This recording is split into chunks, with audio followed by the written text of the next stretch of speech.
investment that should not be utilized the way it is right now.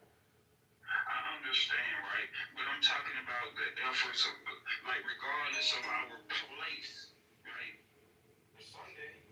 And so we're still, like, obligating certain things, but then we're like, oh, no, you don't have to do that over there. Well, why not? How come we can't just, like, Christianize charge to cash, and then the rest on my card? Of this and that. It's a different religion. It's new rules. Yeah, if it's $3, yeah. Yeah, right. Yeah, they should. Instead, they should have just Christianized That's not what happens. You gotta get me hurt. No, you don't like that. I'm normal. I'm sorry. No. Listen. I didn't hear you. What did you say? I said that Christians, instead of tossing out the law, they should have Christianized it. And said, you know what? I know it's not like it. You can make any religion you want. You can be a Buddhist or... We did do that. You can be any religion you want. I believe in religious freedom, not Smiler. Oh, okay. We did do that, Smiler. We did do that. You did do that. Yes, because in the 3rd and 4th century, it became a full Gentile religion. That's the reason why when we were going over Mark 7:19, and then everybody's like, oh no, he's declaring all foods clean. Yeah, you know why they thought that?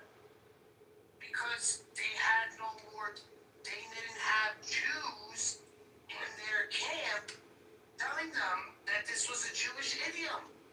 Right. But we know that now. Do you see what I'm saying? But we know that now, and I'm a Catholic, we had that shit wrong.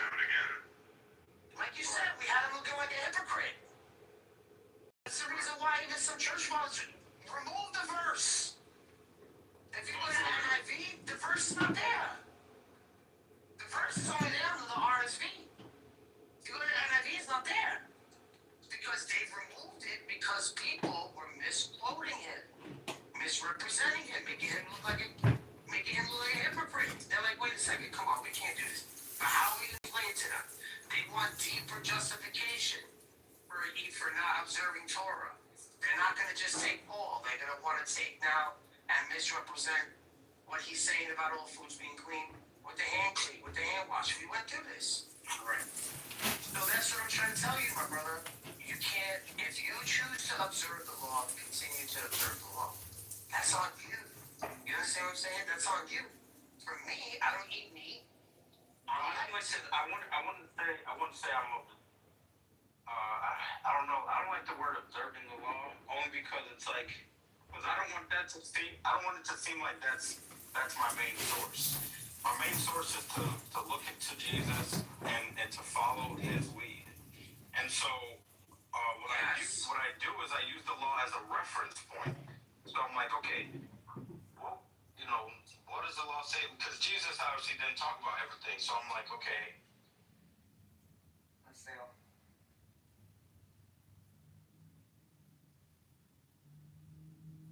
Point. I forget who gave this take, but they're like, the way I feel AI will work, it won't be a one winner. It'll be like the AI is like refrigeration, but the companies that really, make billions with refrigeration is like Pepsi and meat. Right, that is American history and Black history, and it matters, right? I have a grandpa. I have people in my family.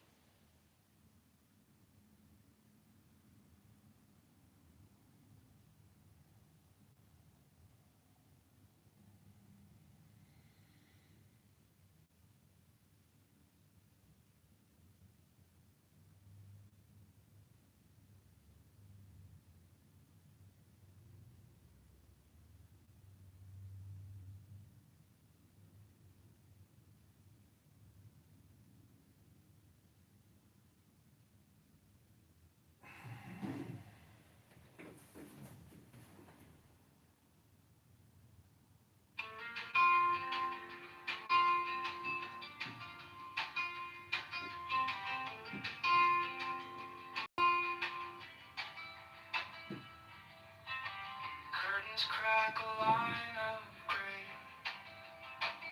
Kettle sings. Hey, Shake. And slips away.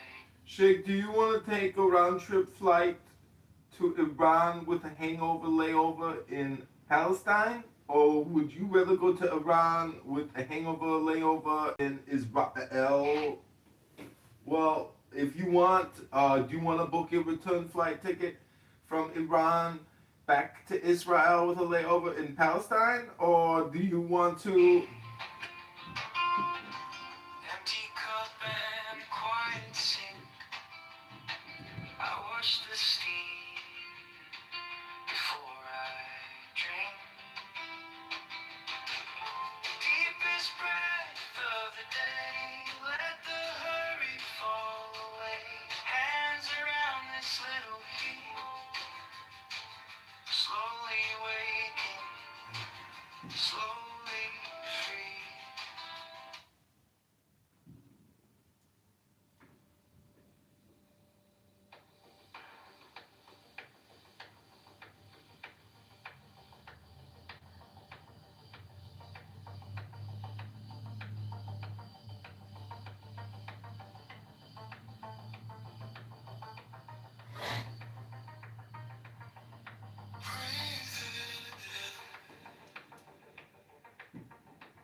Old stone hall, circles drawn on the wall. Candles drip, wax like time. Hands held still, tracing soon.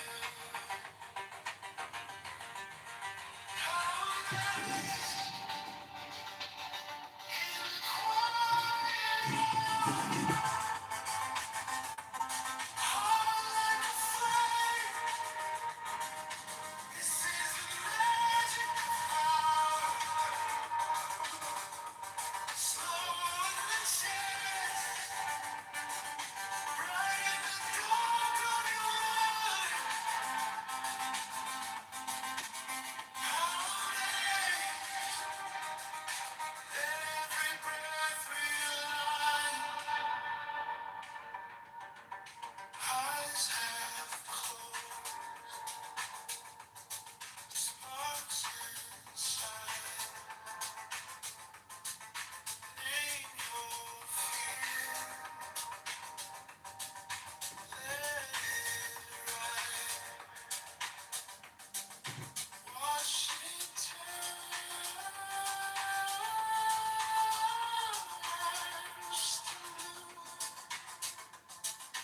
what you see,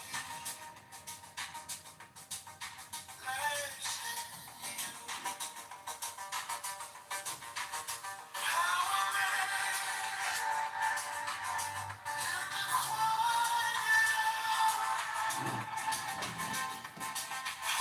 like a flame.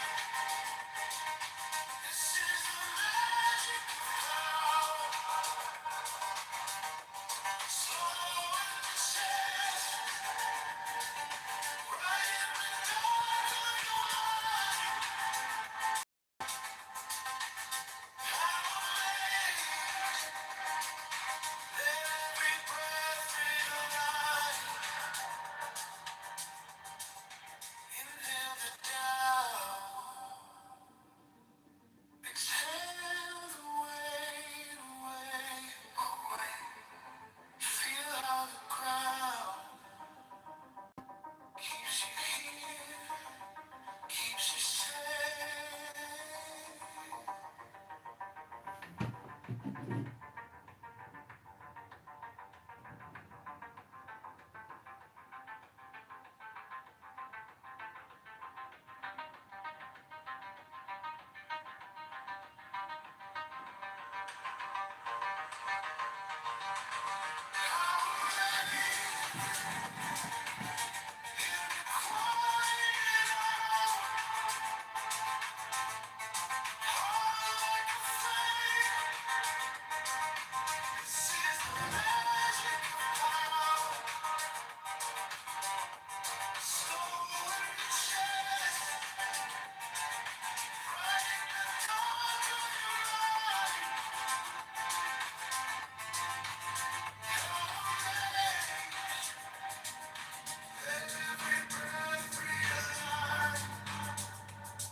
stone hall, circles drawn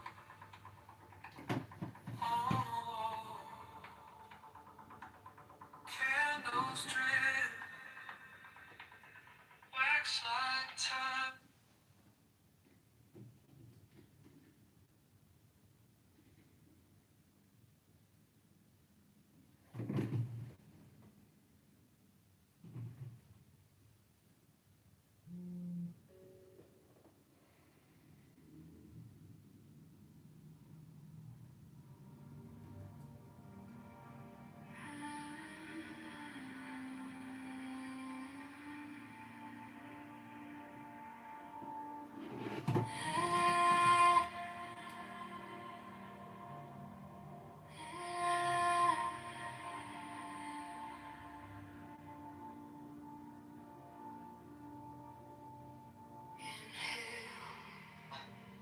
Well, because they dropped the teeth. Soft and slow,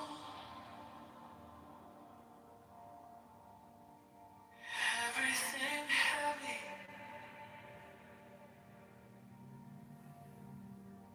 Let's go.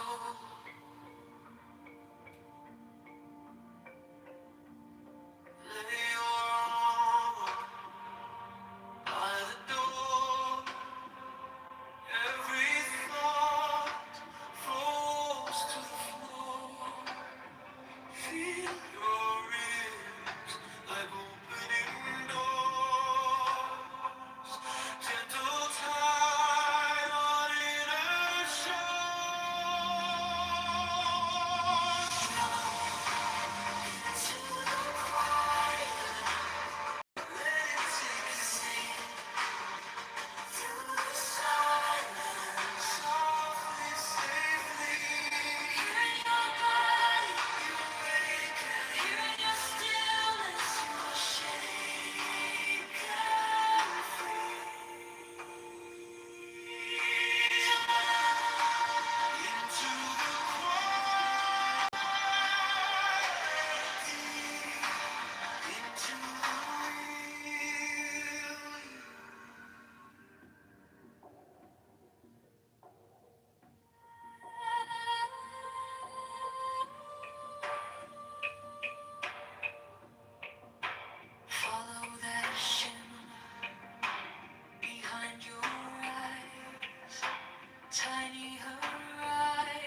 Hello? Hey, Donald, you're gay. The only reason Donald's not gay. Donald is gay. You're gay. You're projecting your gayness onto Donald. Less about gay people. Donald likes Oh my God, who cares? you. Both are gay. Hello? An insult. I don't care. Hello, are we live on YouTube? Hello? Yes, we're live on YouTube. All right, let me go to the YouTube live and make a comment. I'd like to prove that God exists. I've been working on an equation for the past 2 weeks in my mathematical science labs. I got funding from George Soros, and I've actually drafted what I consider to be the perfect mathematical equation to convince Donald God exists. Now, this equation is specifically tailored and engineered for Donald's brain, because if we can't prove it to Donald, then the hopes of becoming Albert Einstein. Hello? Oh, okay. Okay, please hold. I gotta go to my lab and get the paperwork. I'll be right back.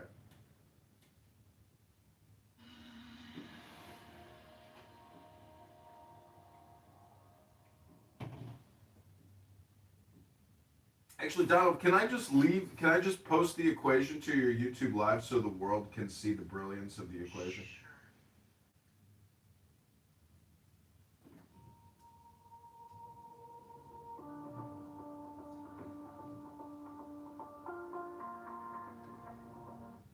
Just FYI, I spent many, many weeks on this equation, and I used AI from multiple different platforms, and I'm 100% convinced that this equation proves beyond a reasonable doubt, mathematically, scientifically, that God is real, and Donald's opinions are as valuable as the trash in your trash can. Hello? Circle of salt on the floor. Candles breathe in the dark. You trace signs in the air. I feel them light up my heart. Hello? Your eyes close. And I want to thank CM down in the audience for all of his negative criticism in the chat over the past couple of days. That's what really pushed me. Hello? Hello? Hello? Yeah, I do math because I want to know the truth of the earth since my birth. And the truth is that CM is not as good as a mathematician as I am. I'm the best mathematician there is. CM is an amateur mathematician. And science. Anyways, I have my mathematical equation to prove that God exists, and I am complete. I'm gonna do it with my finger in the air. Okay, I just did the sign, everybody. I just did the mathematical equation sign of the infinity loop, and I have proven beyond reasonable doubts that God is.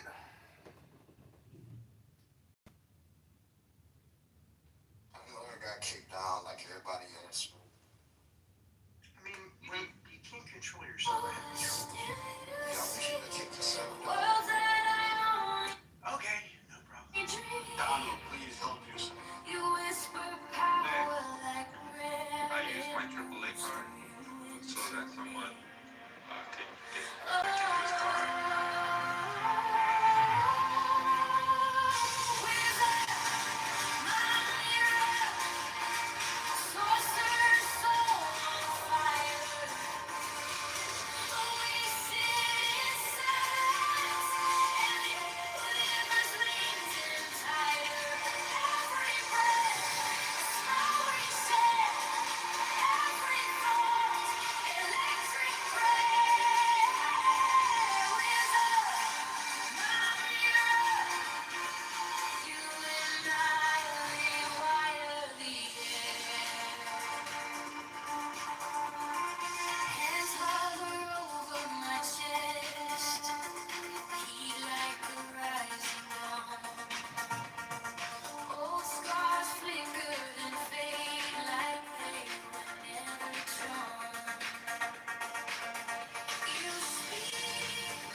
cities. That's why Mr. Wilson said what he said to you about delineation, because this shit is crazy. How is it that somebody, you a first generation? Ashes salt and rain.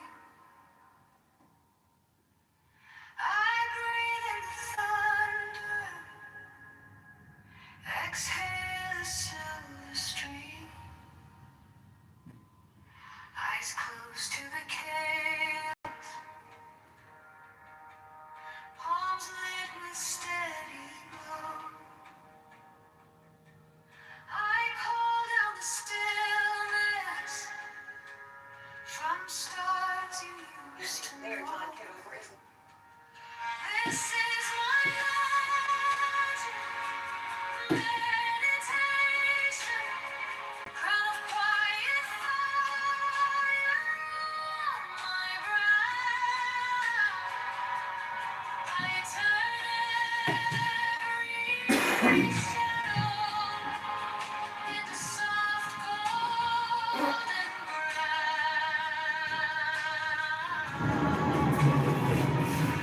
In this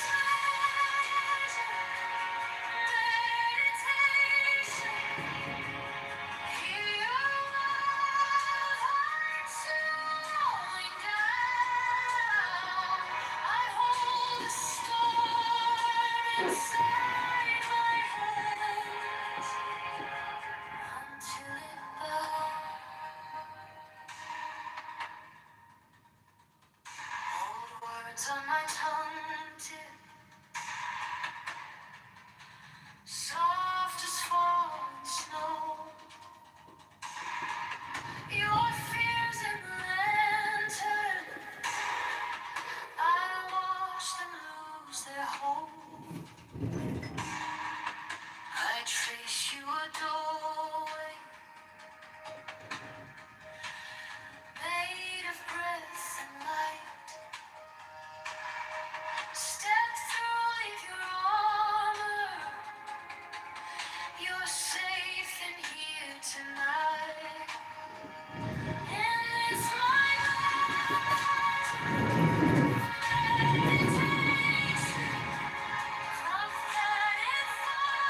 All the words on my tongue tip,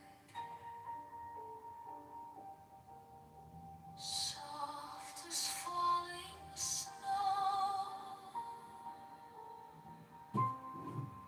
Your fears in the lantern, I watch them lose their hold. I trace you a doorway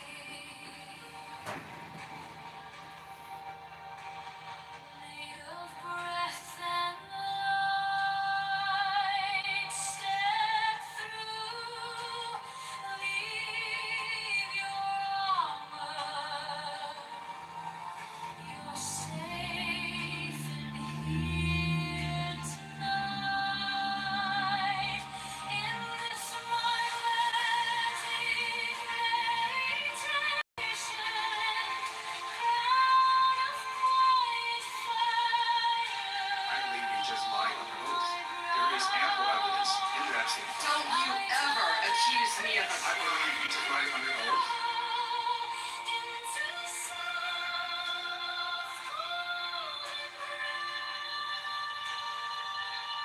And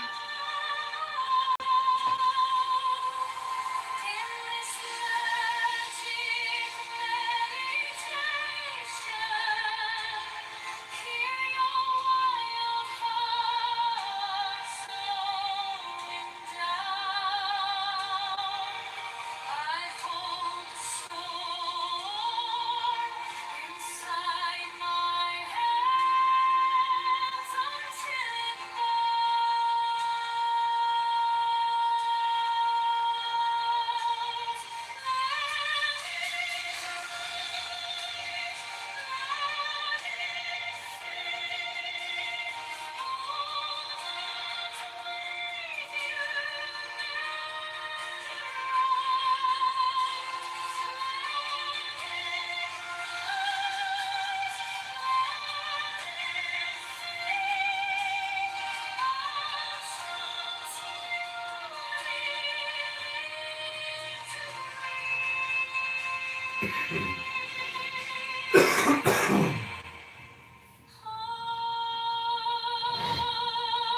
this is our magic meditation, crown of quiet fire here and now.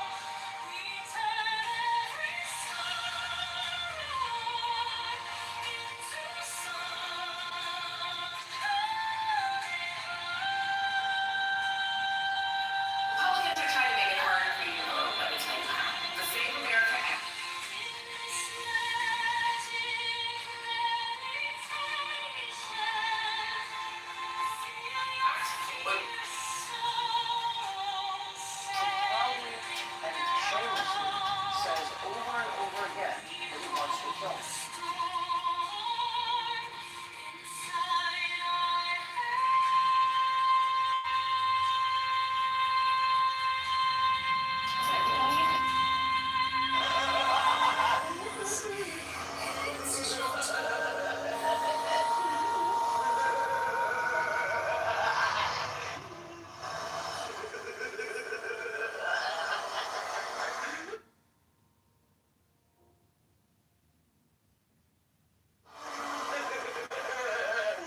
things can you do immediately as governor?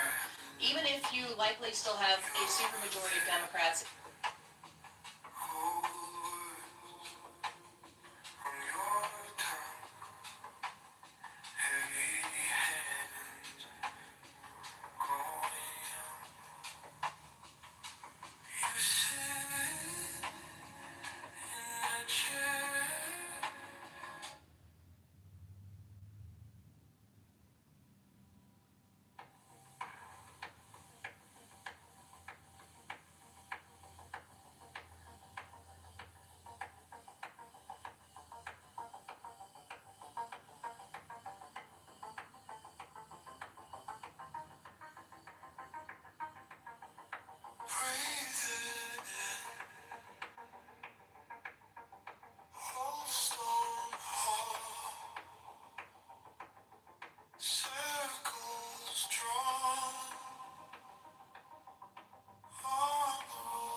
It was about today what pushed you off the edge or socially down.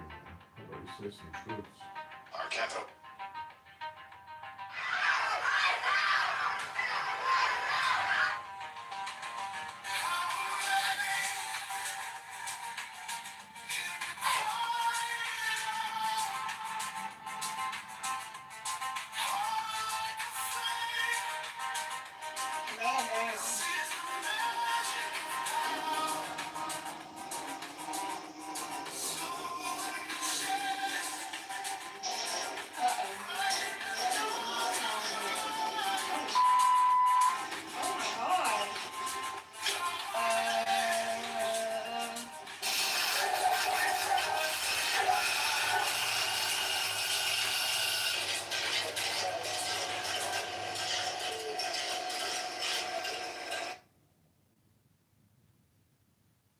Chicago Flip Read, we had the pleasure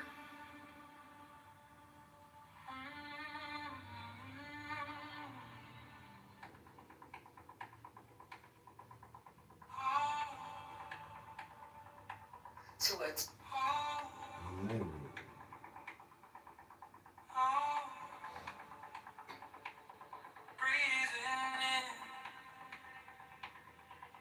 Stone hall, circles drawn.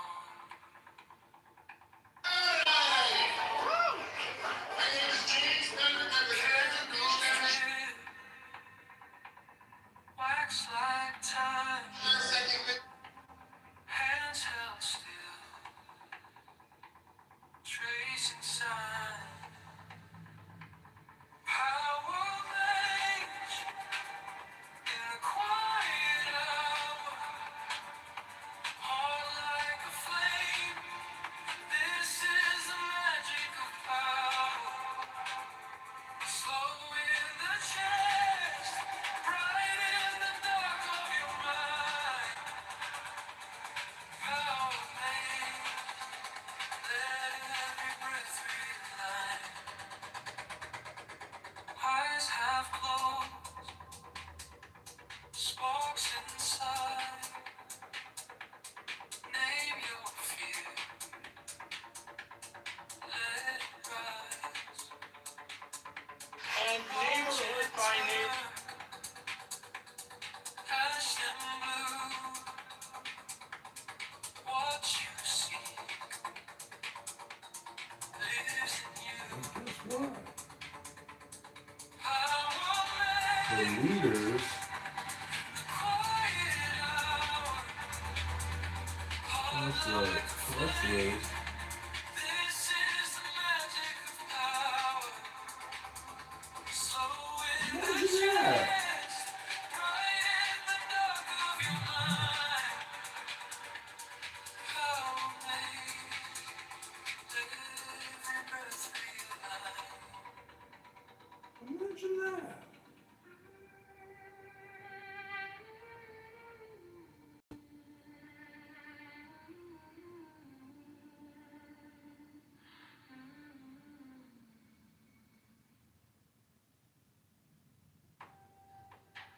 Inhale the doubt,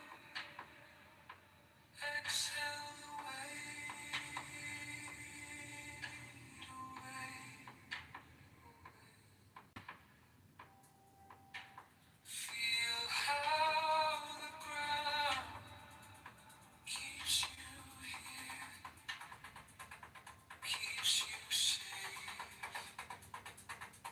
Power makes in the quiet hour, heart like a flame. This is the magic of power. Slow in the chest, right in the dark of your mind. Power makes every breath realign.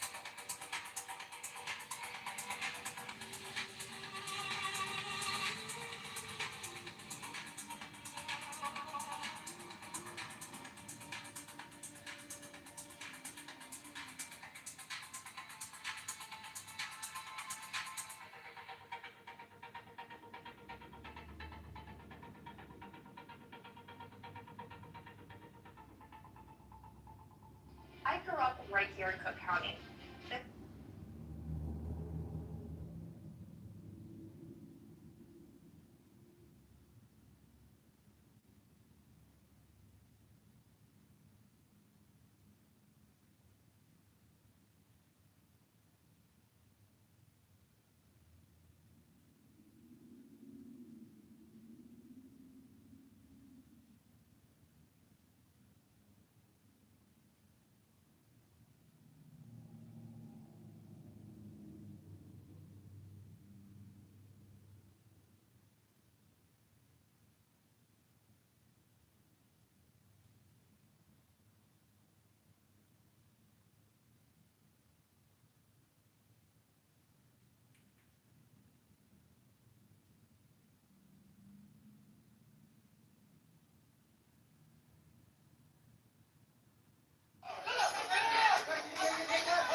looks like Jerry needs to be a little more comfortable. This is why we need term limits.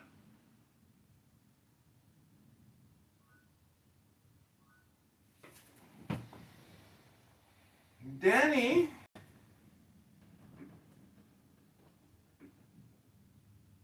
Hello? Hi. Hello? Hi. What's up? Were you trolling last night? Was I trolling last night?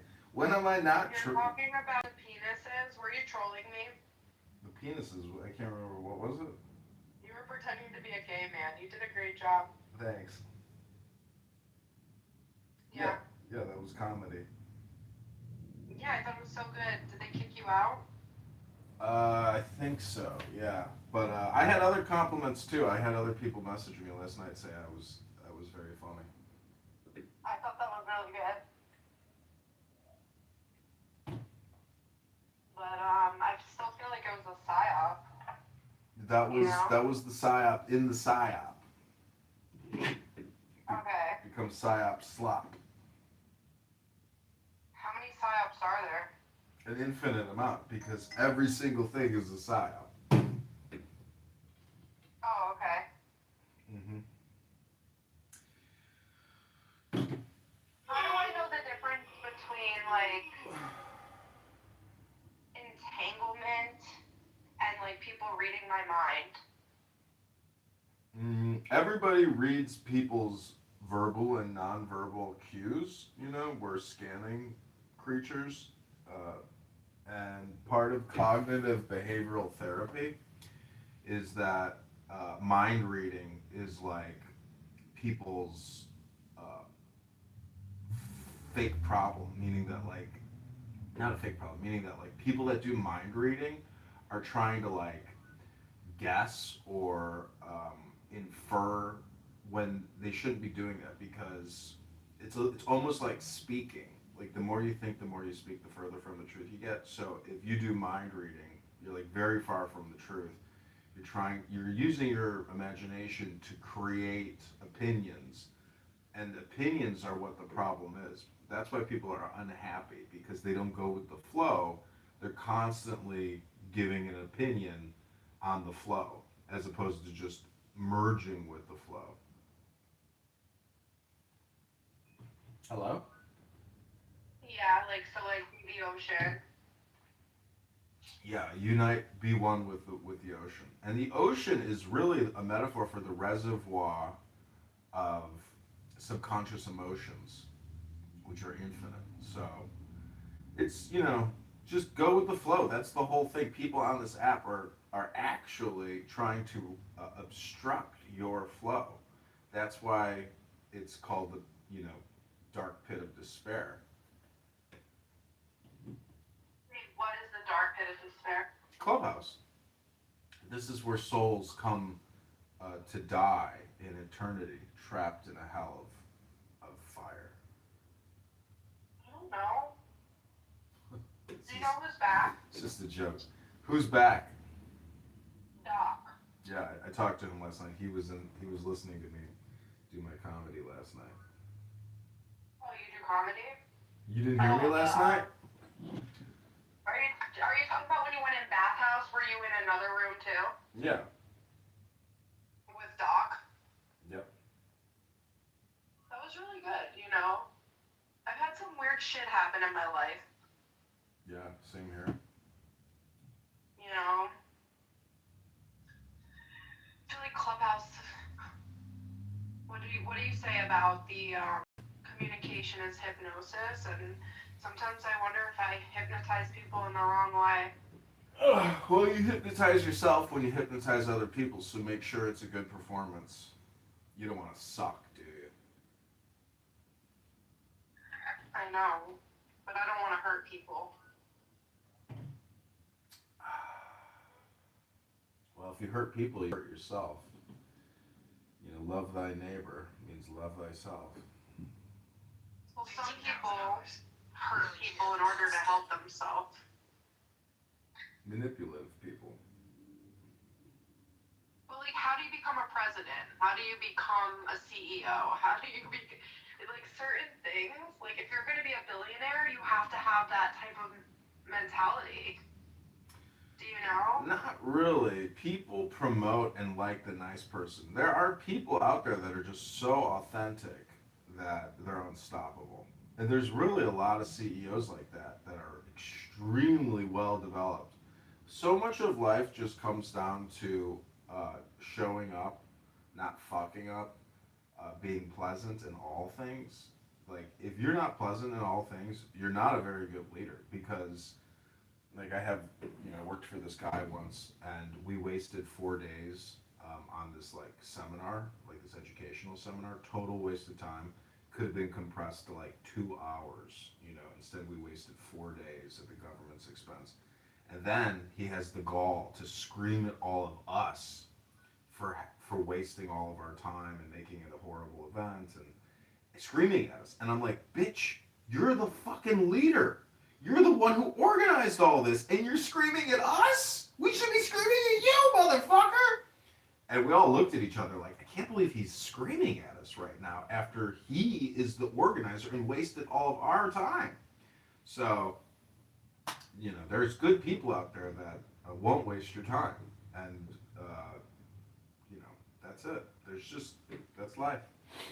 Life is complicated, Danny. But the whole point is you're in control, and people on this app want to take your control away from you. That's the whole purpose of this app, and that's how dopamine works in a way. You're on a dopamine quest. Just don't be the dope. Be the genius. No, I've been the dope. Sometimes I'm very good at psyoping, and then other times, like, they're so good at it. And I think most of the time they're better than me, because they went to school for it and stuff, but what can I say?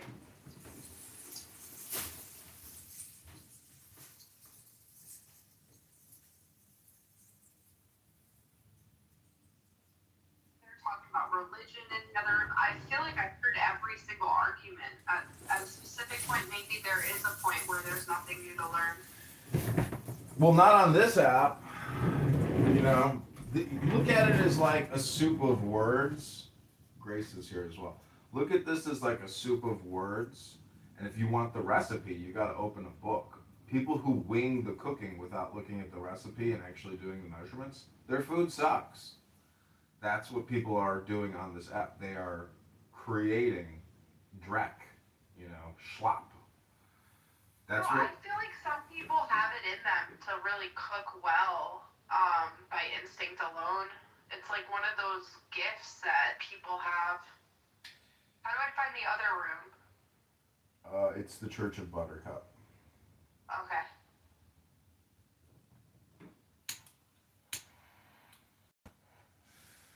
What my point is about the soup words is that when I open a book, it's like ordering an entree from a 5-star restaurant. But people on this app just like going to McDonald's. I like going to the gourmet 5-star restaurant. Hello? It sounds also like your cold went away. Grace's prayer must have worked. Did she say a prayer? Yeah, she prayed over you like 2 weeks ago when you were dying of influenza. Did I get the Misha Baroch? I did. Baroch for her. Did it dislodge the chicken wing in her throat? He was in a coma. Little Haiti was in a coma? Yeah, because she had like something really bad that she was in a coma for like I think they might have put her in it for like a week, and then she was really sick. She might even still be in the hospital from like 2-3 weeks ago. Yeah, I haven't seen her hurt or shout. It's too bad.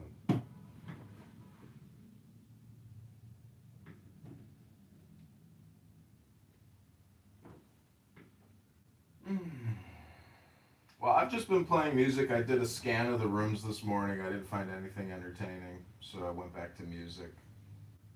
And I'm going to go to the gym shortly. And then I got to take out the trash. And then I'm setting up a new clubhouse recording studio in my house, and I'm expanding my recording to, you know, record more. I bought more phones. I bought 2 new computers, and I figure, like, why rent one of my rooms to a person that I don't want to live with, that stinks and is annoying? Maybe I could just turn my bedrooms into recording studios, monetize them, as opposed to like having to actually interact with real human beings. I can just surreptitiously record people wasting all their time, and then waste all the time of everybody on YouTube, and then deliver advertisements to people that want to waste their time. That's my theory.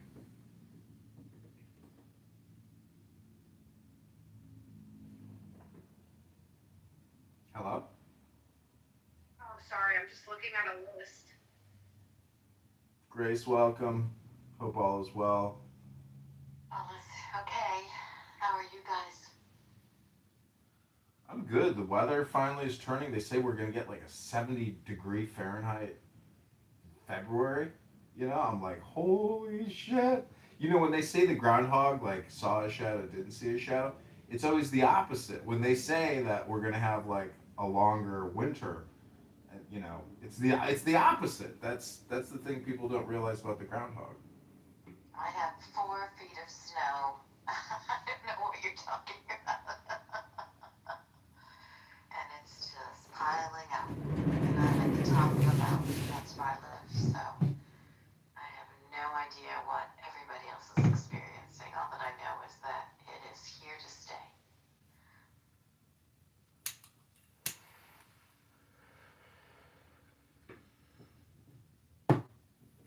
How are you, Donnie?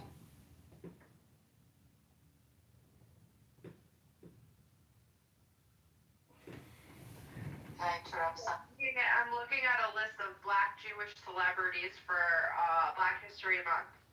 Oh, great. That sounds like a good thing to do.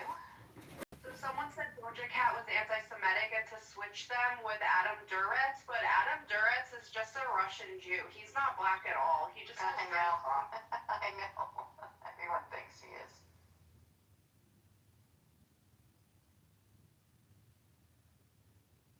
Well, I just popped in to say hi, guys.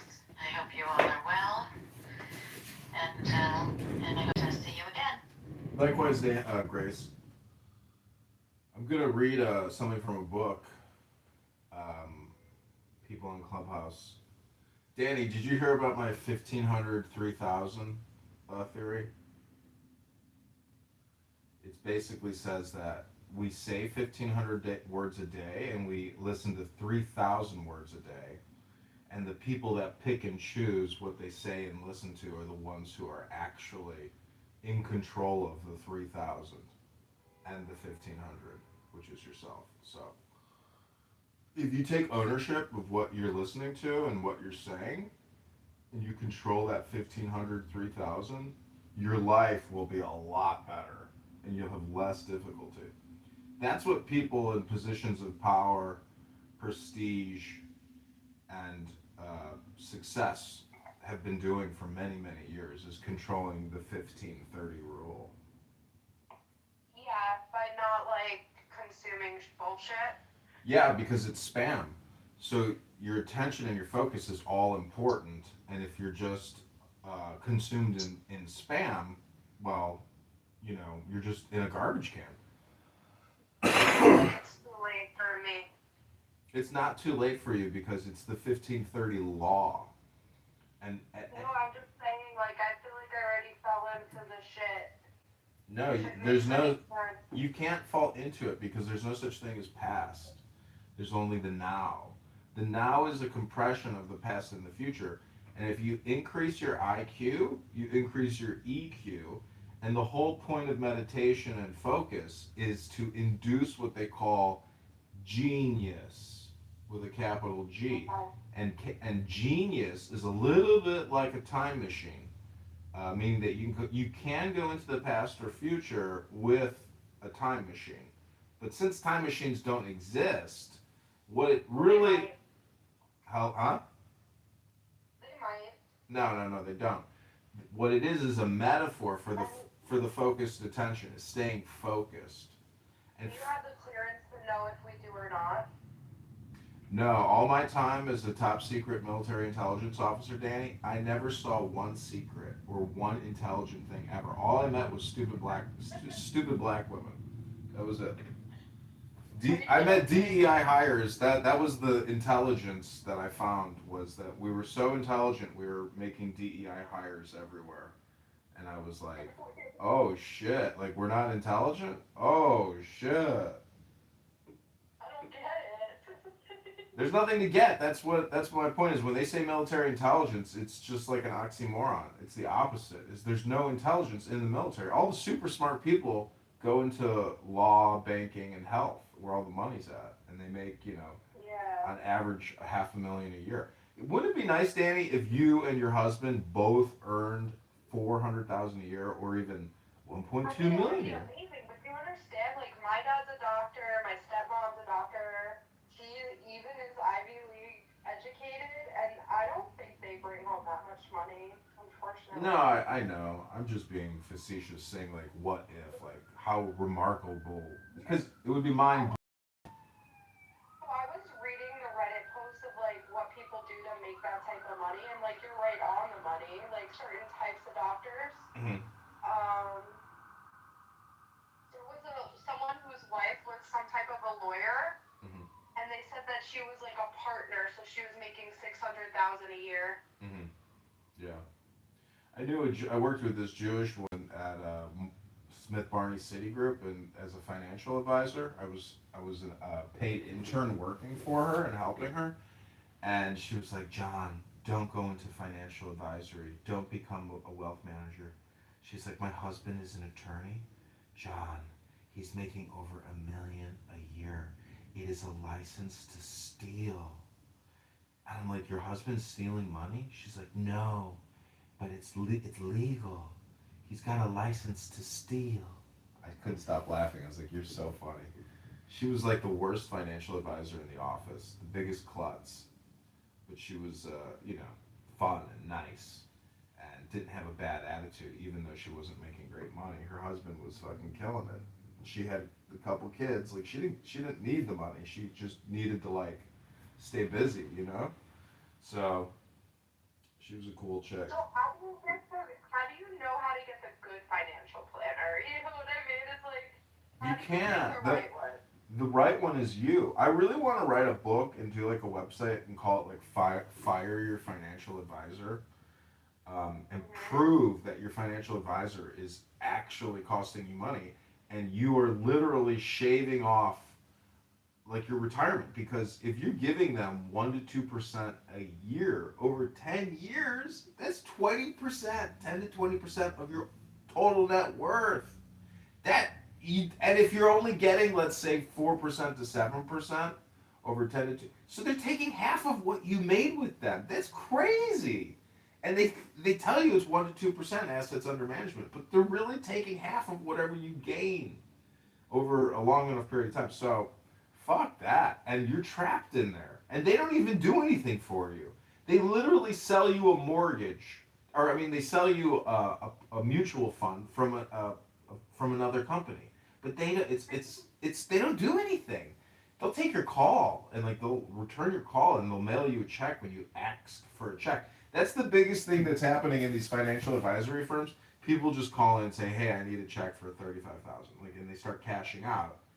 And these financial advisors and their team of FAs just sit there and draft checks for their customers all day that need cash out of their brokerage account. So, anyways, Danny, my whole point to you is the basis and the fundamental groundwork of all success, Danny, is always meditation. And do you know what meditation is? Just like resting your brain. No, it's focused concentration. It's awareness on what you're doing, which is the now. And so, guess what happens when you read a book? You can meditate a little. No, Focus well, in on the now. a book by function is a meditation because it requires your total concentration to read a sentence on a page. It takes your entire existence to sit there and stare and read left to right. And do you know why Jews read right to left?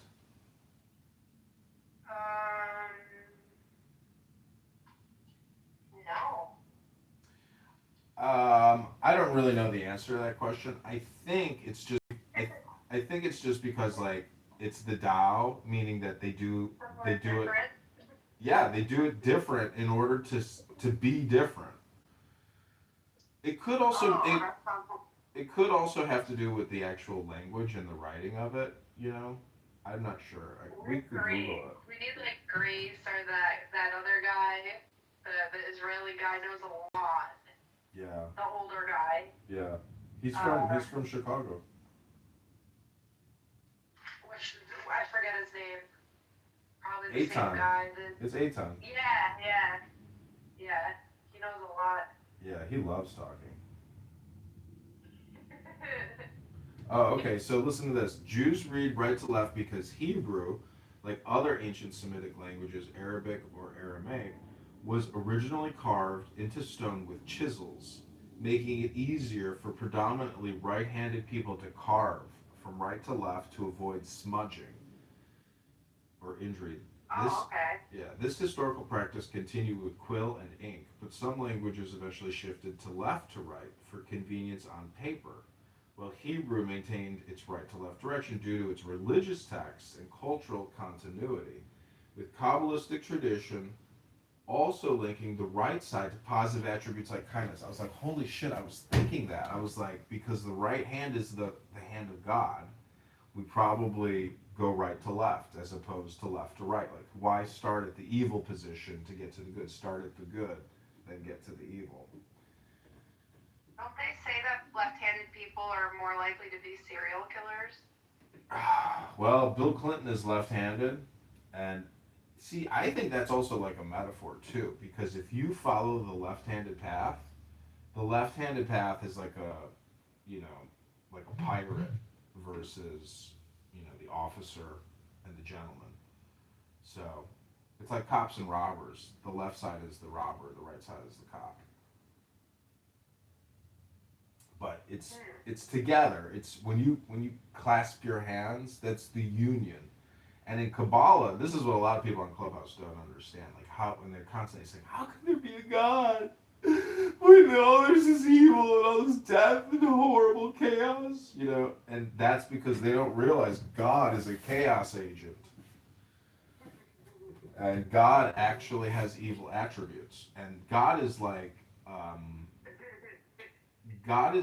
a simulation that you can manipulate. Essentially, God is nature, and as humankind increases its genius, it gives us that ability to manipulate nature. But even that is a metaphor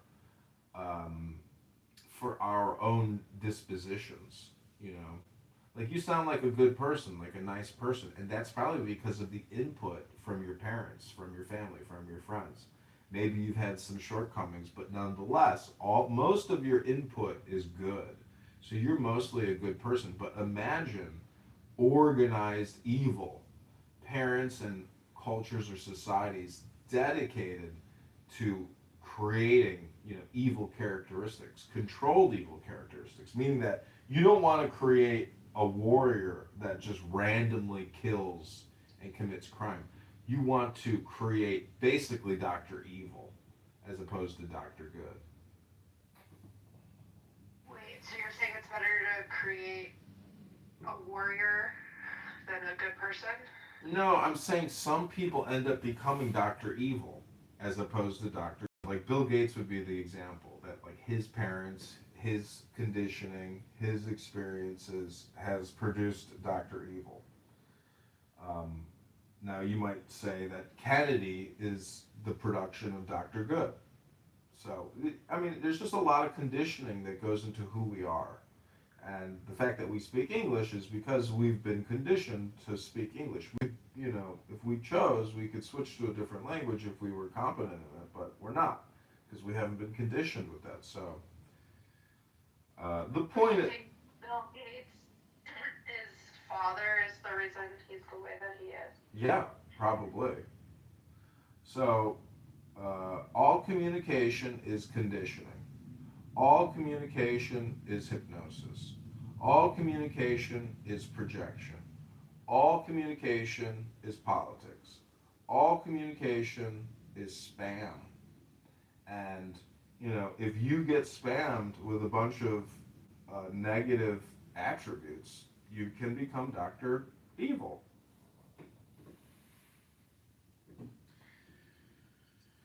Yeah.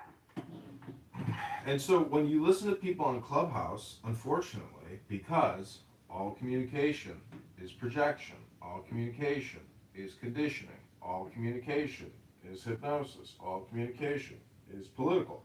You're being conditioned on people's political communication all the time on this app. And most people here, in my opinion, are very low energetic, very depressed, moping, um, and they don't know how to play the game as a system. Like I have an instruction booklet by U.S. Games Systems Incorporated out of Stamford, Connecticut, 06902, and it's based upon secret wisdom. But it's really just like prompts, because there were no computers so many years ago. That basically flashcards are a way to, condition yourself. So if you could use the tarot, What's the book? it's the tarot cards. Any kind of tarot card is basically a gestalt prompting system in order to induce wisdom, because there are cards in there that are very smart.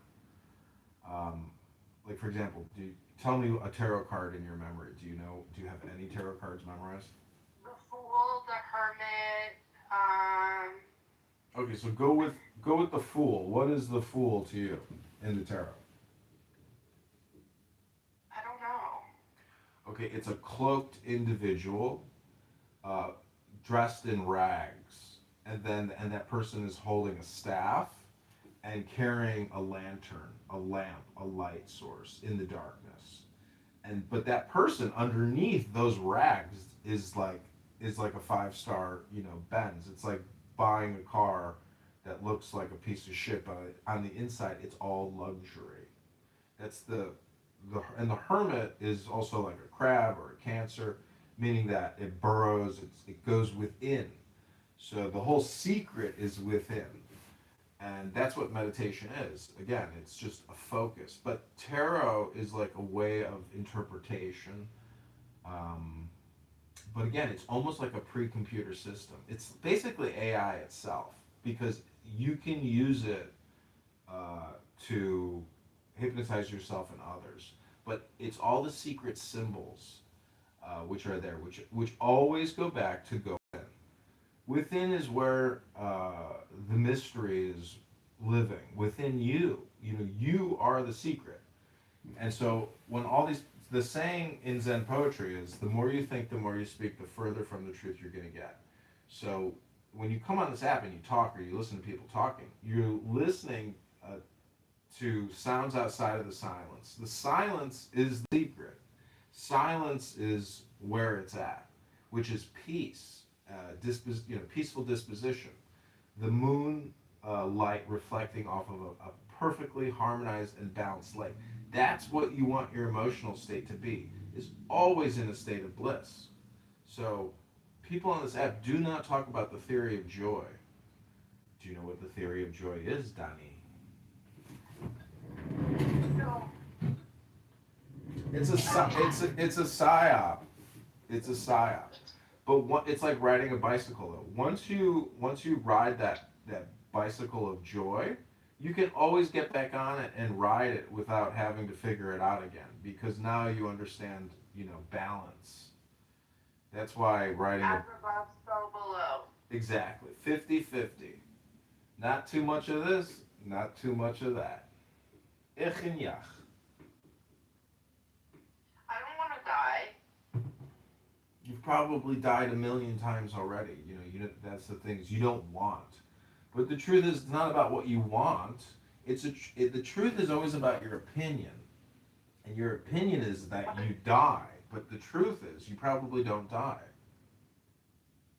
You probably are like an infinite, immortal soul consciousness that can't be destroyed, or crushed, or eliminated, and you probably just keep reincarnating.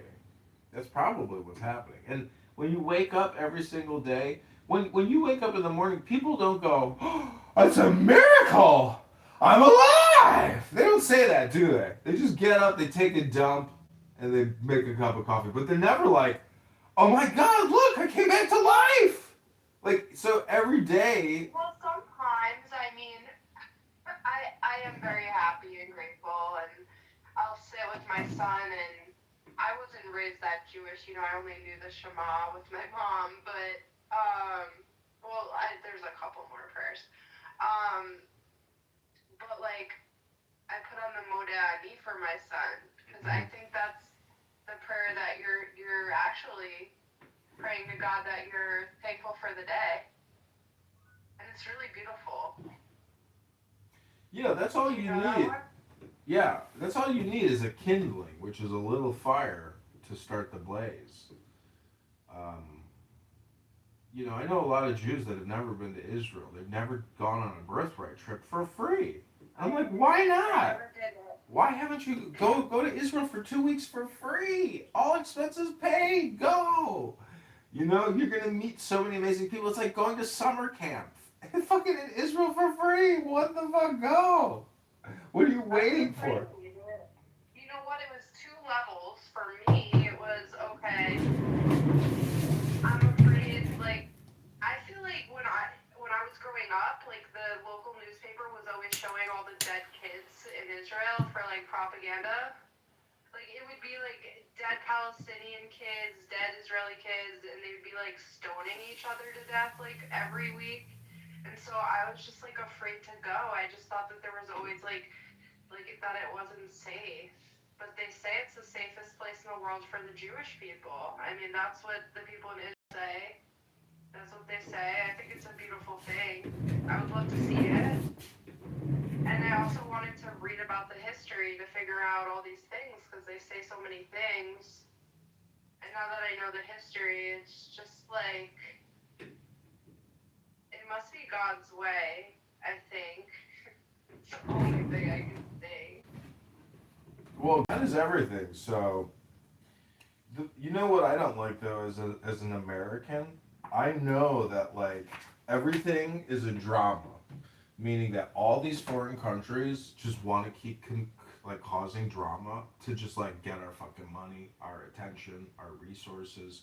They're like causing us to break our meditation. And how long can we do that? I mean, it's insane. So do you think it's them? You think it's them doing it, or do you think it's like? Yeah, the Israelis are they're fucking drama queens. Are you kidding me? They're huge drama queens that constantly demand our attention, as if Jerusalem is like the most sacred city on the fucking planet. It's not. It's a fucking metaphor for you. That's the whole thing. Is all these literalists are fucking psychotic neurotics. They're delusional illusionists. It's a metaphor for your fucking brain, for personal development, wherever you find yourself at. And your problem is, Danny, like, I'm trying to give you some secret, guess what? Because, you could do a lot of things with your life, and you don't want to be boring. You don't want to be stupid. You want to be a genius, don't you? This app is going to fucking drain you. It's a parasitic app. It's a vampire app sent from hell to drain you. Like, you can use it, because above is below, below is above. If it comes from below, that means you're above. So be above. Don't be below. It's all about your frame. There was a Jewish guy on here that doesn't use this app anymore, for probably wise reasons, because he says a lot of stupid stuff. But he did he was talking about framing one day and what it means in psychology. I was like, shit, I never heard anybody in my whole life ever talk about framing. I've heard about framing pictures and paintings in your house, but I have never heard somebody talk about psychological framing, which is essentially communication hypnosis, meaning if I frame this conversation or frame a topic or category that we're talking about, I have now framed that and like put it in a box, put a perimeter around it. But then the other person in a debate can come back with a new frame and expand the frame or narrow the frame, but it doesn't matter as long as they reframed it because now we're operating in the new frame. You see how that works? Yeah. But it's basically people framing and reframing. So if I had a debate with Nick Zed, he's basically a chronic reframer. He constantly just reframes and reframes and that's because he's like a prosecutor trained in the law to essentially do a frame hypnosis. And then he frames you, and then the judge makes a ruling, and you're like, what just happened here? That motherfucker framed me.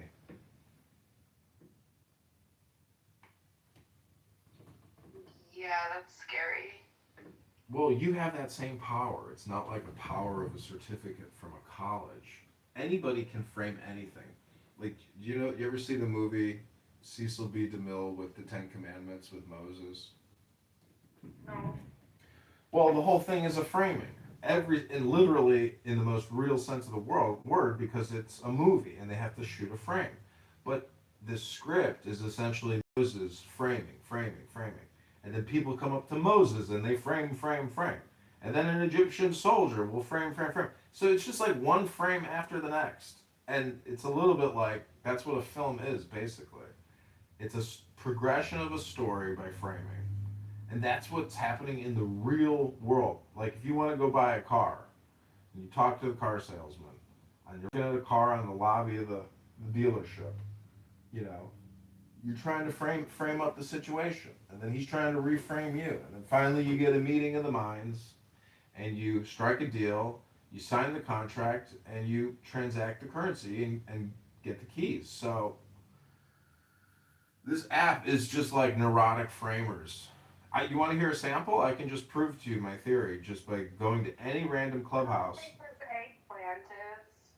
You don't think your eggplant is trying to frame you to basically make a bowel movement at 8 a.m.? Hello? This person down there is a future turd.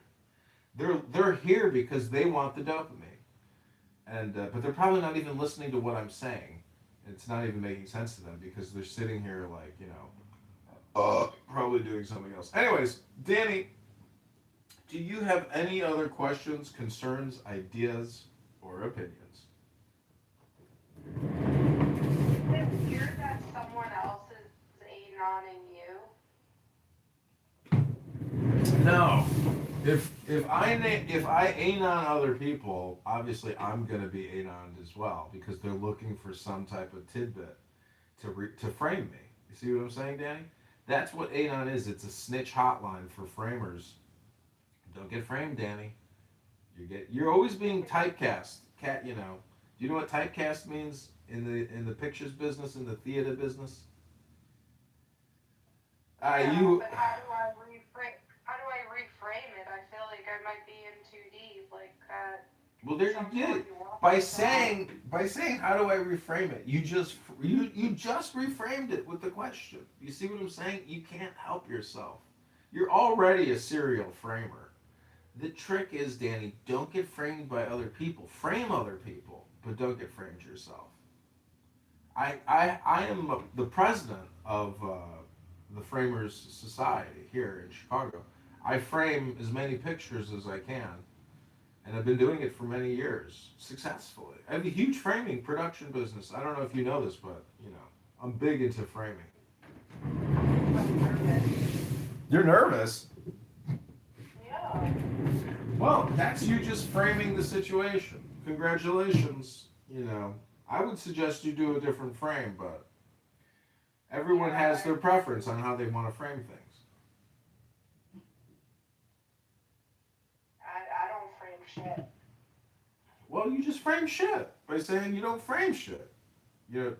Doing a negative frame is still a frame. You see what I'm saying? Part of this is an extension of the Jewish Complaints Department. another nonprofit I set up here in Chicago, Illinois, to essentially listen to complaints because what they're trying to do is frame. But anyways, any other questions you'd like? So are you and Jeff in on that Jewish complaint department joke? Are you guys together in that?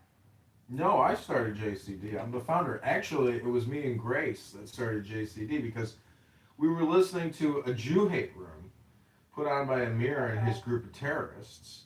And I said, you know what this is? This is just people complaining all the time. I was like, let's just set up a complaint, department.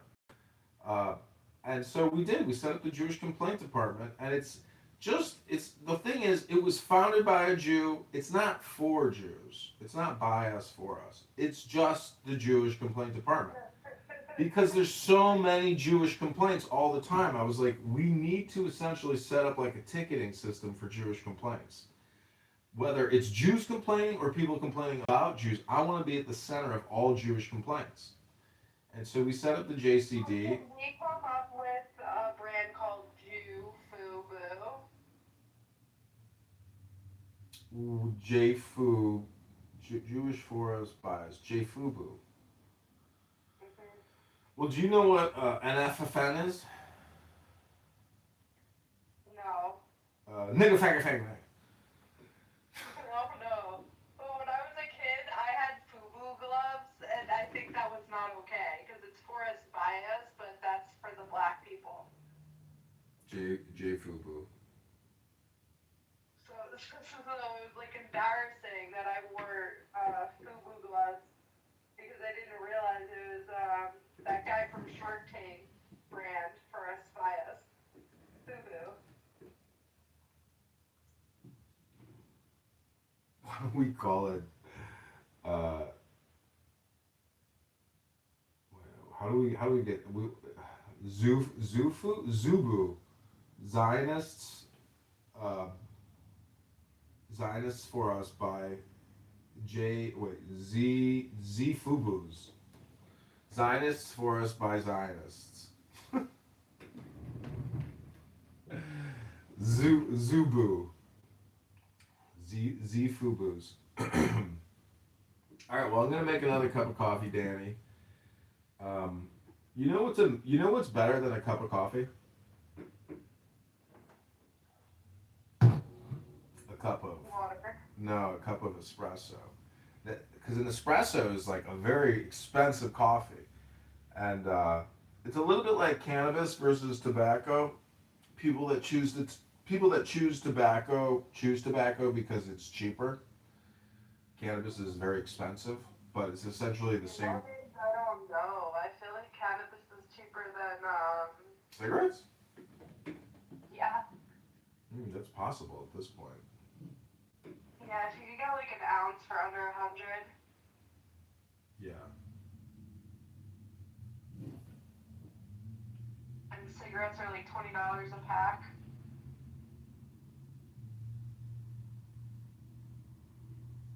Is gasoline very expensive where you live?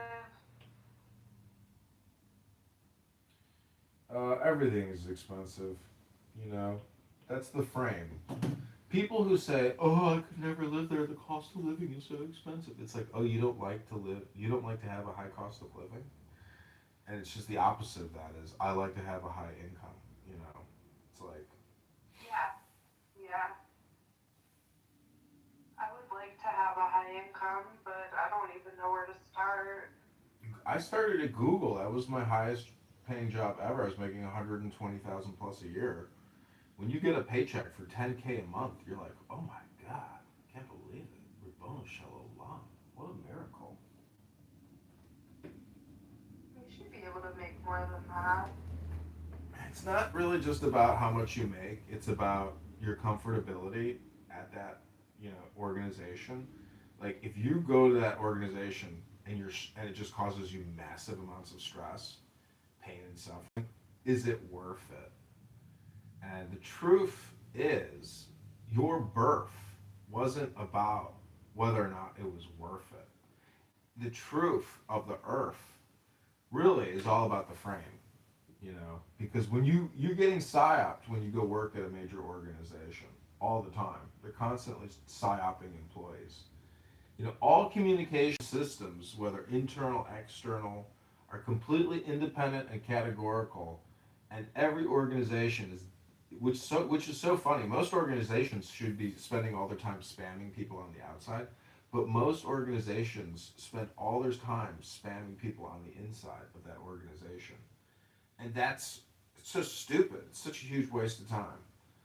Like, I worked at the IRS for 5 years, and I got spammed with so much information. I was like, eventually, I was like, it was too much. I was like, I don't want to work here because of all the unnecessary communication that is constantly bells and whistling me on my fucking laptop. I was like, this laptop is like a giant fucking cell phone. You know, when you open a laptop, it's like opening up an old flip phone. And that fucking IRS laptop was like sticking that fucking thing on my head all day, every day. The worst thing is like when you go to sleep or you wake up and you're still thinking about that fucking laptop. Ugh. Now I'm still thinking about it, still talking about it. I carried that laptop over here, you know, from 2 years ago, Danny. I just reframed the conversation with a work laptop. Hello? When I used to sell shoes, like, remember like coming in and like talking to my coworker who had the same dream of selling shoes, and we weren't sure if we had a shared dreaming experience or if it's just because like you're just at the job so much, you know, you start to dream that you're there.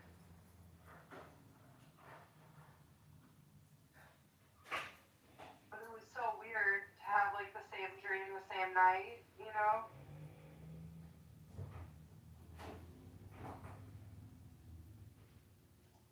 Do you believe people can communicate in their dreams?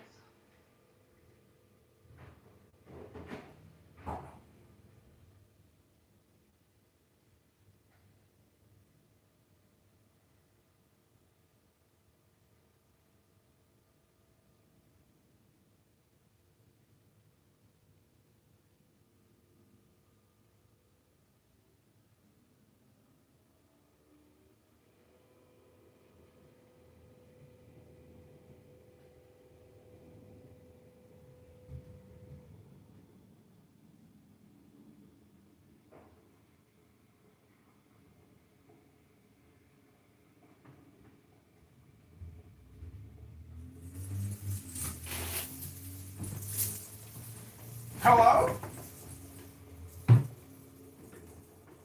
Hello?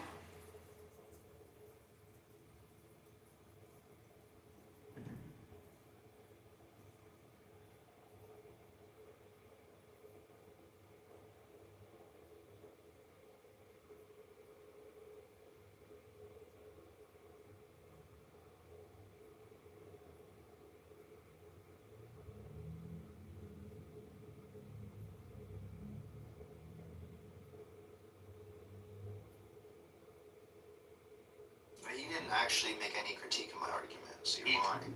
He thinks it's false, though. No, he doesn't. He never reviewed my argument.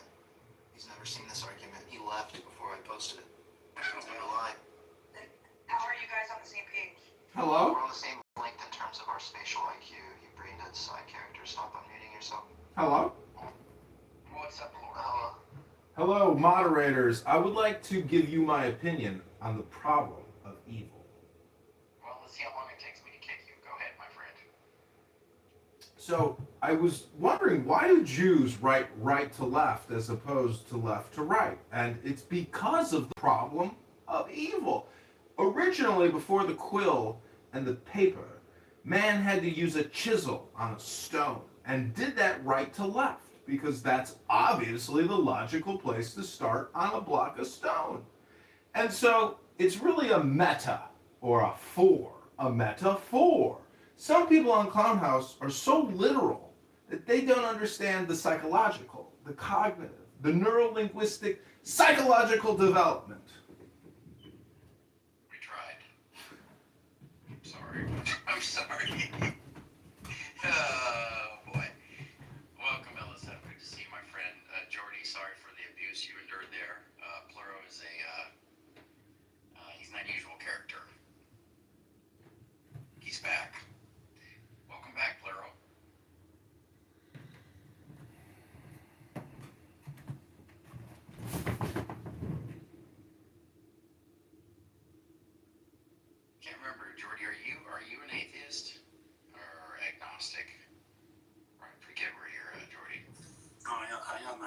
atheist. You're an atheist, okay. Yeah, I am. Well, Earl's argument, you know.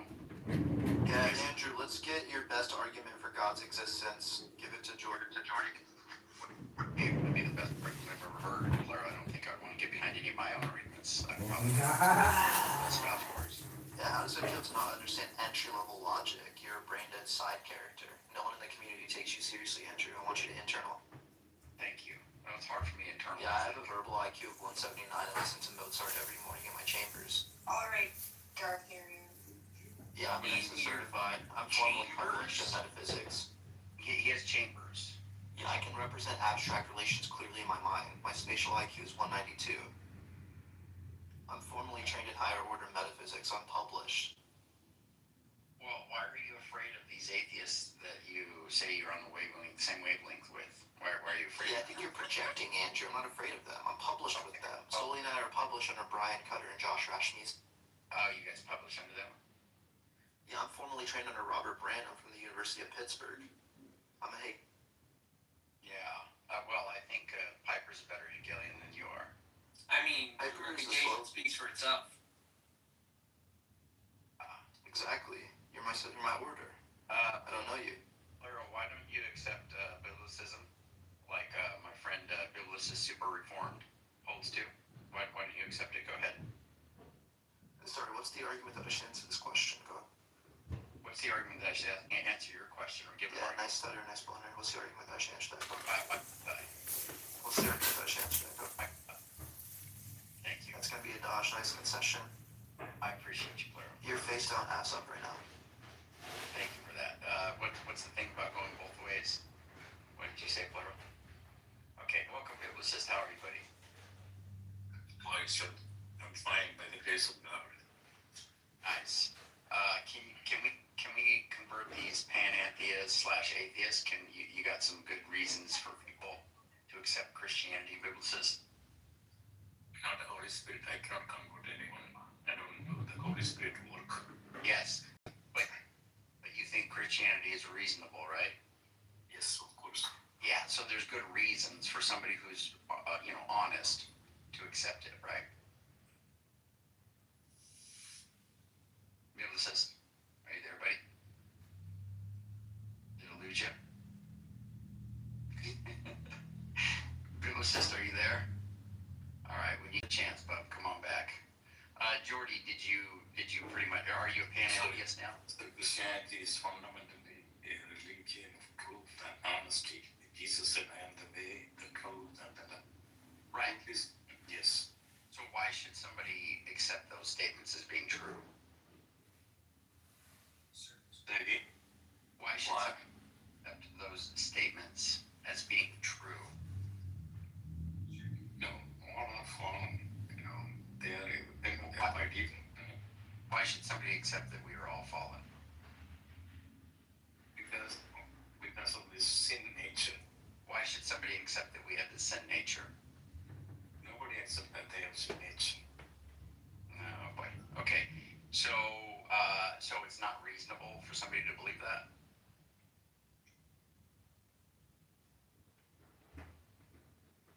Are you there, Biblicist? You doing all right, brother? Yeah. I'm EDM and I'm not super. Bible says, did you know Andrew thinks God is evil? That's fine. I don't. But he's a Calvinist. He does. I do not. Andrew thinks God only actualizes the best possible world out of all possible worlds. But God can't choose any possible world that has no evil, right? Because in all these possible worlds, humans have committed at least one evil action. So God has to desire evil in some way on Andrew's view. The only way he escapes it is by appealing to God having weird knowledge of counterfactual conditionals, which entails a formal contradiction. So that's why no one takes Andrew's view seriously. But which it doesn't. It does. Andrew is an atheist, so. Well, that. He hates God. His view can't be distinguished from skeptical theism at the very least. Mr. Beal, it's good to see you, sir. That's good saying atheist, my friend. Thank you, my friend. My Calvinist brother. Yeah, he only thinks that because he doesn't believe in free will. If he believed in free will, he would understand that evil has to be optional because we desire freely to love. Well, Andrew does believe in free will. He a Molinist. He thinks that he thinks we have free. I know, but you probably don't, right? Because that's why you think that that evil doesn't exist in every possible world. That's not what I said. I'm a compatibilist. I think free will and determinism is true. Okay, but do you believe that evil would exist in every possible world? Well, I was talking about Andrew's view. I actually don't think there are possible worlds. I think the only possible world is the actual world. Okay, that's fine too. So in this actual world, because this is the only possible world because God actualizes the best possible world. So you're right, right? Well, not on all views, but on my view, sure. Okay. Yeah, Andrew doesn't believe in that, by the way. Right. Don't take his word for it. I don't know what he's saying. Andrew doesn't want to say that God can only actualize this world, right? He wants to say that it's possible for God to actualize other possible worlds within those possible worlds. And it would be possible in all possible worlds. That's right. Him and I have had that discussion before. Oh yeah, remember? Oh yeah, the different variations. Yeah, but Andrew wants to say that evil exists in all possible worlds. Well, so if there is God, right, then the idea would be that if somebody freely was not choosing God, right, then evil would be present, like, because God is like the absence of God is good. So it is a true reality. It actually exists, even if no one is operating in it. It is a thing because God exists in every reality. God exists in reality, and if God were to be removed, evil would be present.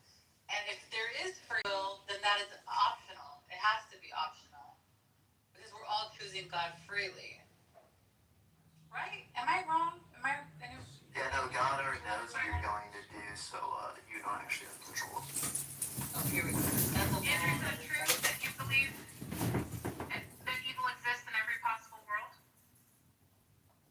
Well, I think it's a fair response. I mean, I'm not super committed to it, but I think it's a response. You were just advocating for it.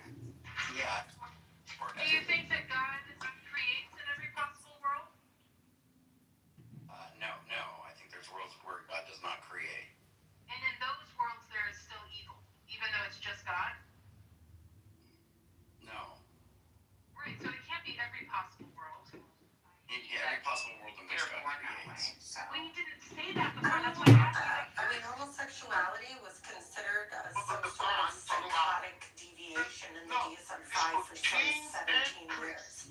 Right, that's what psychiatry. It hasn't been a deviation since the DSM-3, but your point is still valid. Right, that's what I meant, the DSM. Sure, but I think that we learn. We live and we learn, and it's easier to condemn things that you don't understand. And also in a society that was based off of Christianity and religious indoctrination, it wasn't accepted for so long because of that. I don't think you're born gay in every case. I think, yes, some people are born. I think that's a fair statement. I think there's a proportion of people that are born to be gay, and I think there's a proportion of people Born to be gay! well, not necessarily because I was born to be gay! opportunity and what the hell. Happy!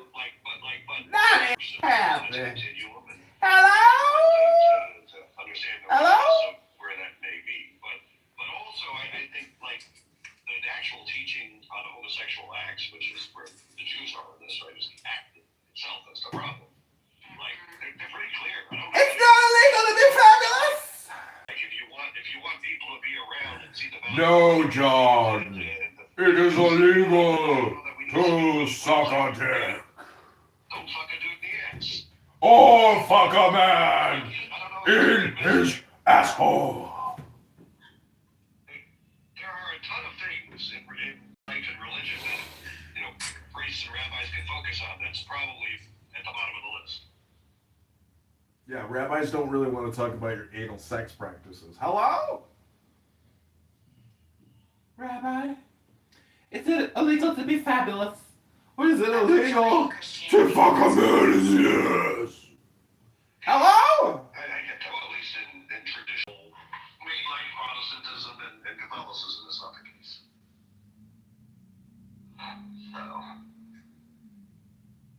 So you still like your fellow Christian people, friends? Why wouldn't I? Yeah, they're going to have their uses, right? I mean, I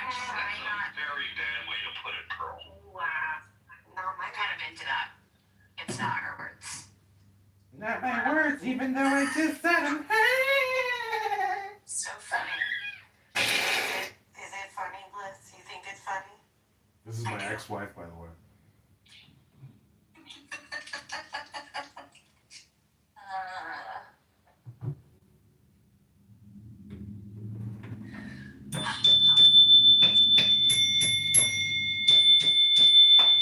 Hello? We don't like anonymous in here. Please leave anonymous. Thank you. That's my ex-wife. Hello? Jason, you piece of shit. Oh, Jason? The other Jason? No. I fucking hate him at this point. And even if you're not him, you're just gonna get all of the hate for that piece of shit who thinks that he knows everything. Right. Hello? It's me, John Kitover. John Kitover, the musical. It's not like that level of like. I'm like going out. It's me, John Kitover. John Kitover, the internet troll. Hello?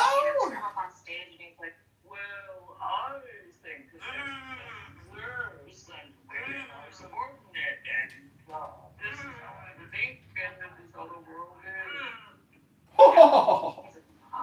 Yeah, you guys sound like frickin' friends. You should go on the road. When somebody says he is obnoxious, are they projecting their own obnoxiousness? I think so. Hello? Yes, I know it's you down there, you little cocksmoker. Oh yeah, you know It's not. It's John. John Jingleheimer, you bleed John Jingleheimer Schmidt. Yes, it's my name too. John Kitover's in the goo. He's secret listening to you. My name is John Jingleheimer Schmidt. Kitover, Kitover, John Kitover, Jingleheimer Schmidt. just for a year. What? For what? What'd you do? Jacob, I'm sorry. I went to the doctor. She said I can't drive for a year. Who did she notify? You had a seizure. Persons are good. Yes, persons are good.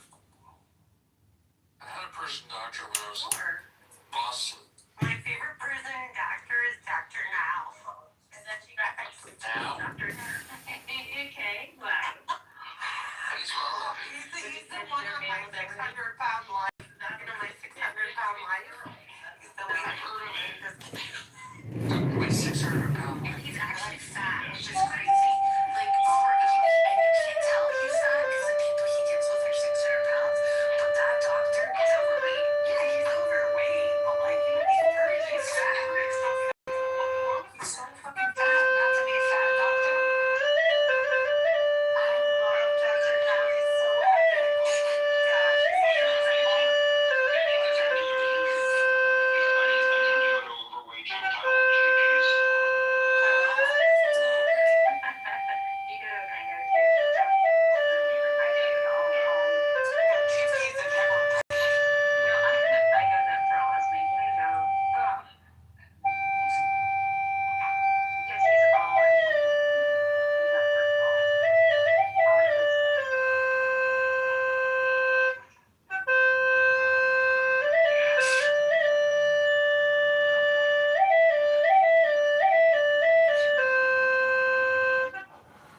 Fuck you, by the way, again. Little piece of shit.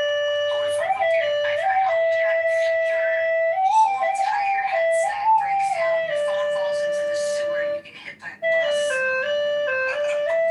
Express your real thoughts. You may be anonymous, but your energy isn't. So do what you want. Fucking leave. I'm just saying, your presence is here. I know I'm just stunned up your fucking ear. She says she wants me to drop my phone down the sewer and get hit by a bus. Rebound Shalom!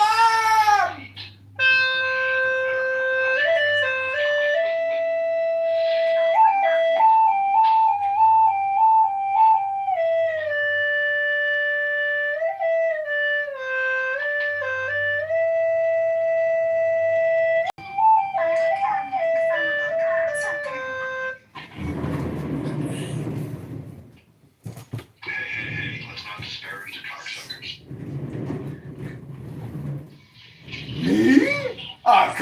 sucker? I've never sucked a cock before! Ever! Maniac around. I mean, I don't know. I don't know. Would you care if someone unconsensually?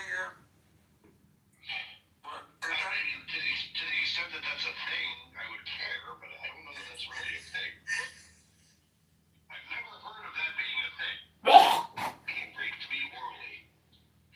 Yeah, like she.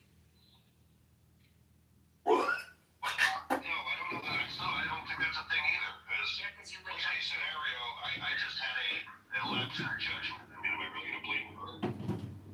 Maybe. I remember there was one woman that was so aggressive. Like I gave her like 20, 25 minutes. Like I couldn't not get her to leave the food alone, so I finally started hitting her friend, but she was So it officially is not Mr. Douchebag of Douchebags who is running recordings of this room. Okay.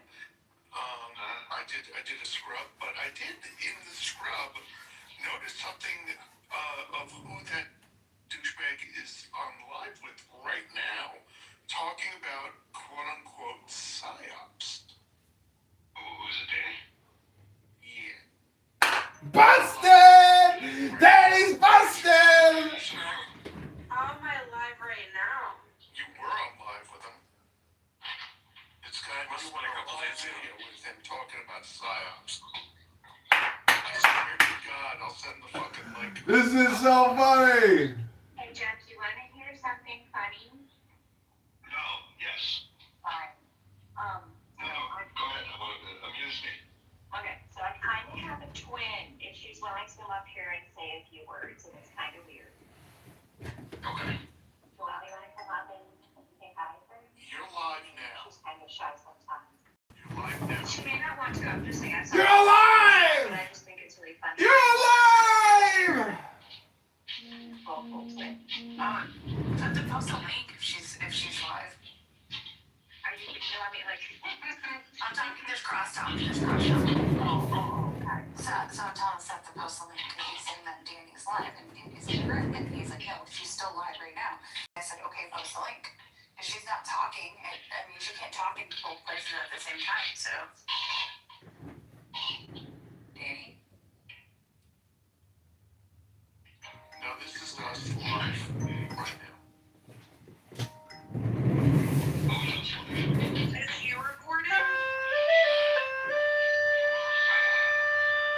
So that means it needs to go to file cabinet on the bottom, DNR.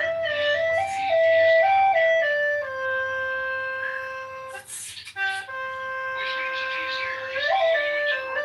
So, if you follow his new account that we haven't found yet, like, that's a problem. Then I am gonna have to block you and Zach and a few other people. Like, there's no reason to come and be broadcasting my room. How long is Jeff gonna do this for? Like 20 years or something? He's out here all day long! Permanent! Fucking constant Bluetooth in the cloud house! The guy's the ultimate clown! It's the Jeff! We got anonymous now. You can't stop us from recording. It's not your copyright, Roboto Shalom. There's been more than enough time for you to get that, following his accounts creates like a margin. He's blaming Danny for me following a public room in a hallway. This is totally crazy. Hello? They're just angry that she talked to me. I didn't follow her in here. I come into Jeff's room every day to record. I don't come in here because of Danny, Jeff. Jeez, what a jerk. Hello?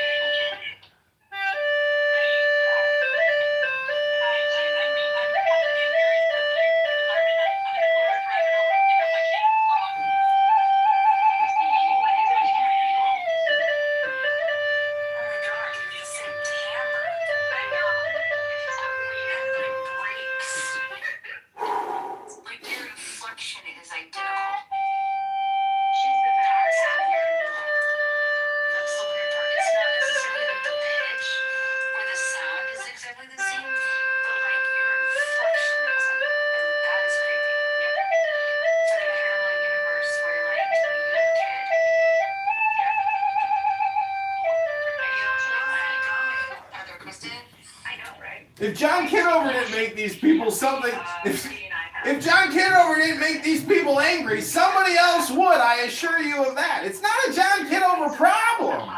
Hello?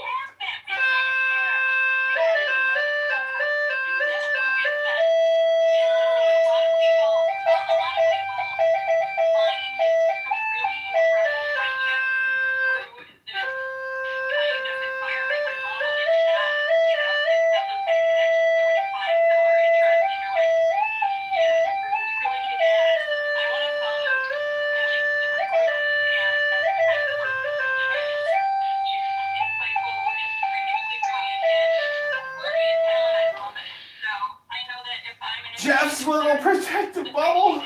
It's getting penetrated. It's Jeff's world. It's Truman's world. It's Jeff's world, Mr. Jeff.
I'm Black King Danny. I'm Black King Danny. And I encourage my moderators to Black Danny too. I'm Black King Danny. I'm Black King Danny. I'm Black King Danny. I'm Black King Danny. And I encourage my moms to Black Danny too.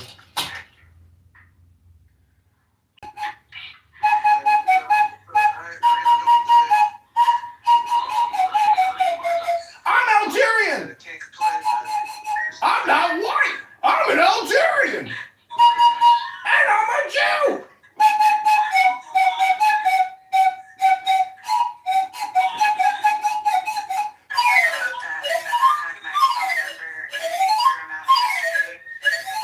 And they want me to drop my cell phone in the sewer and get hit by a bus. I don't take the bus.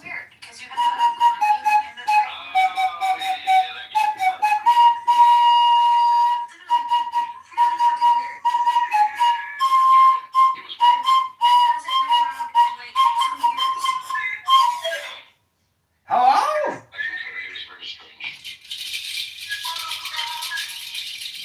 So neighbor, I'm Black and Danny. I'm Black and Danny. I'm Black and Okay, now this is when the game gets really fun.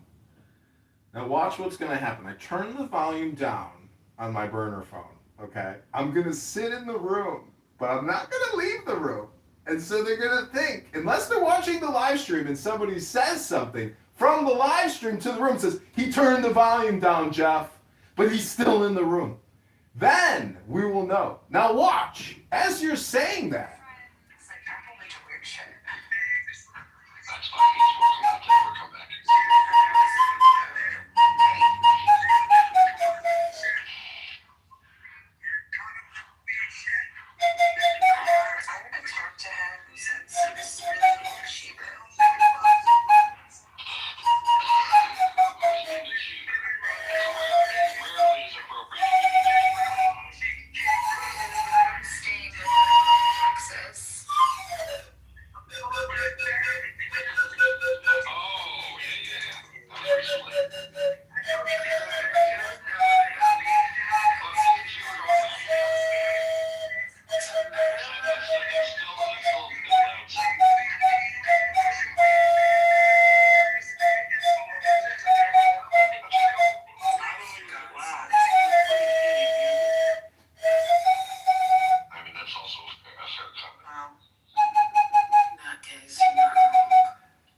I'm kicking Danny.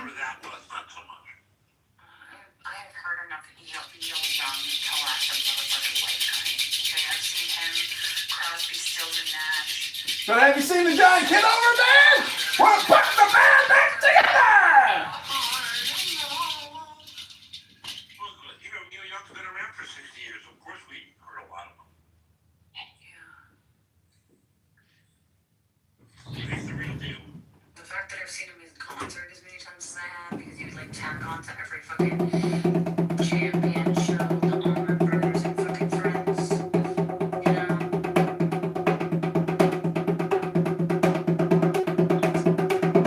John Kitover band.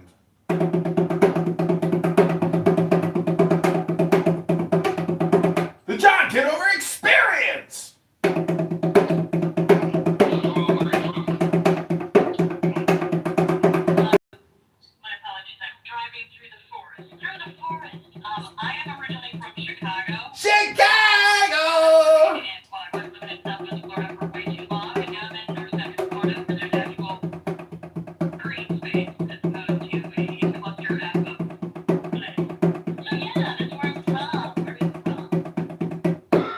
Algeria. He's not white, and he's a Jew. Miami.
financial advisor, Fort Lauderdale. Google search. Jeff Green, Fort Lauderdale, financial advisor, search. Hello?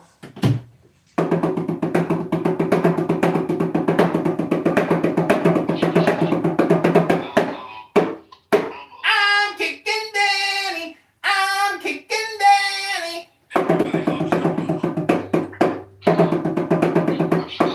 And I'm blocking Zach.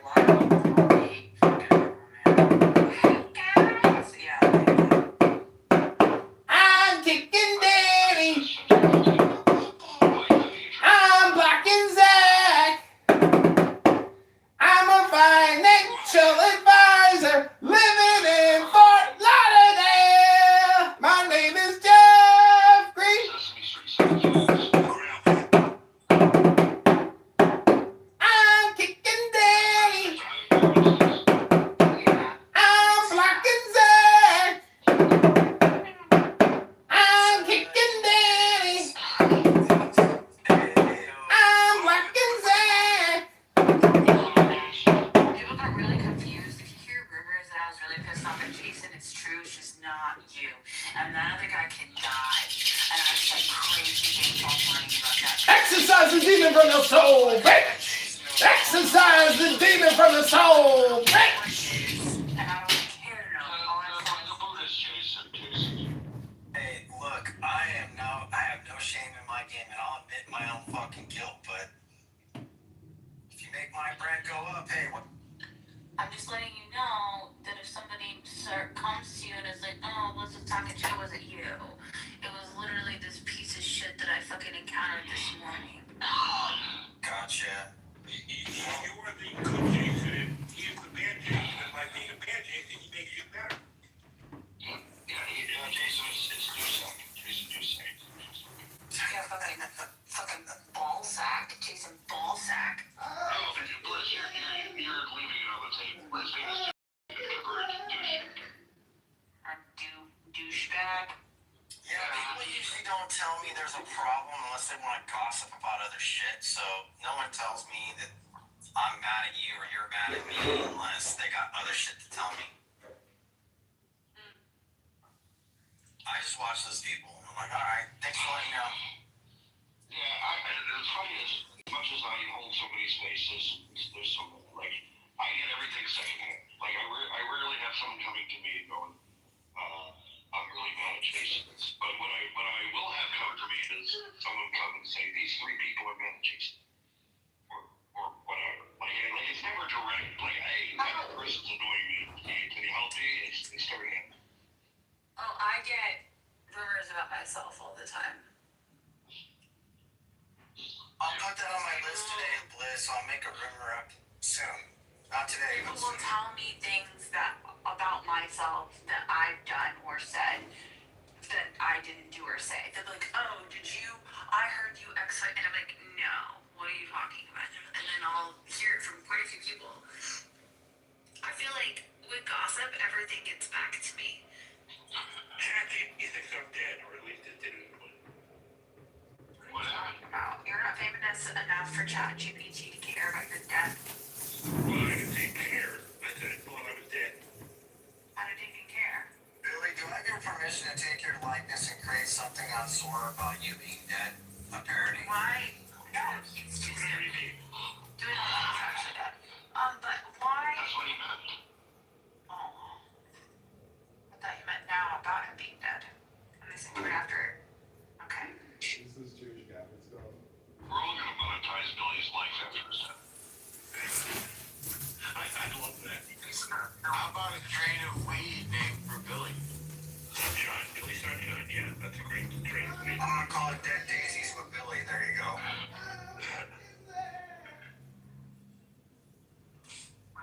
Like the Butterbeer jokes, Jason.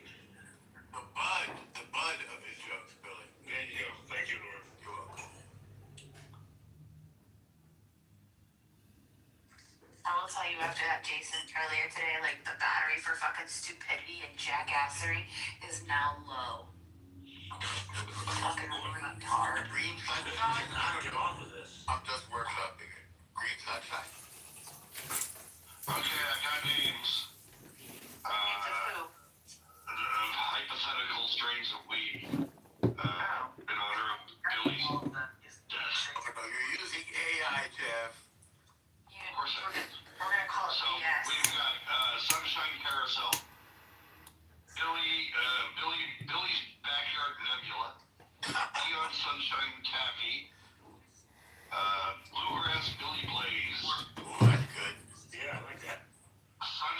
comment number 7. Billy doesn't on the regular. I like that one. I'm gonna call it a yes. Me, no sunshine, gospel. House like Billy Jam. Billy's electric company. Harmony would be like a cross between like Blue Hayes and something else.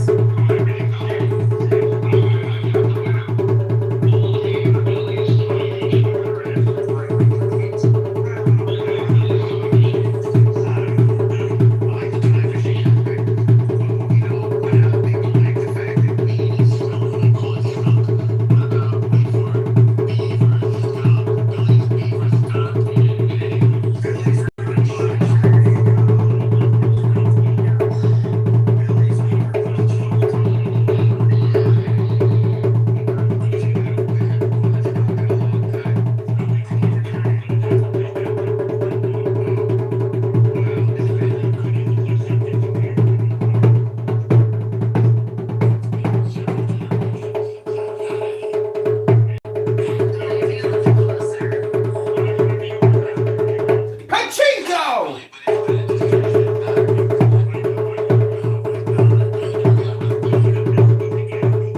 Pachinko! West Coast. Pachinko!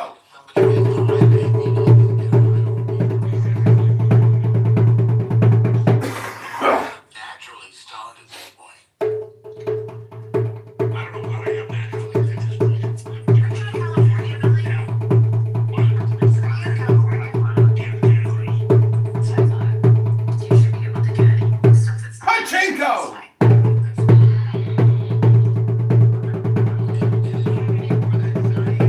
Pachinko!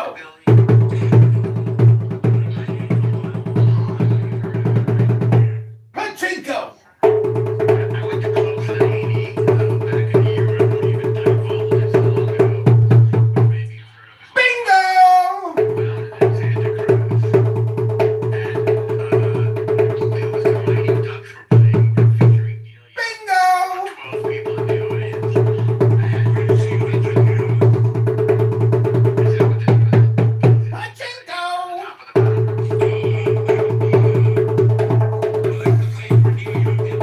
of the mountain.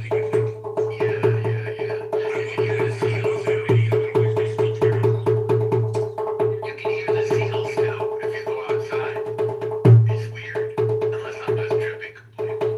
Anyway, I had 2 hits and I couldn't drive. I just had to sit there till Pachinko!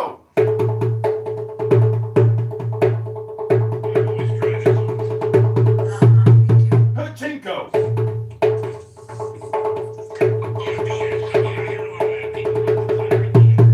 Pachinko! somebody mentioned that you would try the Special K. Pachinko!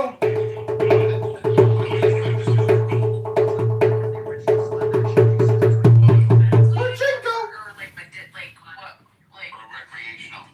yeah. Which? Well, one is under a doctor. And comes under Oh, okay. One would be for the pain or something, and the other would be for the pleasure. Well, I had a lot of back pain, so I thought that would be a good time to do it. Did it work? Like, what was the effect? Mostly I just hugged my dog. okay. So it was very pleasant. A nice thing to do with your dog. The dog was like, fuck, he's high. My dog is so crazy. 9 months now I've had her. And we spend all our time on the couch hugging each other, and she thinks she was everything. But if I'm standing up, she's running away from me. She sounds very cute. Maybe she wants to go work out, Billy. No, she's lazy like I am. Right now she's... Who the fuck has the audio with the zooming in? What is that? I'm in a meeting. Okay. It's a productive meeting. Timing. Well, sometimes I have something to say. Maybe you should Hilarious. when you're meeting. No, I like to multitask. I get more done. Perfect. You should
Never had one lesson. Never had one lesson. Yeah! Don't be Captain Save-A-Ho right now, okay? That's just an opinion. I don't know if he's get lectured by you on how to behave. Well, you stay in your lane, I'll stay in my lane. I made an opinion. Hello? How about that?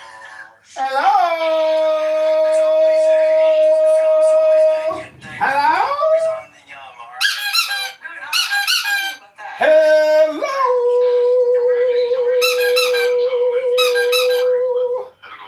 Hello? That I said something and I could give that to you, but then it's just like, but don't act as if it's the perception of I can do it and you can't. It's so fucking weird. Like, no, dude. I'm just saying, like, we can all hear. And I was trying to let him know we could hear it. I wasn't like, hey, shut up, you're fucking speaking, we can hear you. I was like, hey, Never had one lesson. Never had one lesson. Never had one lesson. Never had one lesson. Yeah! It's very simple. he's the only, like, yeah. Like, You were fine. Whether or not other people want to say words. I actually think you're actually very nice about it, to be honest with you. I get annoyed when people react to you as if you're being mean or something. Yeah, I mean, there was nothing but polite in that interaction. And then, his response was not polite. It was pretty self-centered. I was like, oh, okay, motherfucker. She's like, oh, as it turns out, I'm fine. I'm like, okay, cool. He did this thing to me yesterday. He said drudges in a word, dredges. And I was like so annoyed because I was like, Philip, you don't get to complain about anyone. You've been fucking weird for days. What did you say? Angry, argumentative, Philip. You're like, you've got your period. let's just say I was in the forums. Yeah, maybe. Like, that was just one of those things where I was like, shit where he knows like exactly what his skin.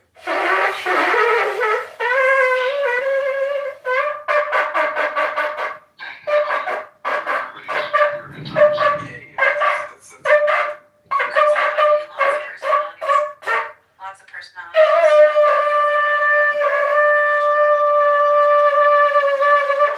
Sure, I'm okay with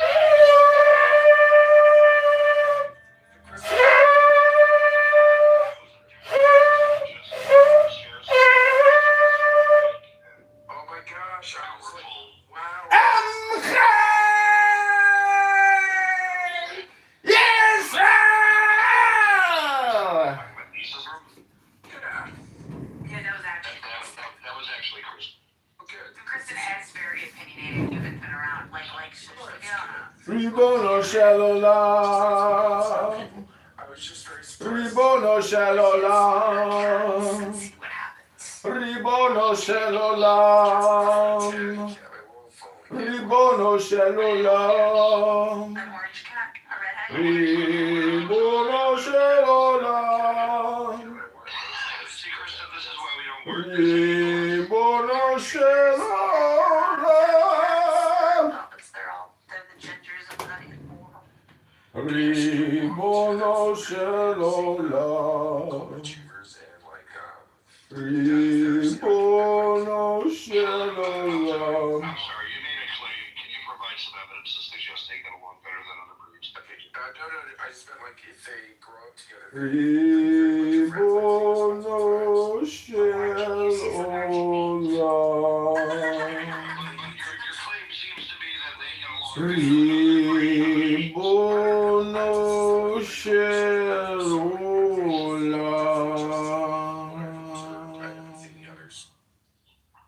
Ribono Shalom. Let's just like, let's put it Ribono Shalom. all day long emails from Jeffrey Epstein. But, Philip, did you see that last email from Jeffrey Epstein? I have no idea. Ribono shel olam. I'm just fucking. Ribono shel olam. Ribono shel olam. Monotone in speaking. He's monotone in hearing. Ribono shel olam. You're working on the smoking part. Ribono shel olam. No, I didn't realize you were such a big supporter of me quitting. I'm gonna keep smoking. Ribono shel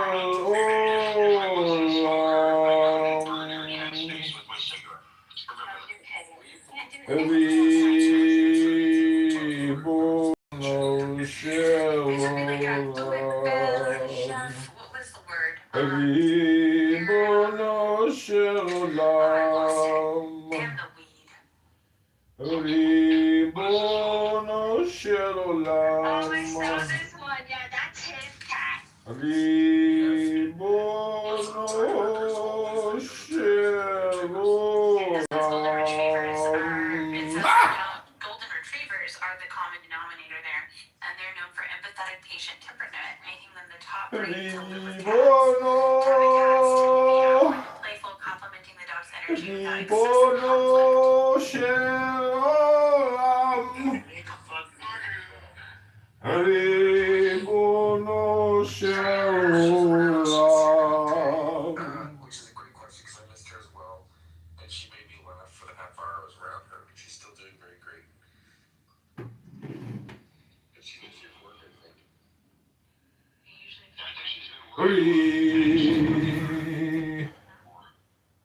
Ribono shel olam. Ribono shel olam. He built it because it's way better than Clubhouse, and it really Ribono shel olam. But it's gotta be available for Android to. Ribono shel olam. They don't make it easy. They don't like to talk to each other. Ribono shel olam. iPhone? How would you feel about that? I didn't think so. I figured your personality was going to reject that immediately. Like, it's not like you're poor and can't afford a fucking iPhone. It's just that you don't want one, so. Yeah. So, it's not going to work out for any of us, really. What do you guys think about this new screening app on the iPhones? I hate it. Do you mean the one that makes you, like, say your name and why you're calling? Yeah. Okay, yeah, so because of my job, that's why I hate it. Because I'm doing warm calls all the time to donors. And then it'll be like, state your name and why you're calling. I said, like, am I making a jail call? Liz, cell block 1. Would you like to accept a call from Liz, cell block 1, an inmate at the El Paso County Correctional Facility? Press 1. That's how I feel every fucking time. Ribono shel olam. Listen, people really know that they don't want to talk to you, you know what I mean? Because they're like screaming. Ribono shel olam. Switching up my MO and being like, I know you're looking at your phone right now, but that's creepy. Can't do that. Because there also is that setting where, like, as somebody's leaving a voicemail and it's being transcribed, you are getting in real time on your phone and you can pick up in the middle of the voicemail at any time. Like, what is this psycho shit? Yeah, that is a little bit, but I like the fact that like I don't know who it is, I can quickly send it that direction, and I don't have to like leave a voicemail, I guess. Whatever. I get it. It's like it's gonna be interesting to see how you guys have to adapt to it, I guess. I mean, it's warm calling, so I still do it anyway. Yeah, good for you for doing that though. That's probably why you're so good at your job, is that you're not afraid to do cold calling or warm calling. I call 40 to 80 people a month.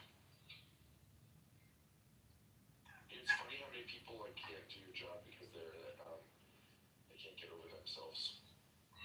I can't get over that, or the hardest part is like being told by somebody else that you have to ask somebody for like a really large amount of money.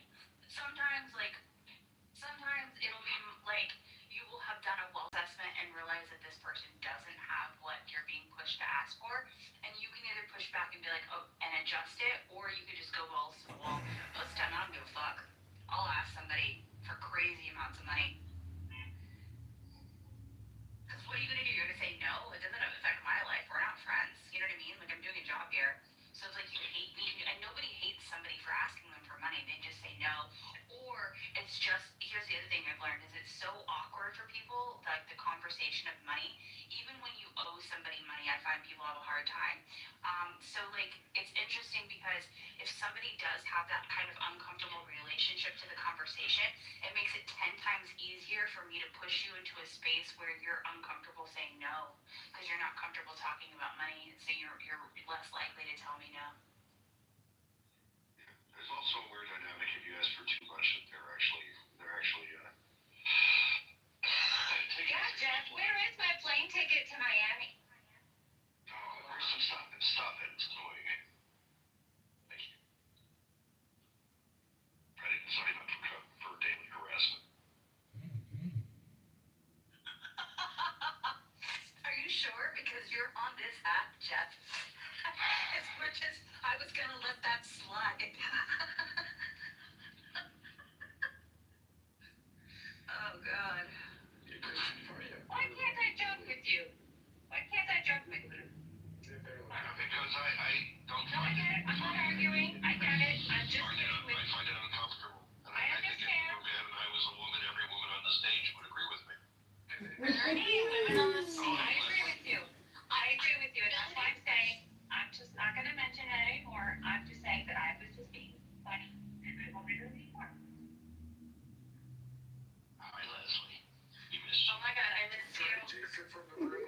Did Jason Lily get upset and leave the room just because he told her not to? Wow. Where did he go? I asked for Leslie, and I got Billy, I was literally thinking about you last night. Jay is like one of his. How were you thinking about him? I was just like, I haven't talked to Billy in a while. I should text him. You asked, Where's Leslie? Thank you. and when you said to the room, "Where's Leslie?" I texted Leslie, "We miss." Oh, okay. Yeah, I was finishing up something and I'm finally here. Literally, Billy was like, "I miss Leslie," and I just sent a message. Hi, Leslie. Hi, thank you. Welcome. Dude, We've accomplished a lot this morning. how many Valentines do I have here? I'm gonna assume a lot. Hello, my Valentines. My Leslieans.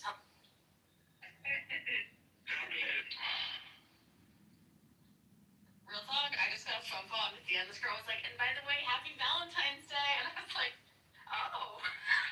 Hey. Hi. It's Saturday. No, it's Saturday. Oh, okay. Yeah. Leslie knows damn well what it is because we've been counting down. Oh yeah, Bliss is having a huge party with her girlfriends. I managed to live a life where I never celebrated.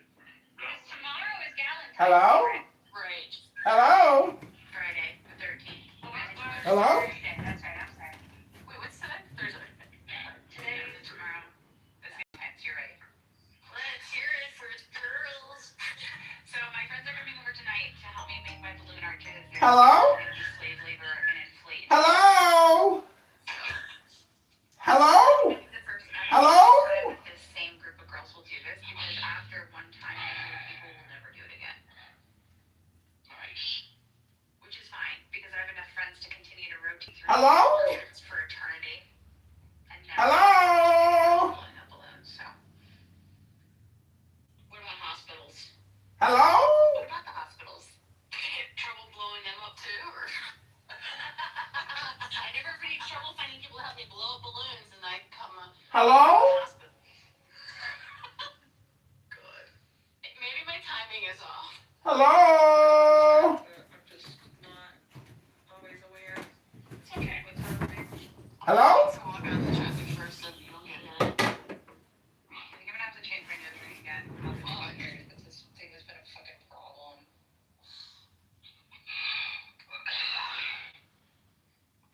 Philip,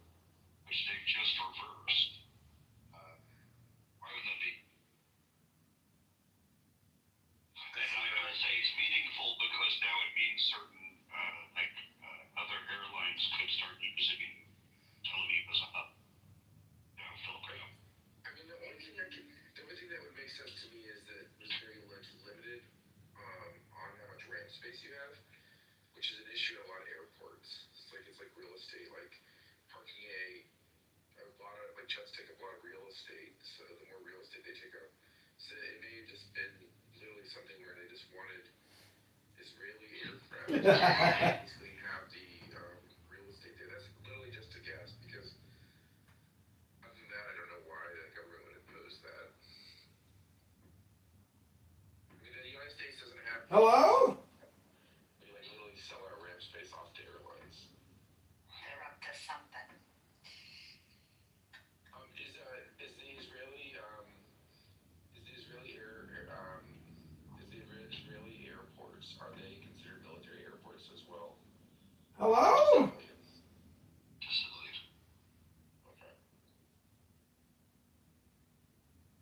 Because you know how like a lot of countries, like when you go into those countries, like you see like one side of the airports civilian and then one side's like military. Hello? You never been to Israel? No, I've been to Israel, but I've never paid attention to this stuff. Gotcha. Okay. Yeah, just never. I almost saw a commercial pilot aircraft come and smash into a like plane going to Centennial, like a small. I was like, what the fuck? I swear to God, from where I was sitting, it looked like there was only 2 feet in between. Ribono Shalom. Ribono Shalom. Ribono Shalom. Ribono Shalom. Ribono Shalom. Ribono Shalom. Turn to the east and then you go to IKEA. And then as you come over to IKEA, there's IKEA on the crossover IKEA and which one are you going? Can we talk about the access to 555 Northern Virginia, please? What? I want to talk to you about the exits of 555 Northern Virginia. To be fair, like the stuff that happened at Washington, like it's really interesting because like as a pilot, it's always confused us what they've been doing with helicopters, and it's never made sense. Like this is. Oh, you mean like that Black Hawk thing? Ribono Yeah, that's why Shalom. I brought this up. There was like something that like so a lot of this kind of stuff out there is very interesting on into that area, and it's always been confusing to us of how we have to be like looking out for these military or really helicopter routes that we're doing going over it. They do things at that airport where to tell traffic they do what's called you circle to a different runway and it'll come out of nowhere. Like taxiing to a different runway? It's circling, so like you're supposed to land on one runway and then like you're on final approach, the controller will say, Hello? 34, 65, switch right, 55, right, and you're on 55 left. And the issues, it doesn't seem like a big deal, like it happens all the time, but for pilots, our workload goes, when that happens, we get a real big increase on workload, and you typically forget about what's going on around you. And that's typically a lot of us, when we saw what happened at Reagan, down at Dulles, it was like very much like, it all makes sense, especially at night and all this other stuff. Like, during the day, at least you would have been able to see it coming. At night, it's like, it's just, when they make those switches, your workload goes up, and a lot of times you just start ignoring what's going on around you. And that's why they have controllers. Controllers are supposed to be out there looking for us. You know, the FAA actually is, for the first time ever, just took responsibility for that incident. Ribono Shalom. Ribono Shalom. Ribono Shalom. Ribono Shalom. Ribono Shalom. Ribono Shalom. Ribono Shalom. Ribono Shalom. Ribono Shalom. Ribono Shalom. Ribono Shalom. Ribono Shalom. Ribono Shalom.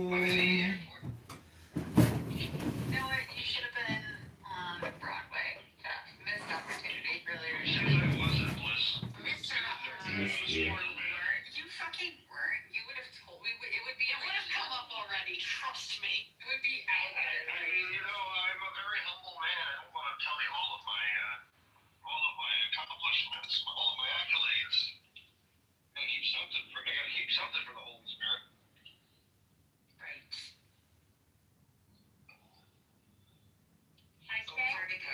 I said you sound like Huey Lewis in the news talking, but not singing. Shut up! Jeff, just so you know, it's all capacity. The whole thing was all about capacity. Meaning they don't have enough paper space to make that accommodation to the foreign airports. Yep. Seems like they gotta resolve that. Sounds like they resolved it. Yeah, it's interesting. I wonder how they did that. What are you gonna do? Ooh, I thankfully picked up some cough drops. Although, mental lupus. Now the question is there any room to build anything onto that airport? Why do people get cough drops? Because I'm sick. Like your throat is sore? Everything's wrong right now. Actually, I'm not suffering that much, comparatively. But my biggest issue is my nose and stuff. There's actually quite a bit of room for that airport to grow. Which one? Peoria. Well, I think Or wait, what are you talking about? Tel Aviv, Peoria. Oh. Whatever. I think part of what may be informing that is, they opened Ramon Airport in the south, and they just decided, apparently, to open another airport in the middle. So I think they're thinking that they can push off some of those, some of the activity at Ben Gurion will be deferred to a different airport. Yeah, absolutely. Yeah, that's a lot of ways this stuff works. What are you doing, Philip? Where are you? Are you home? Good, the Jimmy Yeah, Fucker I'm show. home until tomorrow night. Finally. Are you sad, Philip? No, I love working. It's very funny. Like I really do like my job, so it's not hard at all to get ready for it. I don't know, like I don't think I can describe it, guys. Like I show up for work, the worst thing that happens is maintenance delays, and I don't get home on time. Beyond that, like I think my current training's kind of stressful, but Do you ever fly to Arizona? yeah. Did you happen to fly during the waste management? That's a whole shit show, by the way. Because there was a woman that was like, For being strong man, and then said that other men these days have too much estrogen. I don't need to be putting names on it. Put a headshot on it, brother. Brother. Oh, it was let's be very clear. I was This one said, that's not a complete surprise. Lisa was talking about how men these days have too much estrogen. Too many men have too much estrogen, and what's interesting. you have addiction.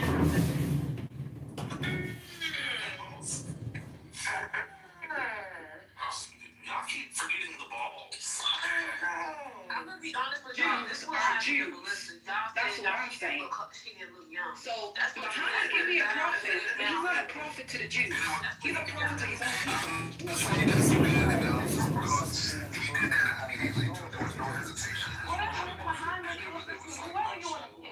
Jesus. He's just Jesus, false Messiah. He's a false prophecy. I'm actually somewhat surprised. I don't think it's red flag. It's just like continue. No, I'm not Muslim. I'm Muslim. Just get him off the flight. Okay. I think a lot of people think Moroccans are only Muslims. There is Jewish. Ribono Shalom, they also make great soap and great gloves for exfoliation. And mud, too. They're great in the beauty products coming out of Morocco. Hello? Yeah, I know. Some people are talking about Morocco. I'm adding to the conversation. Is your green bean of power making you feel powerful? I'm talking, buddy. I'm doing that shit. Hello?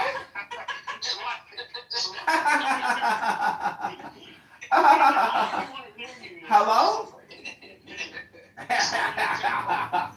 Hello? We need some of that poetry. Yeah, Yeah, I would just like to add a proprietary comment because I see you're now trademarking the rooms, and I just want to say that everyone's opinion is proprietary. And Megatron pointed out one time that no one's perspective is identical. That's just impossible. So we're never going to have total agreement. And what we're doing is we're not meditating. These rooms should be a meditation of peace, not friction. Hello? Oh, not the hello guy.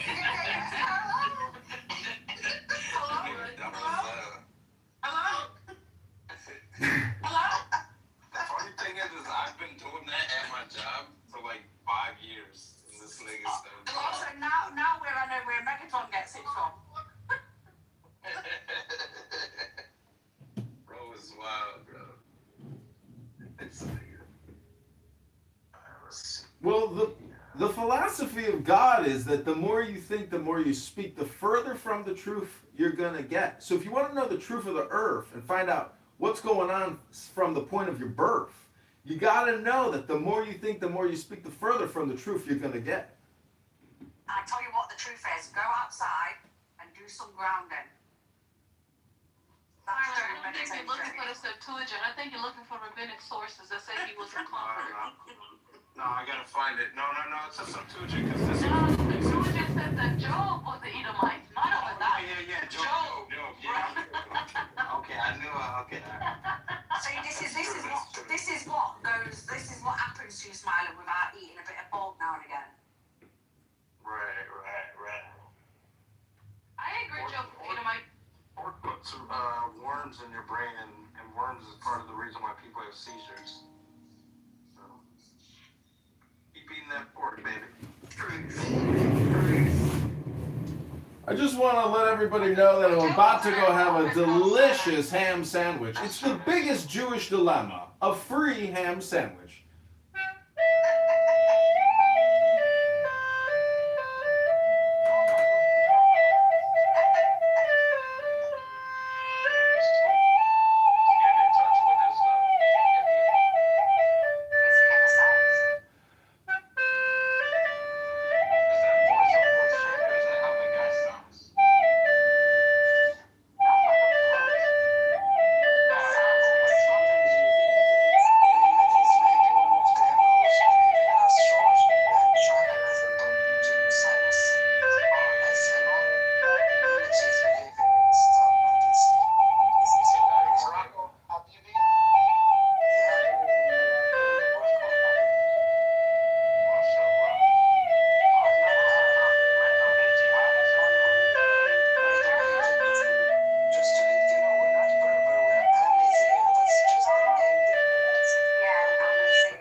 Hello? Never had one lesson. Hello? I didn't know that. I'm sorry.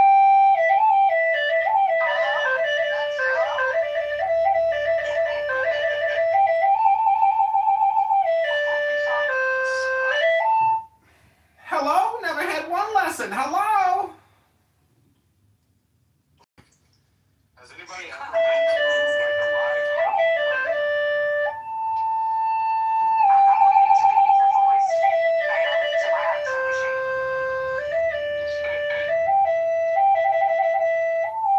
Just take his voice and record it. Listen, all communication is hypnosis. All communication is projection. All communication is politics. All communication is spam. Hello?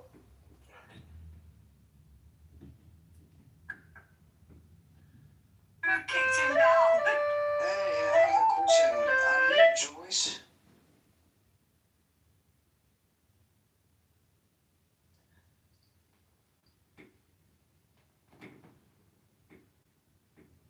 Is who Jewish? Sorry, I was reading.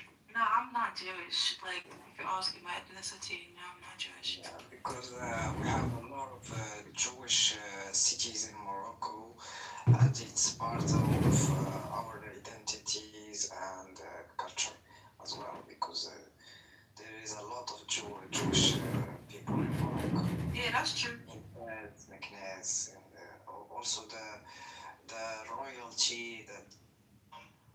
But at the end of the day, people are obsessed with saying his name when they mention anything presidential. But when Biden was sleeping at the White House and sleeping on stage and fucking losing his damn life, nobody said, anyone said, yo, I have never paid that much in gas in my fucking life when this nigga was in the president. Oil changes, like everything. We went broke with Biden. Broke as shit. Like everything doubled in cost. Everything gone down. And there was and y'all don't see between the lines. Obama did the worst shit. There's an interview with Obama telling us, hey, if you guys put Trump in a house, hello? Is this a Black History class? Hello? Hi, sir. Yes, it is. I wanted to say that Jeremy the Talking Ape, his real name is Jeremy Hill, and he's the CEO of Cloaked Wireless. And I've notified his investor that he comes on here 100 hours a week and makes hypersexual, hyper-racist, horrible anti-Trump, anti-American rhetoric, and I've reported him to his investors as well as his employees. His name is Jeremy Hill, and he's the CEO of Cloaked Wireless, otherwise known as a fat, disgusting, white piece of shit out of Canada, aka white trash, and he has run his mouth long enough in the Talking Apes, and finally, a silverback in Illinois, in Chicago, in America, is fighting back against the tyranny of that fat, disgusting, loudmouth piece of shit CEO, Jeremy Hill, of Wireless, Canadian piece of shit CEO of Cloaked Wireless. And again, we've notified him about his stinky legs. He's got stinky legs and he needs to wash his legs. And we've notified his primary investor, Mr. Back, who he loves to tout, who was an early crypto enthusiast, just like Jeremy. So again, Jeremy, CEO of Cloaked Wireless, we've officially doxed him. We've officially put him on every platform. We have filmed him. We have made an ass of him, but it's really himself who is a giant ass who sits here and runs his big, fat, disgusting mouth, and America is sick of it, and we're fighting back against the CEO of Cloaked Wireless, a talking ape piece of shit named Jeremy Hill. Hello? Oh, wow. Yep. Oh, wow. What's going on there? Yeah, we're aware of all that stuff, sir. Was that like a public announcement, or was that propaganda? You tell me. Public Anyway, so announcement. back to this shit we were talking. When it comes to political conversations, people love saying Trump, man. Kind of want to get a Cloaked Wireless phone now. And as soon as you curb the conversation to another president, everybody gets quiet. Our politics are all fucked. We know that. And in all honesty, when we sit here and want to talk about politics, talk about religion, you guys need to be happy. That is the overall goal in your life. Make sure your family is happy and well. Make sure that you are happy and well. Make sure that when you come up on this app, you actually have time to be on the app. Make sure that before you come onto this app, your kids are taken care of, your spouse, your family, everybody's good. Yeah, it's called the theory of joy. Does anyone here ever talk about the theory of joy or bliss? No. CEO of Cloaked Wireless, Jeremy Hill, all he does is run his fucking mouth and slobbers all over the place, all messy. He's getting messy. I'm about to get messy here, boys. Jeremy Hill is a disgusting human being, and he should be censored, and he should be limited from even being in the Talking Apes. You need to get rid of his privileged status. Get rid of his ability to make rooms. We've had enough. Enough anti-American Trump, anti-Trump rhetoric out of his disgusting mouth. He's got a family. He's on here 100 hours a week. He's taking money, millions of dollars from investors. He's got 2 YouTube videos up, and the guy is on here lecturing us all day long. No, resist. Jeremy Hill, CEO of Cloaked Ventures, aka Cloaked Wireless. is a human piece of shit. Everybody knows it. He's got the biggest, most disgusting mouth on the platform in the House. We're pushing back. This is a public service announcement. Jeremy Hill, CEO, Cloaked Wireless. He has been put on notice, and I challenge him to a Talking Apes trial by combat! Fatality. So he actually had people vote him off the island. It's not just wanting to be here, and they said no. So he removed this title. No longer. Yo, Mossy, what up? Jimmy? Shut up. Oh God, his sister's here. So again, this is a public service announcement. Candidate John Kitover is publicly challenging Jeremy Hill, CEO of Cloaked Wireless, to a Talking Apes trial by combat. Who here is strong enough to judge and moderate the trial? Hello? Mountain. Kaiser. Todd. Hello? I would actually request that Day adjudicate. Day can splurge out, sometimes spurg out, crash out. Where you let your own father? Is that a projection? Are you projecting onto me your own fucked up relationship with your father? Hello? Hello? You're projecting? Because all communication is projection and conditioning. Hello?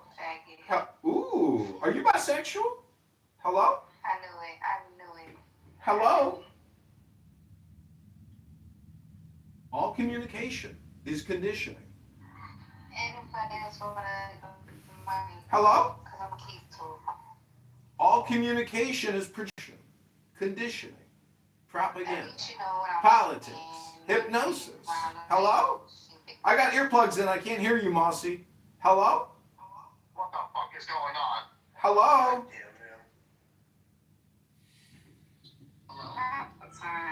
Hello? Fuck, you guys gotta be killed. Hey, Martin. My friend today. What character are you today, Mossy? T.A. Mossy. Always a T.A.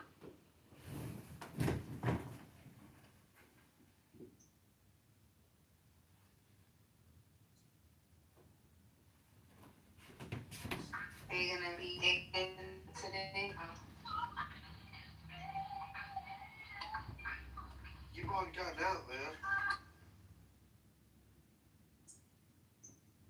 What? You keep cutting out.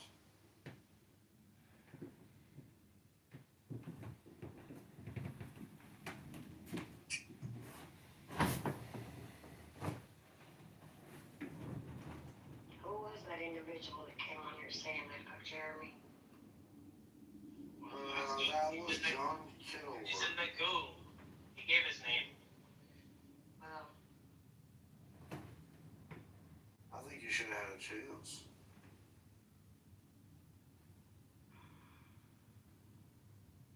Well, you did challenge him to combat of death like that, so. Alright, here we go, guys. Wish me luck. Cowboy combat! You don't like hearing the truth? well, I don't like people being doxxed. That's cool. And everyone got him because of how he is. You think that happened in this room? That's public information. I know.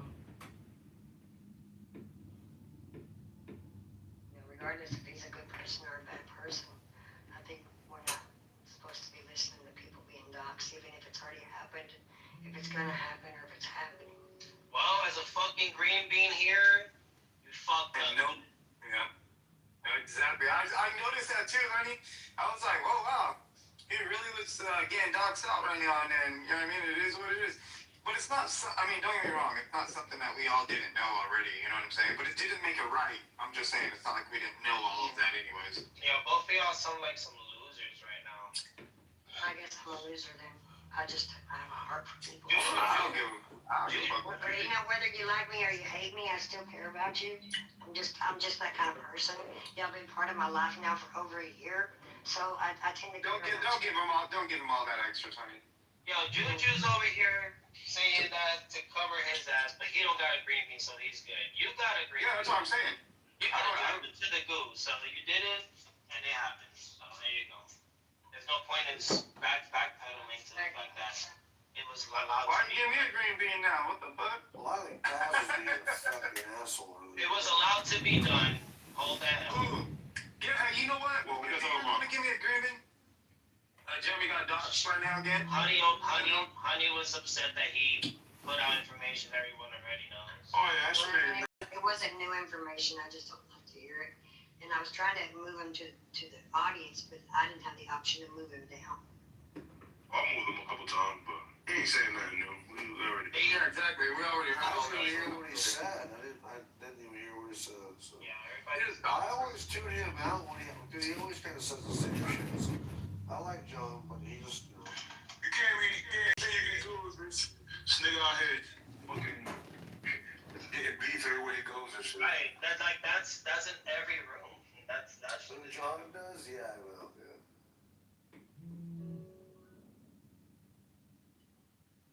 But stand on business. Ain't no need to backpedal.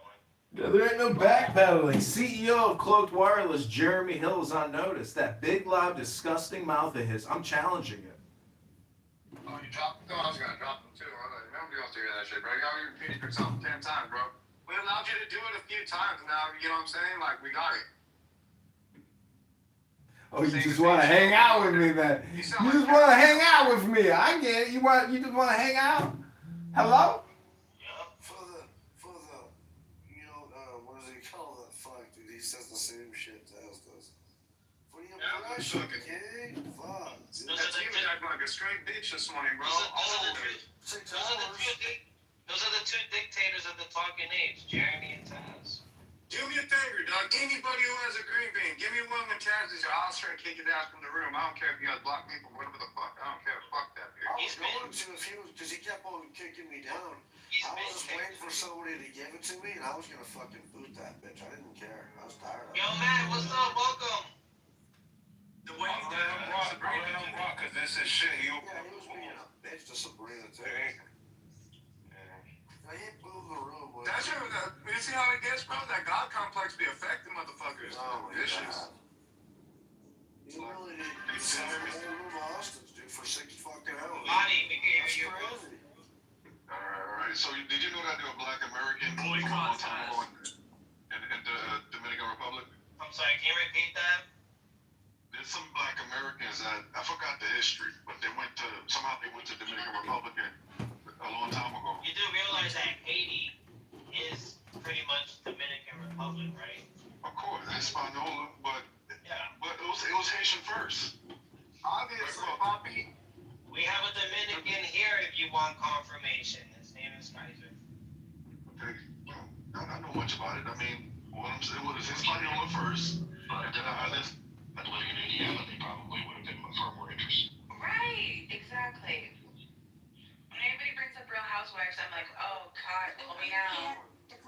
We don't have predictions, so we Like, can't talking have about my evidence. neighbor. No, but there's no evidence about things. There's this whole thing because like Simone Biles is dating I don't know, one of the Browns. And then my neighbor, her husband is Shelby Harris. There's a weird situation, like I guess like cattiness between her and Simone Biles and my neighbor. Well, that's kind of like, I guess like the hottest goss that anybody would care about. I guess, but it's not really anything. I really don't like Simone Biles personally. Is she like a full-grown adult now? Yeah. Sounds like you want to call her Simone Vile. Let it come up. Well, he's back. So He's back, bitch! I was just gonna say, John, I just wanted to see you come back to the paint on. There you go. Just do yourself proper. Don't come in as you. Thank you so much. I appreciate the room. I'm gonna take off now, but I appreciate the room and the talk. Pro? Absolutely. All right, bye. Yeah.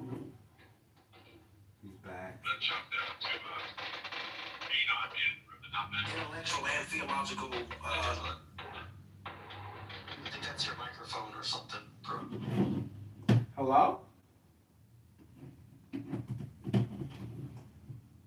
My concern, though, is that religions are using all these fancy words to redecorate simple bigotry. I'd like somebody to show them wrong about that.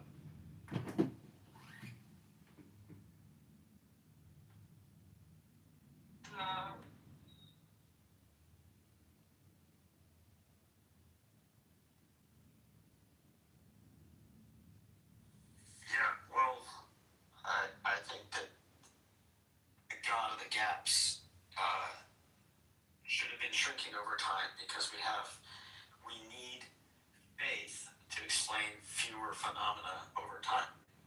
That doesn't make people more reliable. It doesn't make trust part of human nature. It doesn't make people good. Just an understanding of the mechanics is a little. It requires baking in fewer mythologies and superstitions and magic. Hello?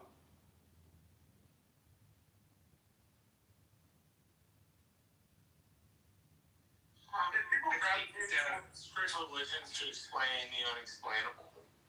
Right, as you said, David, there are fewer and fewer things that are unexplainable, which would make sense. There's a lack of religiosity in the country, or like a growing lack of religiosity.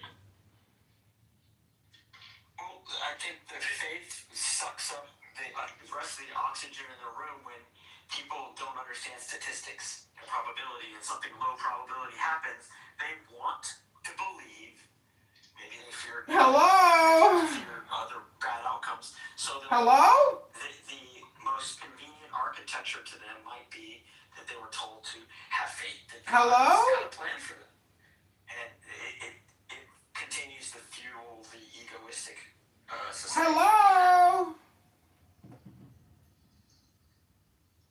What would you say, David, to an alternative view, which is that religion stopped explaining science a long time ago, and most people hold on to a religion not for its science explaining capability, but for its moral explaining capability? Well, I just think it's moral laziness. Hello? To not look around and see the expediency of an organized religion and how it's part of explaining reality. It's part of explaining human history. That if you want to adopt a scientific framework, the Occam's razor is the simplest explanation is evolution is true. That physics explains these things, and that take on fewer assumptions that you shouldn't make claims about the future because it's not knowable. You shouldn't make claims about pre-consciousness. I don't have any memories in utero. I kind of understand why certain things don't come online, like theory of mind, having a memory, the substrate you would form a memory on. But I also looked into the math of souls and what they say in church versus what science says about souls. And maybe I hit the fork in the road like you did and chose the path that had more explanatory power. But that was, I mean, I think some of that stuff touched on like eternal life and soul in a moral sense, but I feel like it's language. Science is not touching. They're placeholders. Science is not touching morals. Do you think, or am I wrong? What touches morals? That's a social thing. Science doesn't touch social things. Almost. I mean, you probably agree that economics is not the same kind of science. It's not a hard science. Like I don't believe economics is a science. Right. So when you, I don't know where the membrane is. Am I stepping outside of science when you take a scientific language like math and explore finance? That's not economics, but how would you use science though to solve a moral difficulty? Tell me a moral claim that science can address. That scientists need to go on a search for. guess I'm just asking what you would. Look, when I go pick up my kids from school, am I using science to say hello? No. Like, science isn't used for. Hello? Hello? The social life is. I'm just asking, what would you say to somebody who thinks that their religion remains necessary because they Hello? support moral loads? Well, then I would just ask them, what else informs their moral Hello? perspective? What is the right thing to do about buying Bitcoin? That can't actually be in the Bible. Hello? Because they're not. So I would step as far away from talking religion with them and see what they say about moral things. The trolley problem and prisoner's dilemma. You can talk about hypotheticals without bringing up religion. If you do that too early with somebody, you're probably going to get them to not exactly tell you what they believe. Hello? Because they're going to be so defensive that you're looking up their constitutional skirt too much. Hello? Trying to use case studies. I mean, it just. I don't think I've interviewed people about their money and started how it informs their moral point of view from a religion. Those things either happen naturally, that people want to share them with you, or you're trying to interrogate somebody and they're not at church. They're not where they would share that kind of thing with you Pachinko! until they feel more comfortable.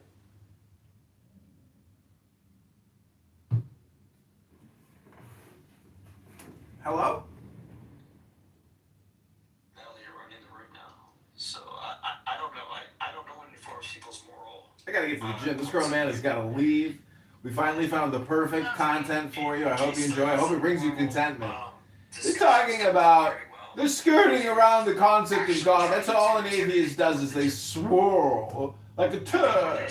Swirl like around a toilet, facing the inevitable suction and demise. We've kind of are largely outsourced people's Desolation. to talk on these topics. Oblivion. How do you bring up moral Down the toilet. questions? I mean, An atheist is a swirler. every day when people bitch about their taxes or like are proud that they pay their taxes. Ooh. Hello? Hello? Feeling to it too. Because I don't exactly know all the time what people mean in these worlds. Other than I feel a way about a thing. I don't really get how I'm making a decision. You know, I'm making a decision based on things that I've done. Someone would cover some That's stuff. pretty much what it is. It's also an extra Oh, word safe. Fun. you usually get with people Joy. in context, but the idea that there's like, you know, objective moral nonsense goes way off the range. Yeah, I mean, Benjamin, when people say that their morals are informed by this really old book, I might need to follow that up. Is upon whose authority are you Catholic? Is there a pope? Is this, you know, what intermediates that book, if anything? Because they didn't write the book. They had to have heard it from somebody else. Hello? And usually, largely people's religious environment is an inherited thing from how they grew up, which is got its own problems. What's up, hero?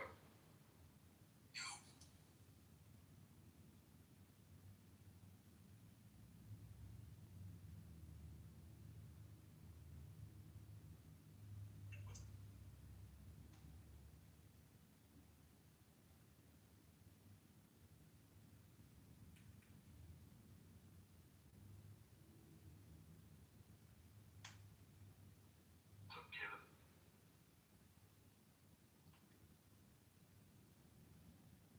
Yeah, I think that moral discussions are largely private discussion, you know, things that are usually not even addressed by, you know, Brian breaks up with his girlfriend, decides to go on a ski trip, then he invites her. Is that a moral thing? I mean, it's not science. It's and social lives. People's social lives are messy, so I think the desire for morality, it feels like there's some rule book, and for science is a procedure book, and most people's lives are the collisions of other kind of particles. Where would you put this one? So I was speaking and performing at a conference, and my previous girlfriend came with me 2 years in a row, because I was the speaker 2 years in a row, but for the second one, they added her to the conference. She had an not an MBA, she had an MFA, and it was, some of it was education, poetry, and all this kind of stuff. So she was a journalist at the time, so at BU as a grad student. So anyways, they brought her to like, oh, she'd be great to add to it. And we broke up in between that time, and it was coming up in like a month. And but we were on good terms, but it was coming up in like a month at the point at which I was already dating my current wife. And she wanted to do it because they were paying her to do it. And my wife wanted to come. So it was one of the first events my wife came to with me. And that was my ex-girlfriend. And it was very, very awkward.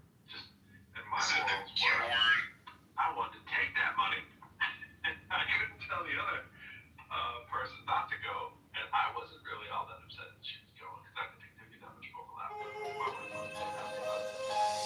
Here's the moral question. Did you discuss with your current wife and current girlfriend the dynamic ahead of time? I didn't know that. I did. So you had disclosure, and she said she wasn't. She said that's what she said. She said, great, I can't wait to go. And because I was in the mountains, and it was at well, not the mountains. What was the moral dimension of the mountains here? And I'm just saying, it was like it had a little going away on vacation kind of deal. It was up in Plymouth State in the beginning of the winter, and it's pretty far up there in New Hampshire. Anyways, so yeah, that was just brought me back to that wonderful business decision I made. That was not a good decision, and I have paid the dividends of that ever since.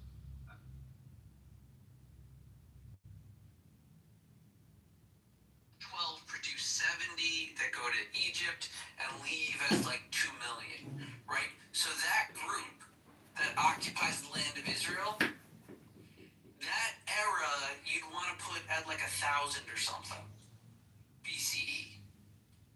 And the amount of time that they spend in Israel, 400-ish years of a monarchy and different civil wars.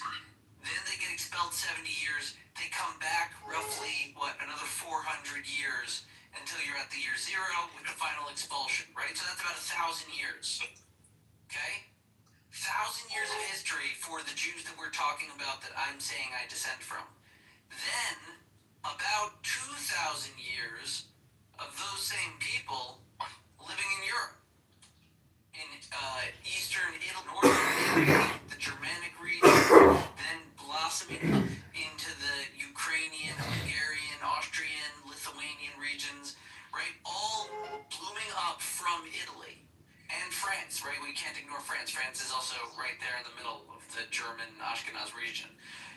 They were in Europe, my ancestors were in Europe for 2,000 years, and claimed to be from the era of Jews that were in Israel for 1,000 years. So yeah, I am very European of the past 2,000 years. I know me, I'm a nigger Jew, and I'm proud of it.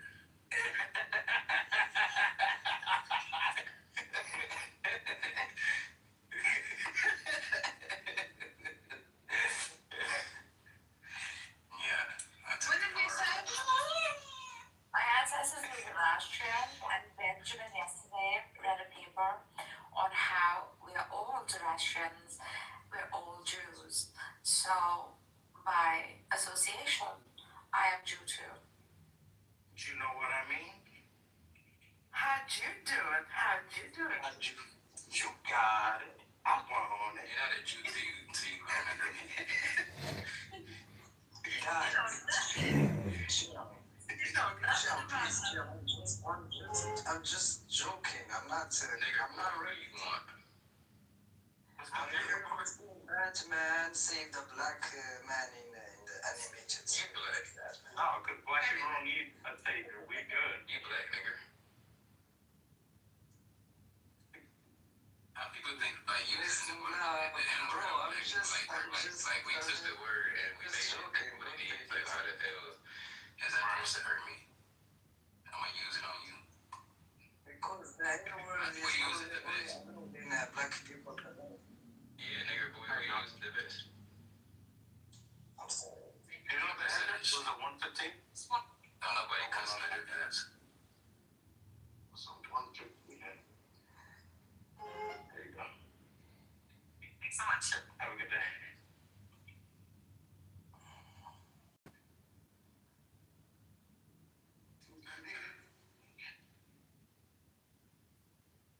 You said the keyword and the keyword. June. They smiling.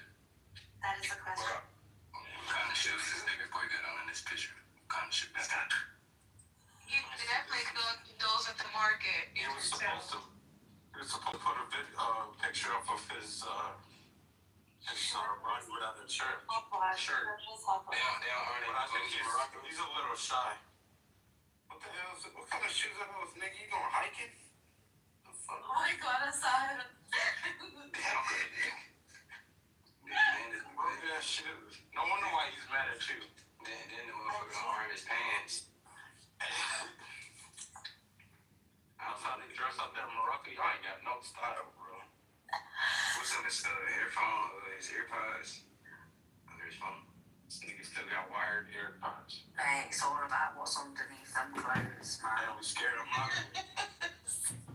What the hell did you just say, girl? Girl, aren't you married?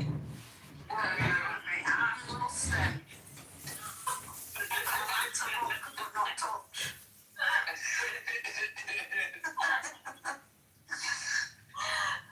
Look at that dude in the room. That dude in the room. Y'all kicked him out.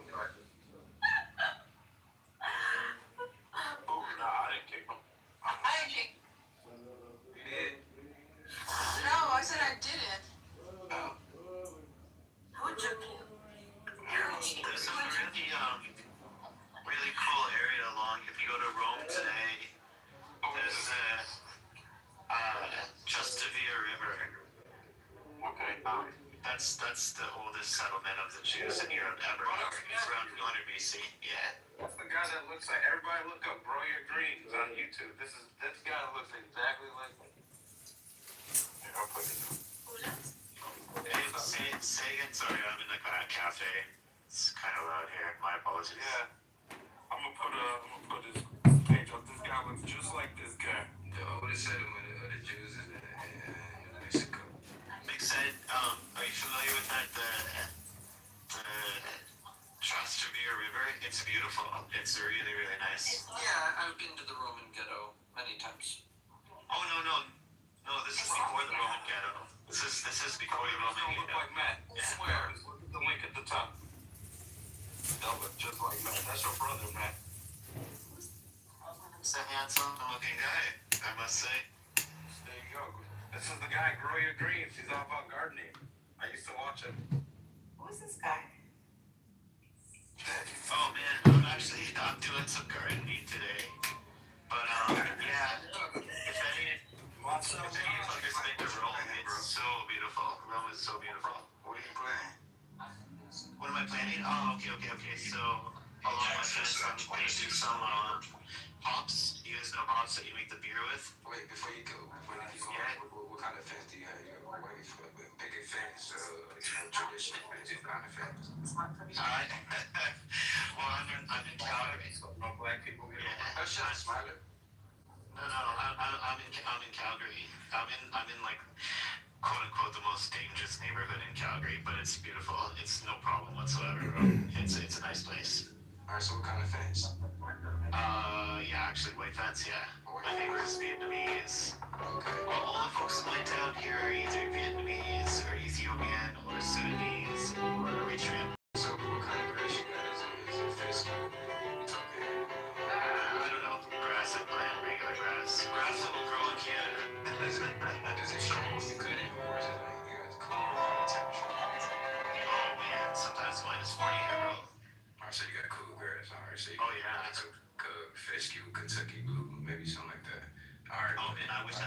I wish I had the Kentucky blue. That would be amazing. That shit's beautiful. All that matters to me is I want to hear about the argument.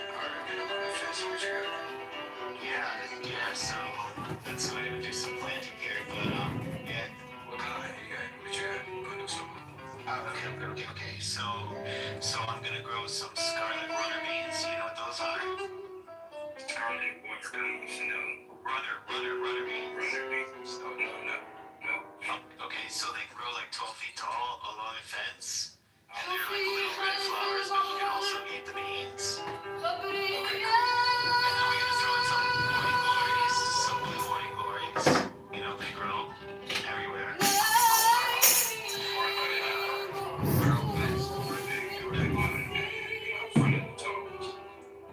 I'm gonna try to make it so that my entire fence is just covered in creeping vines and flowers. All these are tall. All really tall. We better keep up with it. And then I'm gonna put in some sweet peas. They smell amazing, you know, sweet peas. Really tall creepers.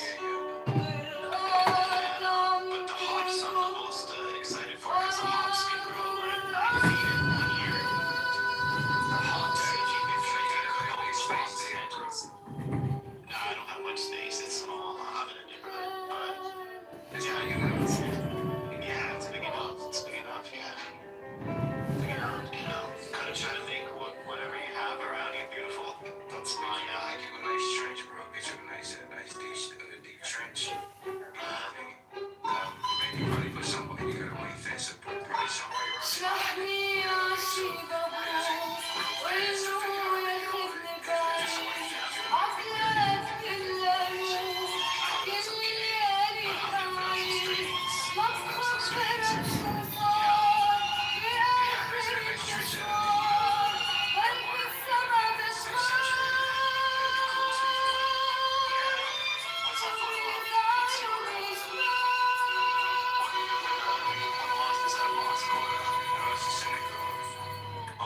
Okay. Yeah, looks beautiful. yeah, it's definitely nice. Definitely has to pray on the gospel. Well, when I was in Dubai, the Muslims, they were saying at any mosque, anybody can pray. If you're Christian or Jewish, you can pray there. God that does the fragrance, right? Perfume? Yeah, this is the guy. Yeah, this guy's cool as fuck. He was over there. He was selling. Yeah, he was over there. He was mixing stuff, doing custom fragrances and shit. Yeah, this guy's cool, man. I remember talking to him early in the morning on my way to work one day. Yeah, about how the culture is so different. You know. It was but I think the Italians have the best soil. I remember people, bro.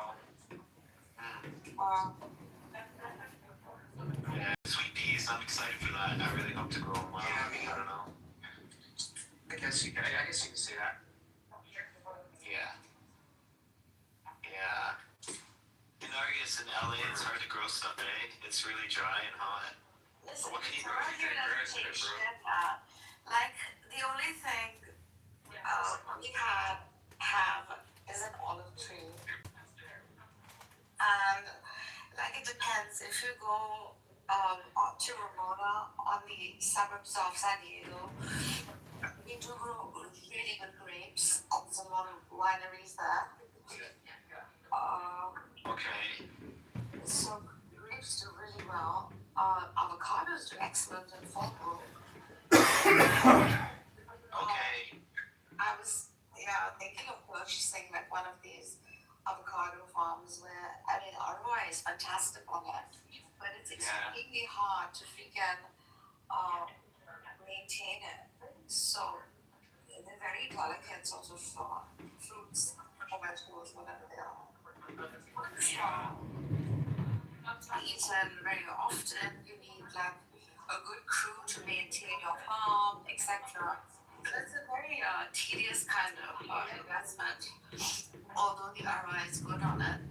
But other than that, I think all of the trees grow well. What is it called? Angier. What is Angier? Figs grow well. My neighbor has a whole lot of like tomatoes, like her entire backyard is filled with tomatoes. And when you're living in the heart of the city, I live very close to the heart. It's Sorry, if you have a chance, grow something called Osmanthus fragrance. Osmanthus fragrance. Get this. Try to picture this scent. So you take apricot jam, and then you take vanilla, and you take coconut milk custard, and mix them together, and that's exactly what Osmanthus fragrance. It's like an apricot and vanilla and coconut milk scent. It's unbelievable. I'll throw it in on. I know you can grow them down where you're at, because we grow them in Tokyo, so yeah, I'll throw it in on. Matt, I wanted to ask you something. I have synesthesia, right? So for me, I smell and taste and visualize simultaneously. Stupid fucking bitch. Stupid bitch. She feels life simultaneously. Can you smell the fragrance? Yeah. So it's kind of funny. I had COVID hit me, but I was still able to mix perfumes because I can kind of like in your head. Yeah, exactly. I can write down like pen and paper and formulate from my mind's eye, kind of. Like for example, there's many famous musicians. If they lose their hearing, they can still like write symphonies and stuff like that, or write music. It's in your head. Yeah. Never Of course you can. Yeah, of course. That's why I asked. Because Henrik's like never learned formal music. He too had what I have, and it was just like a mix of like variations of colors and the permutations and combinations of these that led him to make a tune out of it based on the colors that he mixed and matched. So it's not a strange thing, because the human brain always thinks in terms of analogies, right? Yeah, exactly. Yeah, everything we do is analogical, like the old expression, like the map doesn't match the territory. Like the universe and reality is super complex, and so as human beings, we're just analogy making machines, and that's when we come on the app, we're basically arguing with each other about the analogies. We're like, no, your analogy's wrong. No, I believe your analogy is too simple. You know what I mean? But none of us are actually talking about the real fucking world. Right. Also, it's too complicated. Also, in the Eastern world, like you see that how they came up with pictorial depictions of demigods, goddesses, etc. was simply because language was not that prominent at the time. Right? It wasn't as formulated, as sophisticated. And so like attributes, etc. were shown in the form of like very ornate deities, etc. Yeah. So symbolism is very innate, I think, within us humans. And figures and forms. And this is why I think like the one God concept without a form is one of the hardest things to sort of, come to the conclusion of. And some form, some manifestation. It's just,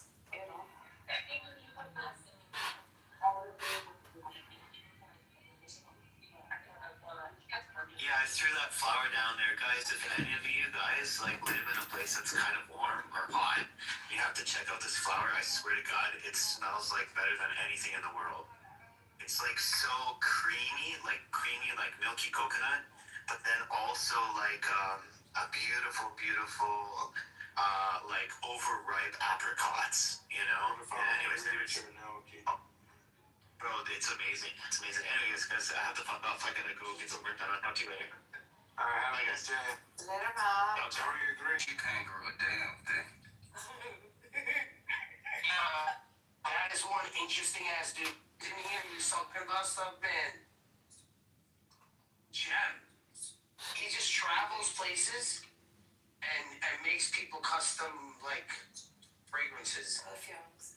He says he was in Dubai because they love that shit over there. Dude, Matt is Like everybody wants their own smell. Matthew is such a kind-hearted human. Like he's so kind-hearted. He's one of those rarities who wants the world to be a better place. Yeah, good people would be a better place. I wanted to stay fucked up.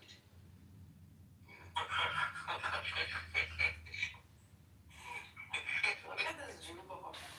That's so black. Then we can't even understand how good, how good it is. We need some fucked up shit here and there.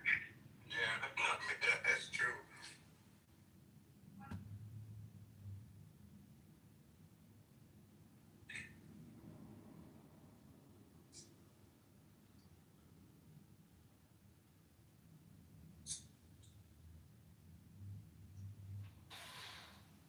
About the world is how quickly we get used to stuff.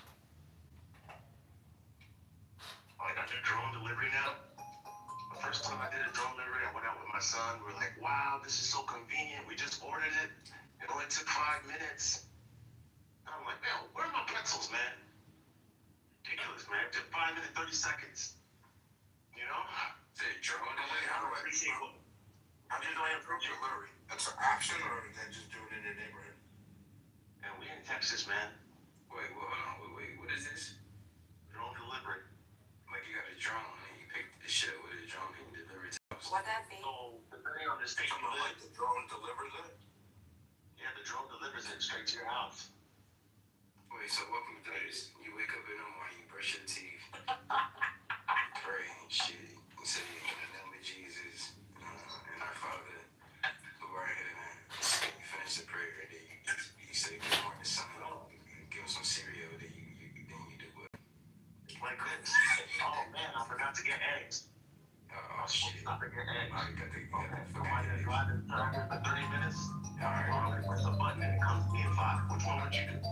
Shit, man. I'd rather take a trip. What the heck? Alright, look, fast forward. It's not lazy that this You want to go? It's not just laziness. It's that you're using gas, right? So it costs more. And Fast forward. yeah, go ahead.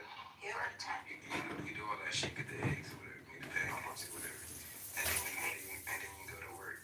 Alright, what happens now? No, I'm still stuck on the fact that people complain after they've had that done for them. Because you're not thinking about the grandmother, right? Who has disability issues, who this is changing their life. You're not thinking about that. This is gonna live. So why are you straining the system once you left it on Yes, bitches. Why are you not putting the Bible so I'm protecting it. You need people to on board so it scales. How do you think you're on Clubhouse? I'm all with you, Freeman. All for convenience, comfortable life. I just want to know how this drone shit work. So multinational companies are building drone beehives so they can just send their product to the consumer without an intermediary. Cooling and Electric understands the meaning of great service. How do you get the fucking drone? Warehouse. I turn on that company's app, Amazon, and I enter, I want this, and then it sends me what I want. Rocky, son. I don't keep the drone. The drone hovers above the house and drops on a through line, the product in a box, and then flies off.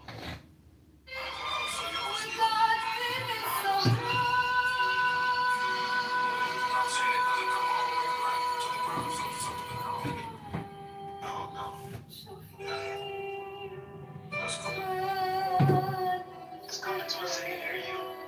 Yeah, you know, white folks is coming all the way down to the white folks that white folks did.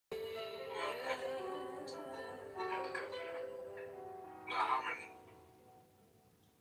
Are you using that service? You got Amazon stock?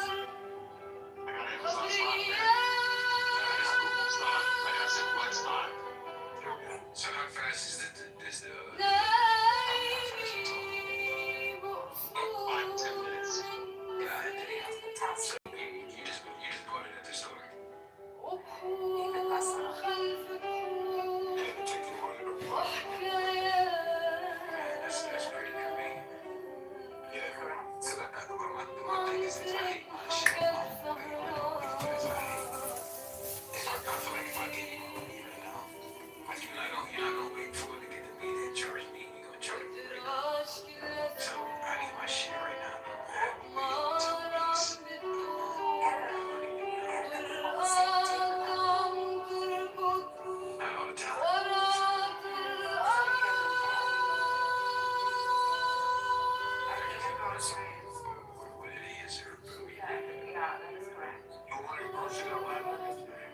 yeah, for the past maybe 4 or 5 years. Because it's very traumatizing to do grocery shopping and one must protect their mind because of the amount of options that you have and plus the interactions you have with different people. So I think sometimes it's manipulated. Yeah, but they give you some bad vegetables. That's the bad that's correct, Kate. That's true. So then, listen, you can return. It's just trade-offs. Even if you go to the grocery store now, you're checking yourself out, which I don't like. You want to talk about the good person? I'm buying the material. I gotta check myself out. Put somebody on the floor to make sure I didn't steal. Well, you're gonna make sure I didn't steal. So like, a lot of the stuff I steal is shit. It's just crazy to go to the store. Like you can go to any store, any restaurant, and they got all these stupid kiosks. And you go to the damn store, and they got 18 registers.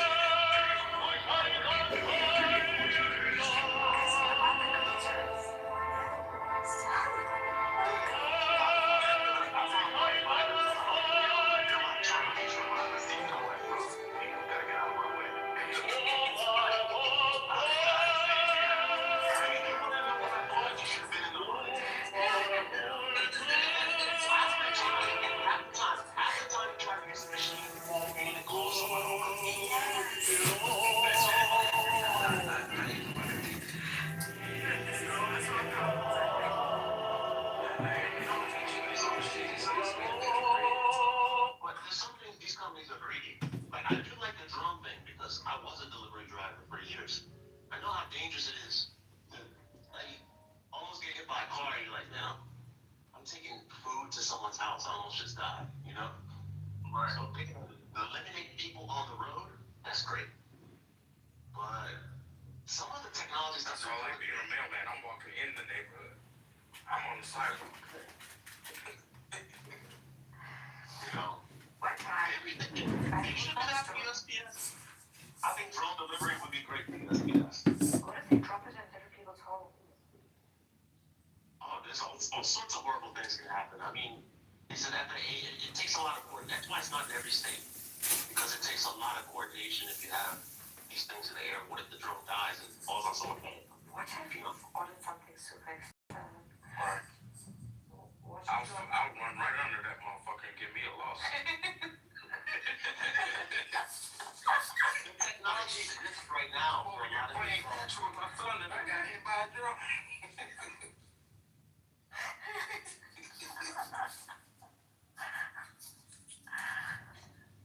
Drop on me, drop on me.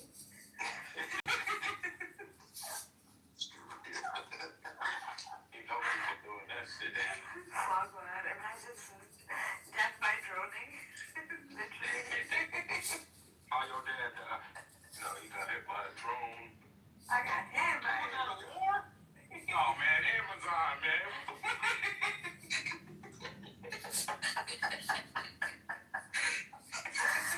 I would think these drones would have been activated like years ago. No, the technology exists. The problem is regulation. And not really, because that's the Democrats. Ever since the Trump administration came through, all this regulation came about. You know, I think there's wisdom here because we have planes that crash into each other, so they really have to figure out how they can command the same airspace without colliding. I think they should slow walk it, definitely. So right now they're doing a lot of testing where I am. We've got like 6 companies that are flying medical supplies. I mean, think about it, man. Like someone gets bit by a cobra and the venom is far away. That kind of solves that problem, you know. Time-sensitive things. So it is a good thing, but they shouldn't rush it because these companies are super greedy. They just want to make money. They want it on the road, and it's like, no, it's not perfect yet. Because like you said, sometimes they deliver to the wrong house, you know. Can you imagine like someone else's Vicodins being delivered to your house? Or the actual... It's the same thing now though, right? How many times you go outside and it's like your neighbor's package? Yeah. So, or the delivery delivery driver steals it. Listen, one time delivery driver stole the blush I ordered with mascara. So it was bizarre. And then my building has what do you call this? Cameras, security cameras.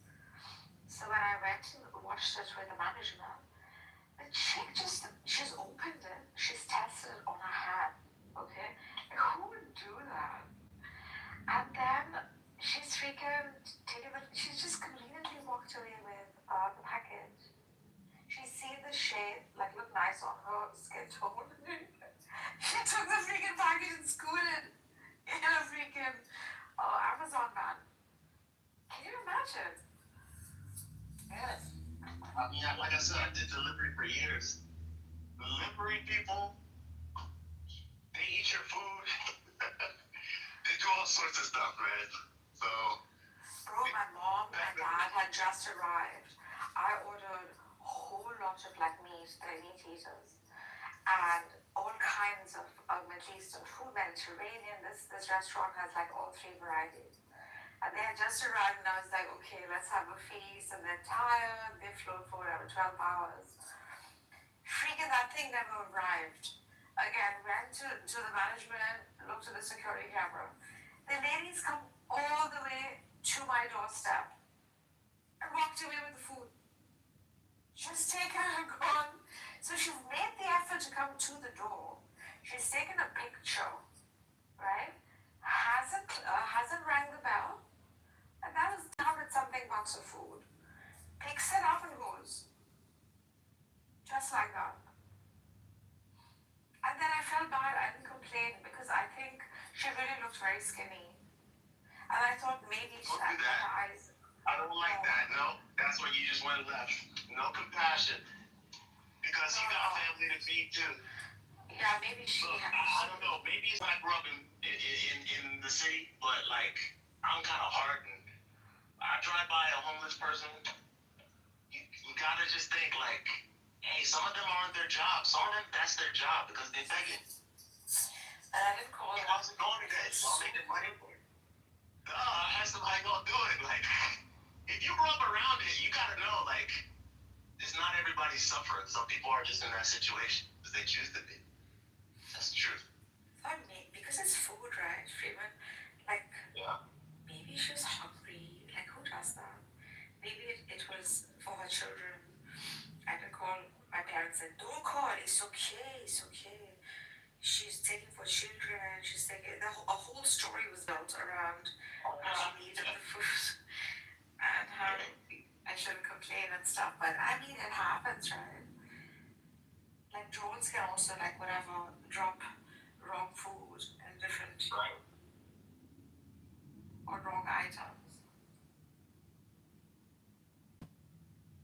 I mean, she stole $300 worth of food. Yeah. That's a lot of money. You know, the average, everyone want to talk about poverty. What percent of Americans do you think live check to check? Do you guys know? That is insane. It's like a ridiculous number. It's like 70%. Oh, wow. So if you stop and think about it, everybody's walking a tightrope in so-called one of the greatest nations in the world. So $300 is nothing to laugh at. I also saw like about 80% of Americans don't even have $1,000 saving. So any emergency, do you know how many people I drive by in the suburbs with like their car windows been broken for months? They don't have the money to fix it, So yeah, I think I get mad when I see people stealing because it's like you don't know what we're going through. Sometimes I'm mean. Sometimes if I see someone coming up and I know their neighborhood, whatever, I'll be like, I ask them for money first. I'm like, hey, you got any money? I was just about to ask you. Oh, okay. You can't just, I don't know, $300 they stole from you, Nargis? I can't accept that.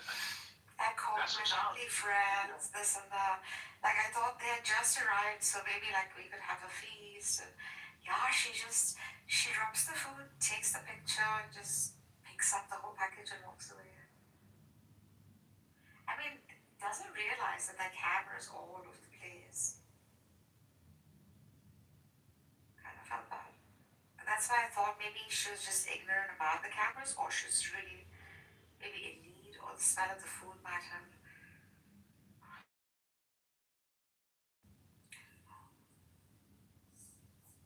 What's sad is that you lost $300. Yeah, but I just considered a charity at that moment, and I said maybe like. How do you know she had kids? I don't know. We made that whole story up in our head. Me and my parents and their freaking charity giving. No, like, yes, it's good. She had family. She had to go family. She take it home. The whole freaking story was spun around, like her rushing to her family to feed them. Steal from a store. Bro, I Robin Hood stole from the rich and gave to the poor. Why'd she steal from you? Like, she was a junkie also a little bit. Like, her eyes were all sunk because when Uber drivers drop off, they also like have to give you like picture of how they look and things like that. So when people complain, it's a legit complaint, right? Yeah, she looked like she's using, I think. I saw this girl, I saw a video, so she ordered some food, her food got delivered, she ate her food, and then she said that the DoorDash driver didn't deliver her food so she could get a refund. That's messed up, bro. And then the DoorDash driver went back to the place, which was her work. It was like, you fat ass bitch! Yeah, it was hilarious. She said she didn't get the food? What, don't I That's like the cool girl. You see the girl is so fat. Like, you know she would have done that. Oh my god. So wrong.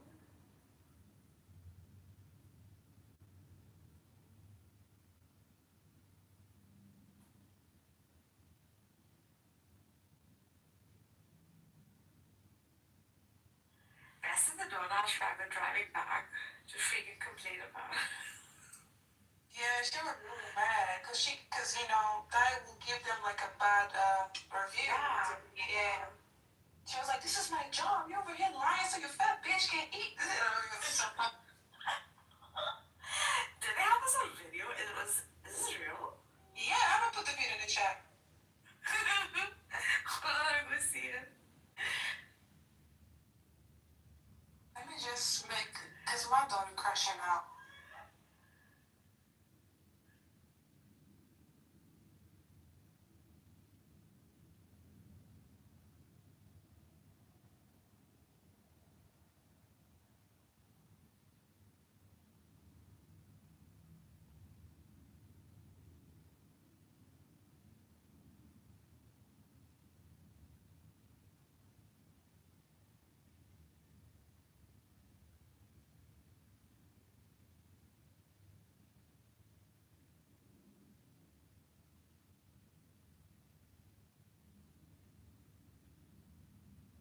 Mark, is he there? Yeah, Freeman. Yeah, so I was doing delivery in DC.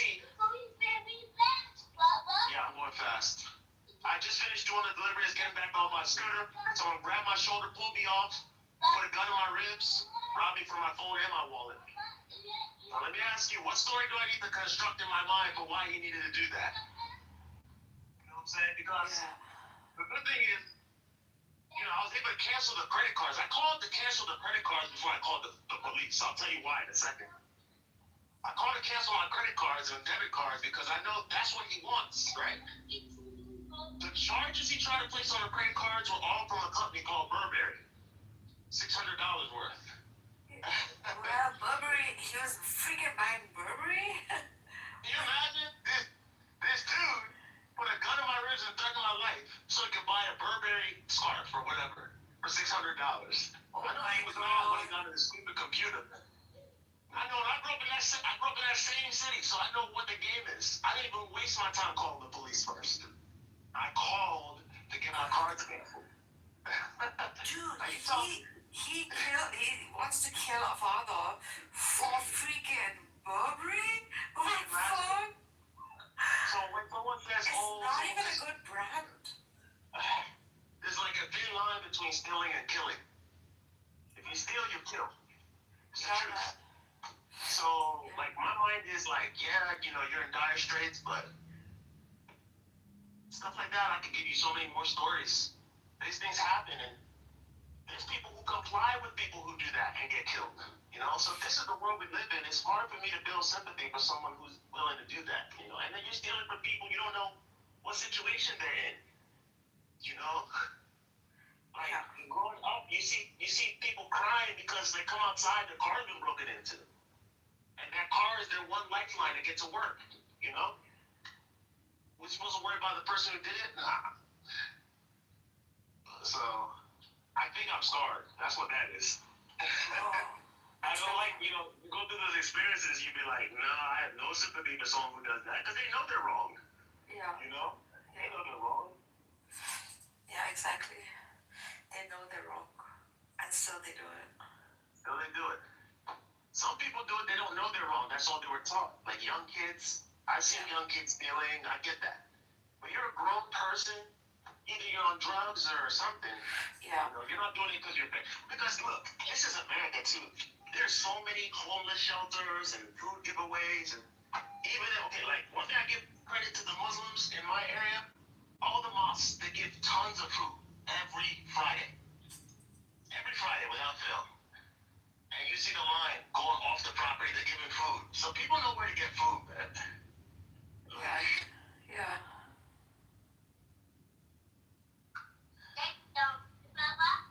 Yeah.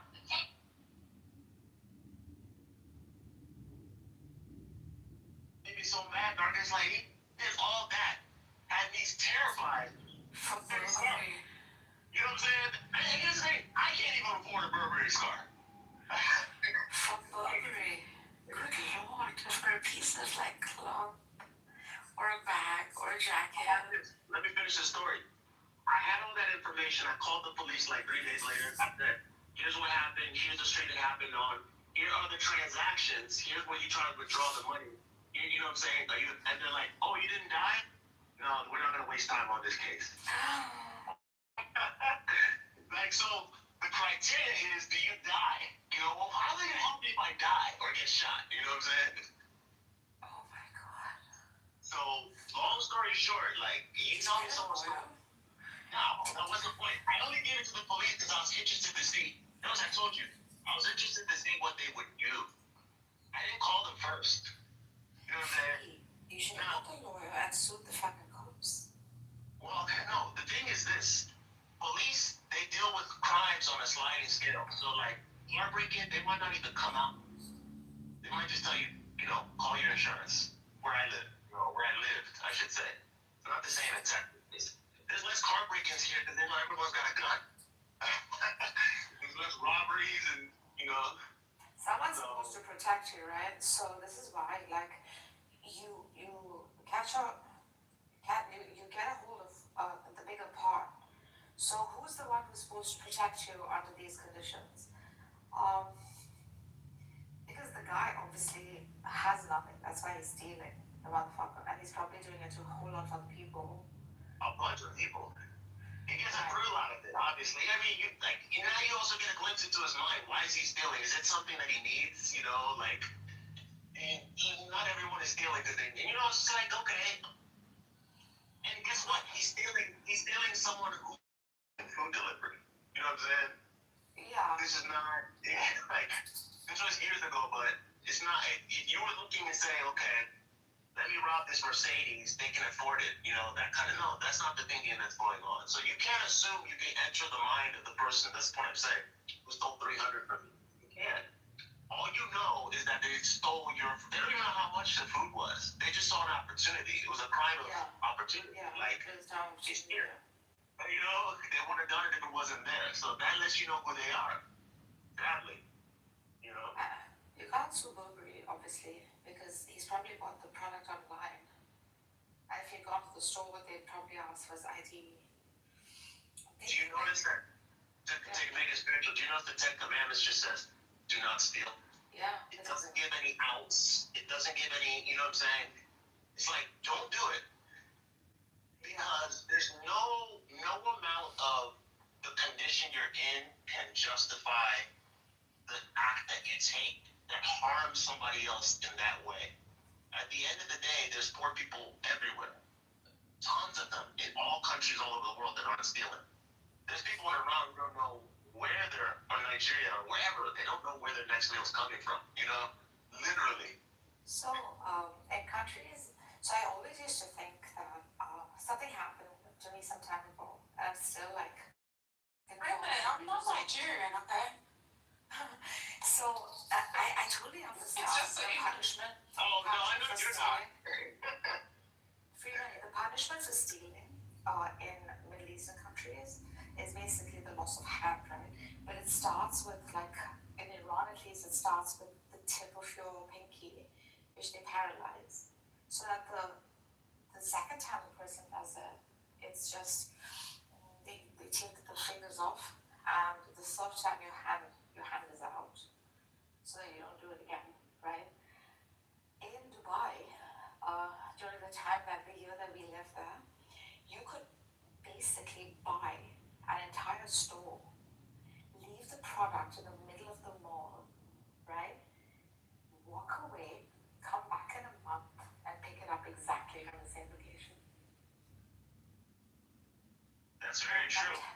And I think that shows that, it's not a good rule. Now, and people are very, I mean, it's human condition, right? Anyone can steal. For the whole freaking year, my family never locked their door. There's no need. We traveled in that year. That was the year my family decided to travel. We didn't lock our door ever when we left home.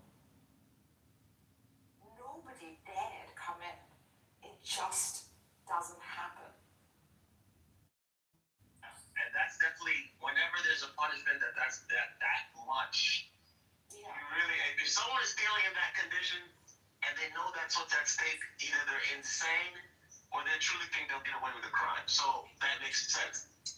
But what do we do with a country like Norway or Japan? These cultures, you drop your wallet, you're gonna find your wallet with all the money still in it, by and large, you know. Same thing. If you're in my neighborhood, that's true. I live in a good white neighborhood, and we don't steal. No, I'm serious. I never wrong any race, you know. I'm just saying. Oh, Japanese ain't a race? That's a people, bro. It's a nationality. That's not a race. It's a culture. Yeah. It's a race. No, it's not. Oh, God. You're so American, Smiler. Let me tell you what's happening in Norway. America has very safe places. I'm sick of this stereotype. Yeah, my neighbor is safe. America has safe places, definitely. And guess what? People move to safe places on purpose. Like I never. Well, I'm saying it's so American because only Americans will say something like that. Smiler, I live in a very, very safe neighborhood, and this still happens, like every now and then. Not just to me, but sometimes. Yeah, that's probably black people from a couple neighborhoods. Here we go. There's nobody. It's not the people in that neighborhood, that's for sure.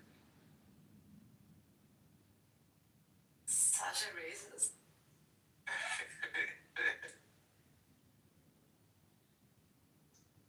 What's the law? What does the law say about stealing, Smiler? What's the punishment in the Tanakh? I think. Restitution. Yeah. But you don't have to pay, according to you, you don't have to pay restitution because you don't follow that law. So. Oh yeah. You steal and it's like bad, it's a sin, but you don't have to restitute. There you go. You don't have to reimburse nobody. Hey man, I believe.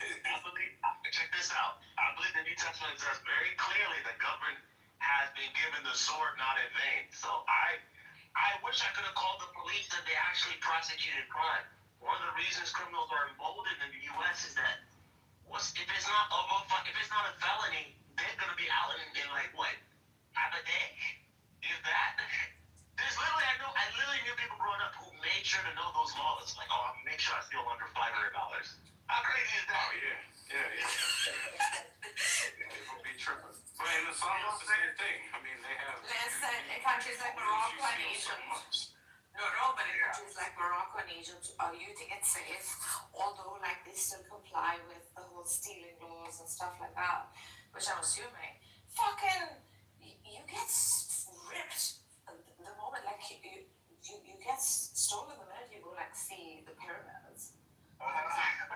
There's a different kind of thievery.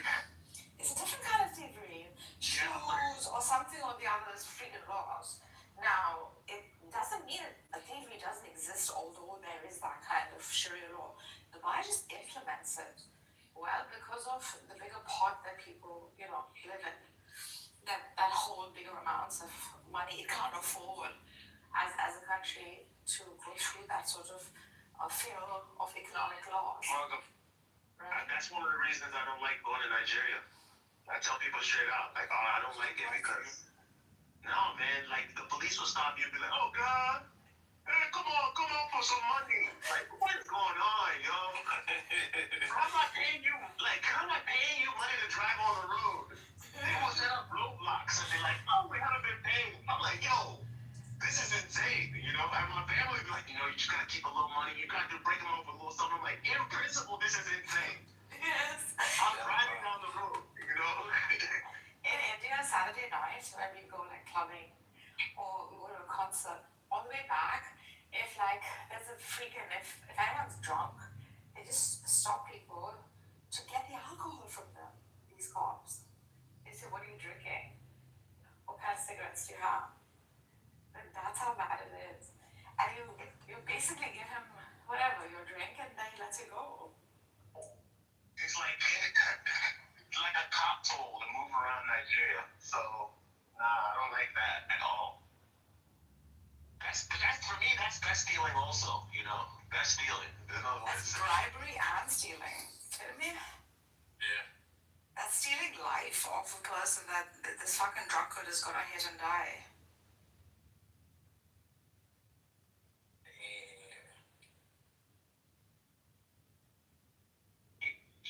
Like, Nargis, where you been that you had it's like that? India, you been to India? Yeah, I've seen it. That's crazy. Yeah, I've seen it. It's not good to stick out. Like, when I go to Nigeria, they hear my accent, oh no. All of a sudden the price went up. You know what I'm saying? Absolutely. And you're freaking fair scared. You're sitting in an auto rickshaw for an experience affair, or you're just riding an the three-wheeler freaking taxi. First thing he'll ask is, madam, where you're from? And then he'll like, yeah, and then I speak back in their local language because I learned it. No, but where you're really from? And then when you're off the rickshaw, every single time I've paid 3 times more than what everyone else gets charged. Just because I'm a foreigner in the land. Fucking rip off foreigners like anything. It's messed up. Man. That's my luck. You thought you were going to go to the motherland and it would be all love. You can't even get your, in Nigeria though, one time they tried to hold my luggage hostage. I was like, in the airport? Damn. The handler was like, yeah, oh God. I'm like, no, don't give me that, oh God. That means boss. I'm not your boss. You know what I'm saying? Give me my luggage. So what I do is I play dumb. That's the best thing to do. I play like I have no understanding of that, because they're speaking Asian English to you, the Creole. I'd be like, no, I don't know what you're saying, boss. I need my luggage though. Let's not forget you always carry some amount of cash in your pocket, Swallow, because you never know who you need to bribe when. Yeah, that's exactly how it is. I guarantee you, all the people who go to Mecca, because I read the articles, that's where they spend the most money. Why is it? Yeah, what you gotta do is this is what you gotta do, right? So you gotta fold up the $20 bill in like a square triangle. You know what I'm saying? Like something you can just swing your hand. Because if you're pulling out money and you peeling it off, then you're done. You know it. Try that. You're done. So have the little cubes in your pocket. That's right. Whatever it is. This way you do the little cube thing.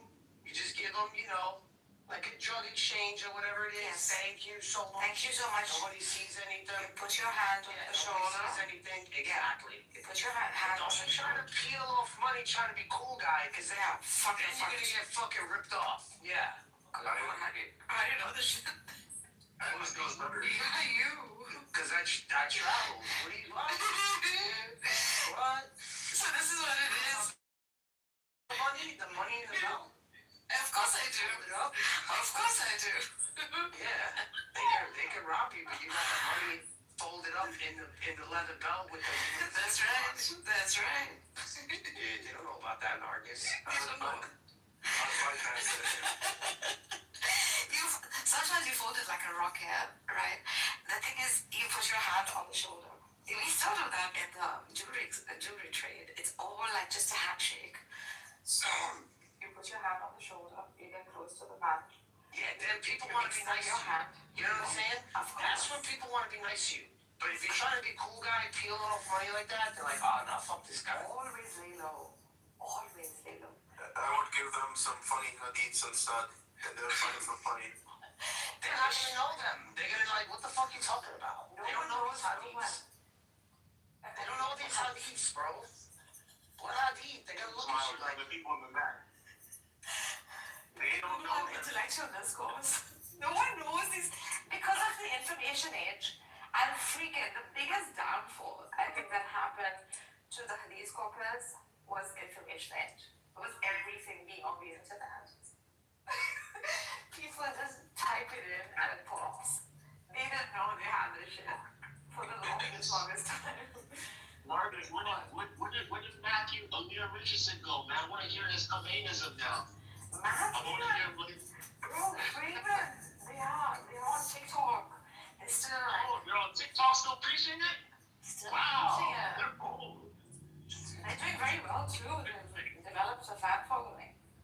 Wait, well, so how training? There ain't nobody on TikTok, bro. Stop. They told me they are following people. They told me they are like... I gotta say on the live. I have to say on the live. If I gotta say live, then I don't belong in that fucking site. Straight up. So they were telling me like, why don't you join TikTok? We're doing so well on it. I said, I don't support your political ideology, obviously. I don't know how I'm pushing it, man, Freeman. And low after all the, summary executions of, the people. I thought he was making shit off the book. But to be honest, like I had a talk with them and I said, like, what is it that you're pushing? It's not the person per se. I think they're pushing like the ideology of the Republic, which played a role. Where there's like a philosopher king, he's wise, under him are wise men, and such intellectuals must rule society, which seemed to be the very intent of the revolution when it came about. And it flopped quite quickly because within the first year, there was the 9-year war that followed, right? So if I have to objectively look at it, I think they never got to exercise that. It just never blew. It just kept getting worse and worse and worse.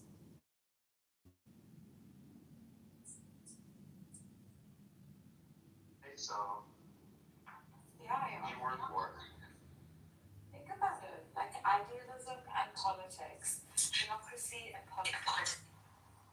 There's two things that cannot be married unless the ruler is a Jesus or a prophet or someone extremely pure with like a high level of compassion, justice, etc. Otherwise, this philosophy king will always fail because of human condition. All jaded right now with philosophy in general when they see the outworking of, if Khomeini falls in that category, he's going right, I'm going left. That's how people are looking at it. Freeman, if you read his work, at least his mysticism, right? He was a big fan of Aquinas, a big fan of Ibn Arabi, and within the first year, he was like feared, mostly by all like traditionalist Muslims in his own country and outside of it. So it seems like he did come with some sort of revolutionary thinking in order to better the world. In fact, he did initially start to extend his hand out to the Arab countries around him who were already like pretty much subjugated by the West and were really clapping for it. So it didn't work. This thing just didn't work out for him. Now, did he go cray after that? Yeah, I think not just he, but his cabinet.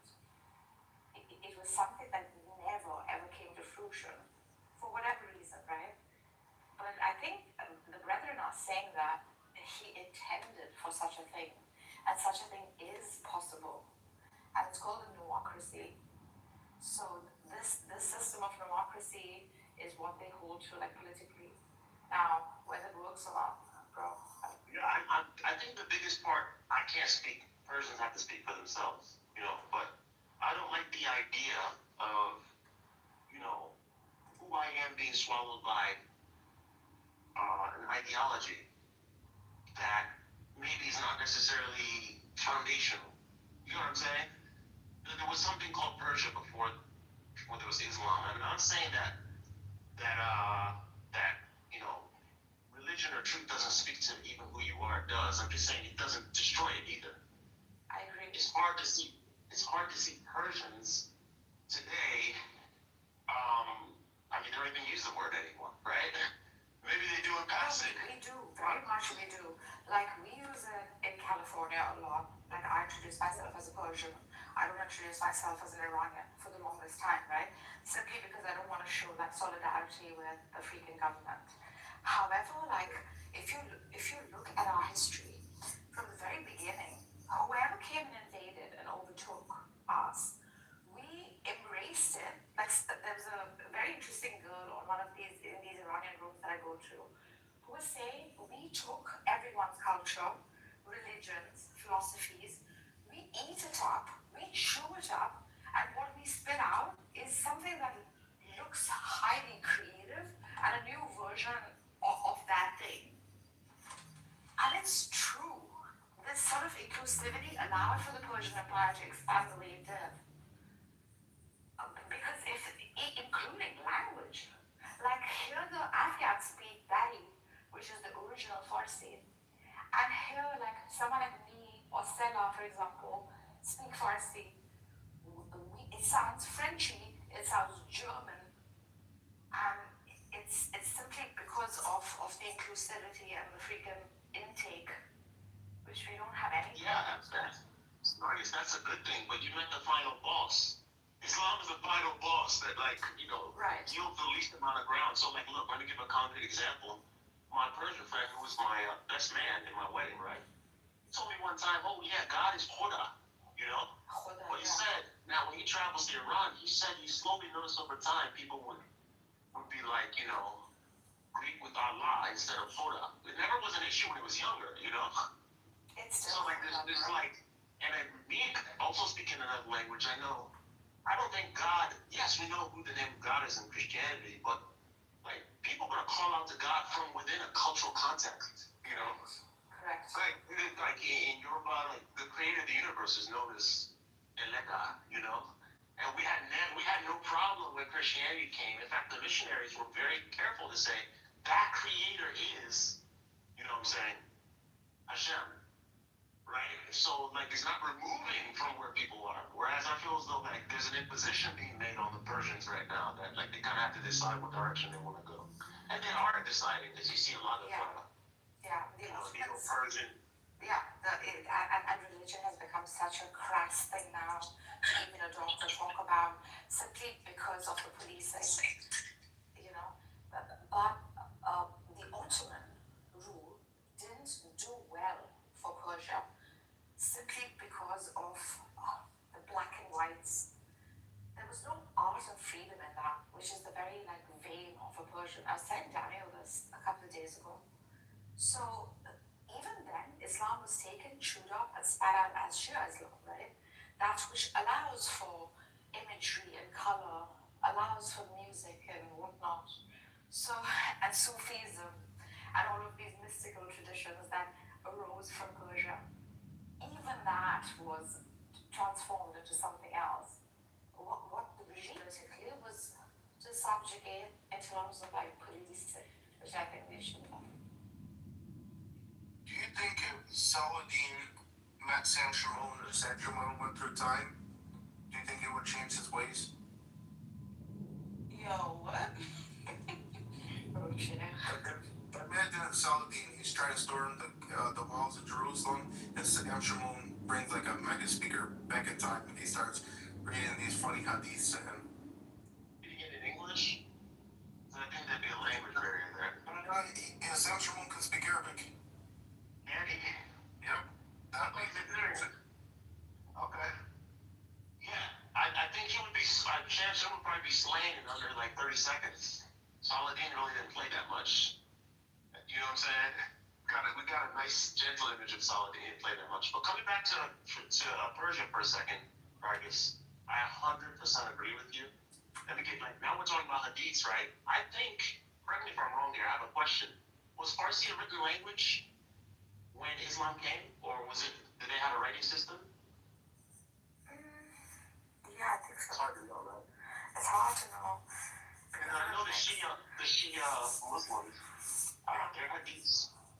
Well, first of all, the Sunnis that are Persian wrote in Arabic, but I'm thinking even the Shia sages wrote in Arabic. Yeah, the script was pretty much common in the region, Freeman.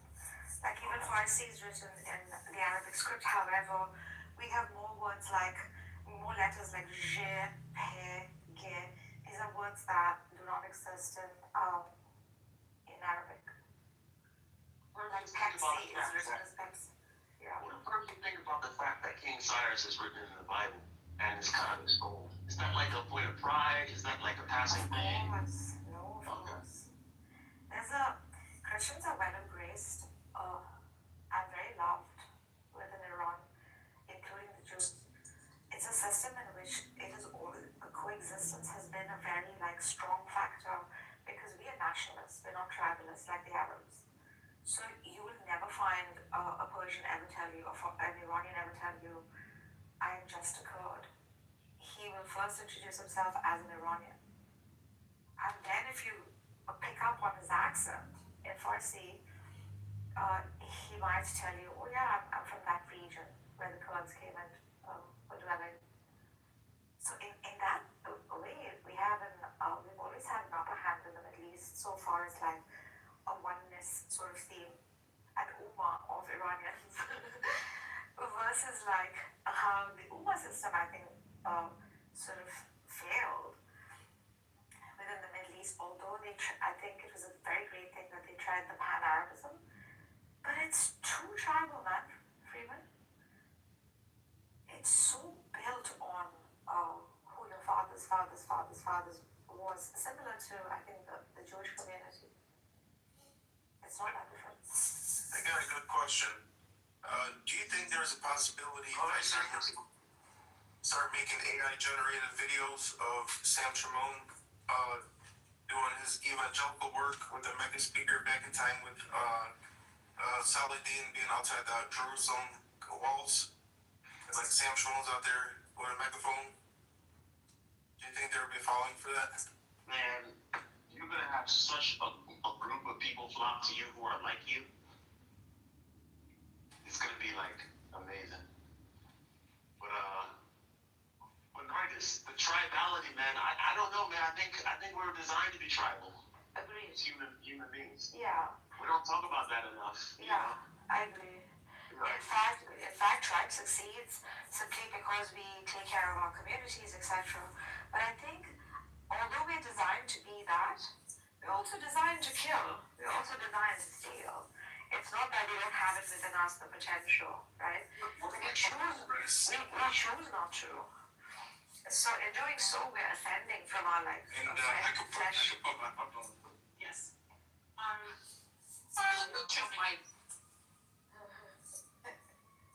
When I say design practice, I mean that obviously there's a Yoruba tribe or a Kurdish tribe. That's from God.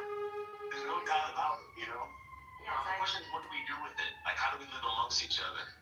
I think Islam is one of the reasons why Islam makes more incursions as a religion than any other religion is that it's like tribalism met religion, you know, because there are physical, a tribe. What makes someone a tribe? The way you speak, the way you dress, right? But Islam has all that, you know. But it has to have nuances. Exactly. It's a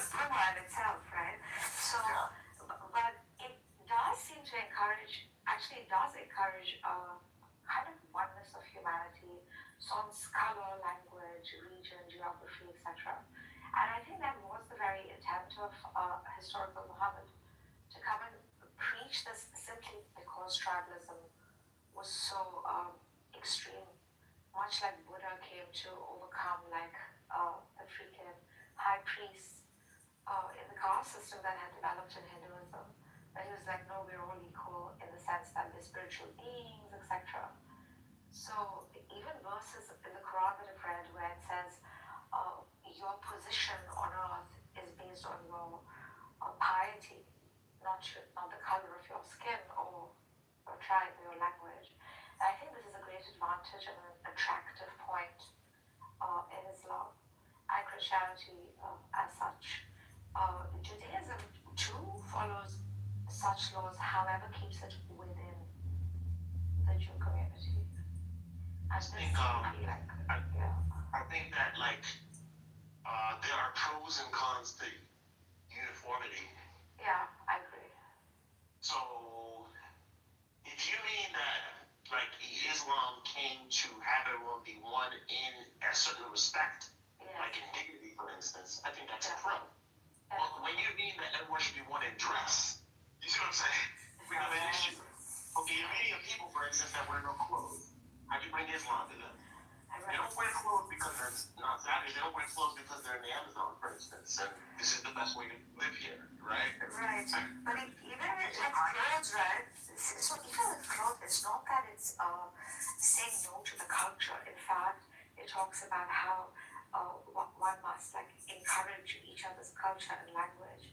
But it does seem to like place a standard for modesty, for example, which again you might make the argument that this might fail because in the Amazon, for example, in the forest, women who whatever show their breasts or shake their boobies and walk without ever finding that to be absurd or even immodest, that works within that culture, right?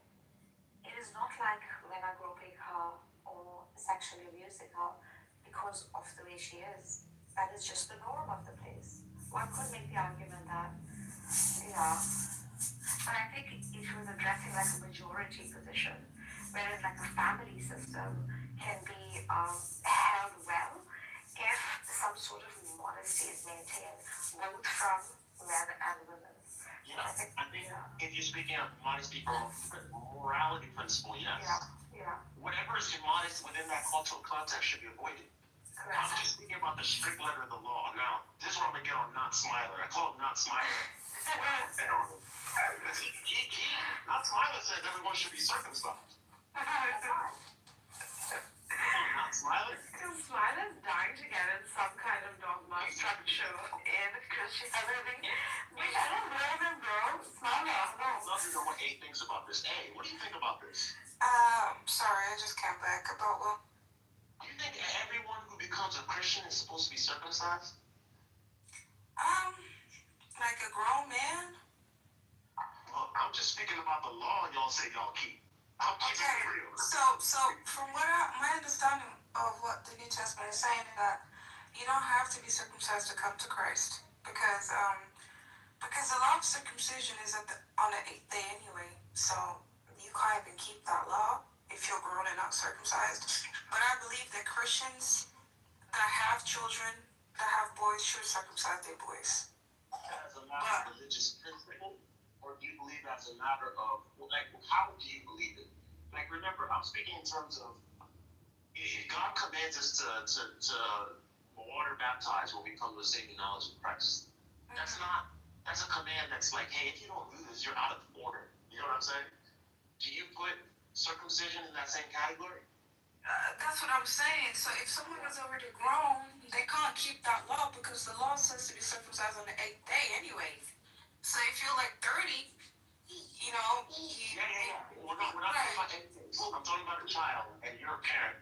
Yeah, I think Christians should circumcise their children, yes. 100%. But I wouldn't say, hey, if you don't circumcise your child, you're going to hell. And I wouldn't say nothing like that, you know. Yeah. But I believe children should be circumcised. Boys, of course. just look at circumcision, like, from what I see, I could be wrong here. I'll say that readily, but what I see is, in Acts 15, the Judaizer stood up and says, unless the Gentiles get circumcised and keep the law of Moses, They can't be saved. no, they can't be saved. Yes, that's exactly what they said. Let's go there. Hold on, Acts 15. Acts 15, it says in, there it is, where is it? Hold on.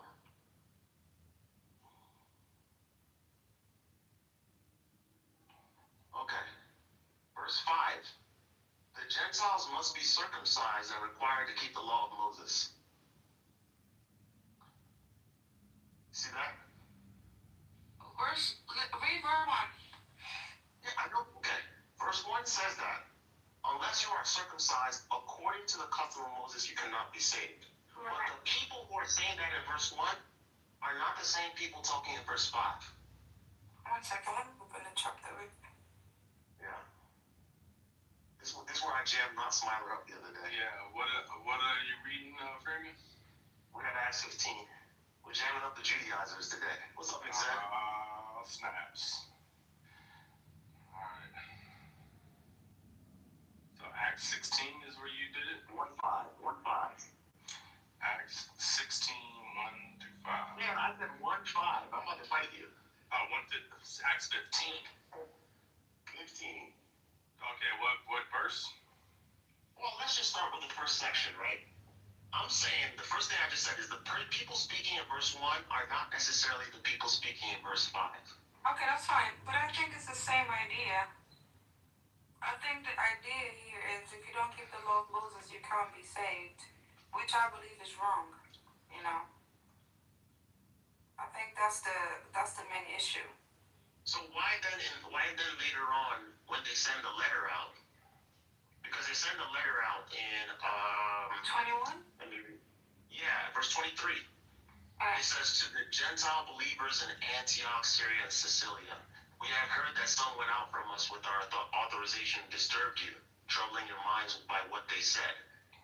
And That's the point. The point is they're saying the thing that is troubling the Gentiles is because these people are saying if you don't keep the law of Moses, you can't be saved. If you don't get circumcised and keep the law, you can't be saved. So this is troubling the Gentiles because now they're thinking like, oh, am I really saved in Christ if I'm not circumcised? And you know, just like that.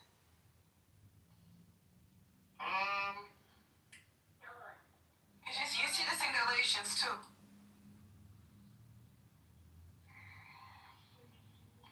Okay, let me ask you about verse 2. You see verse 2? The second verse. It says, this brought Paul and Barnabas into sharp dispute and debate with them. What were they disputing and debating?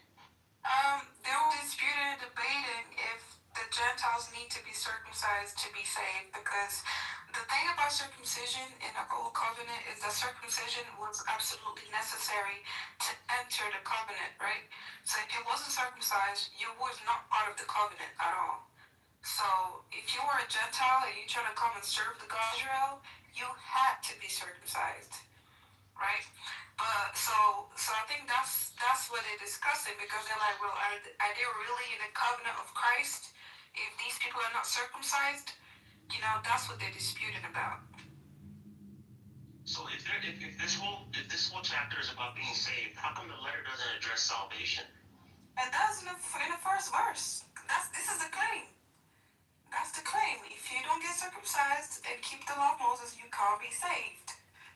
So are you saying that when it says you are to abstain from food sacrificed to idols, from blood, from the meat of strangled animals, this is what you need to do to be saved? Nope.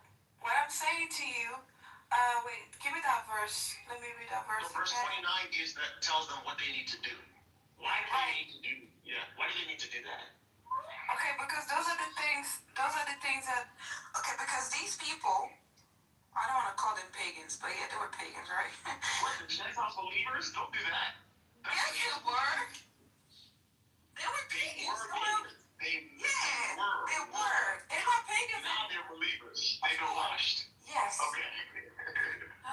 But what I'm saying to you is like these people been pagans their whole life, right? now they're coming to the faith of Messiah. So what happens is, it's basically, okay, before I move on, do you agree with me that the verse that you just mentioned, it's a starter pack? That's what I'm trying to find out, because I'm trying to see if it's Not the start. It is. It has to be a starter pack. 29? Yes, you have. Because the reason why I say it's a starter pack is because all of you would agree with me that there's way more commandments than these ones that as a Gentile you must do.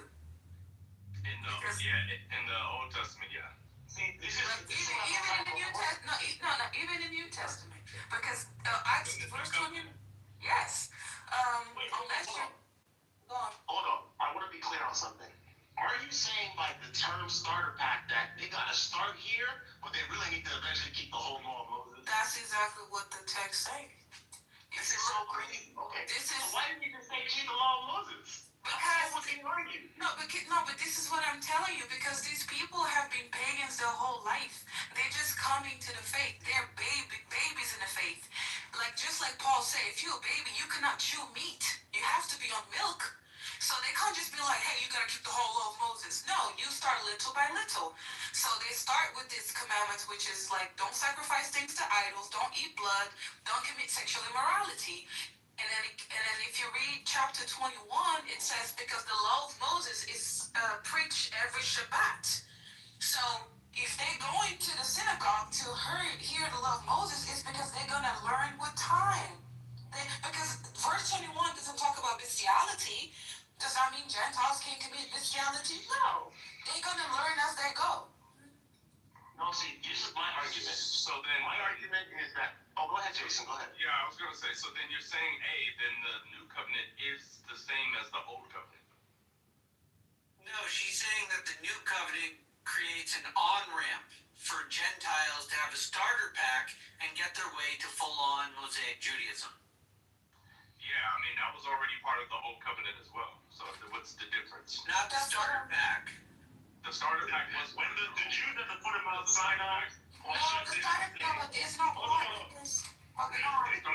The starter pack was a part of. Yeah. I'm just saying the starter pack was a part of people coming, foreigners and strangers coming into the land.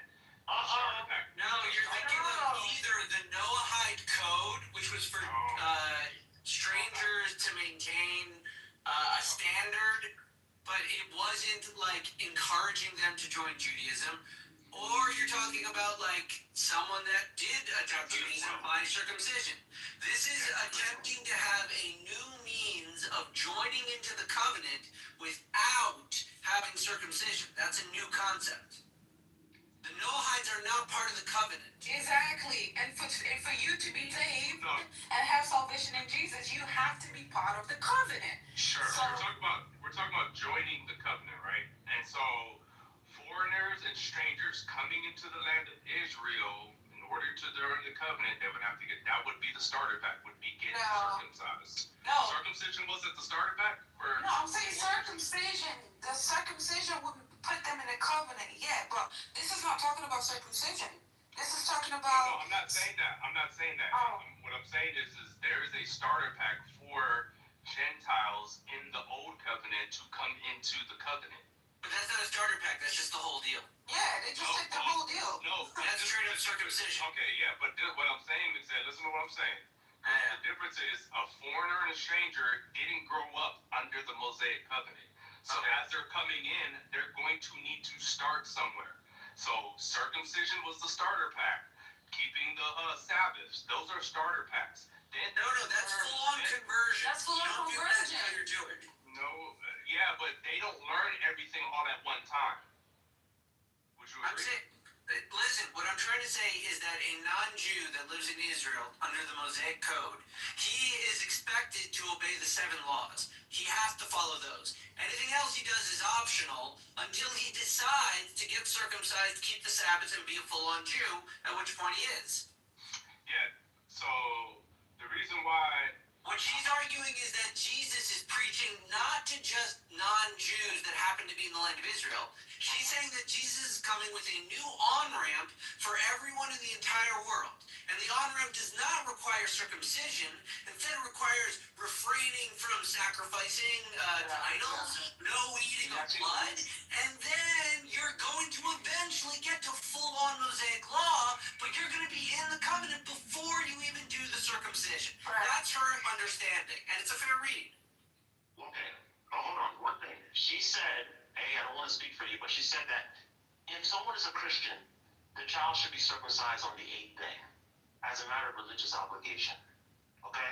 So she's not. That's what bring that caveat, and that's what launched this conversation.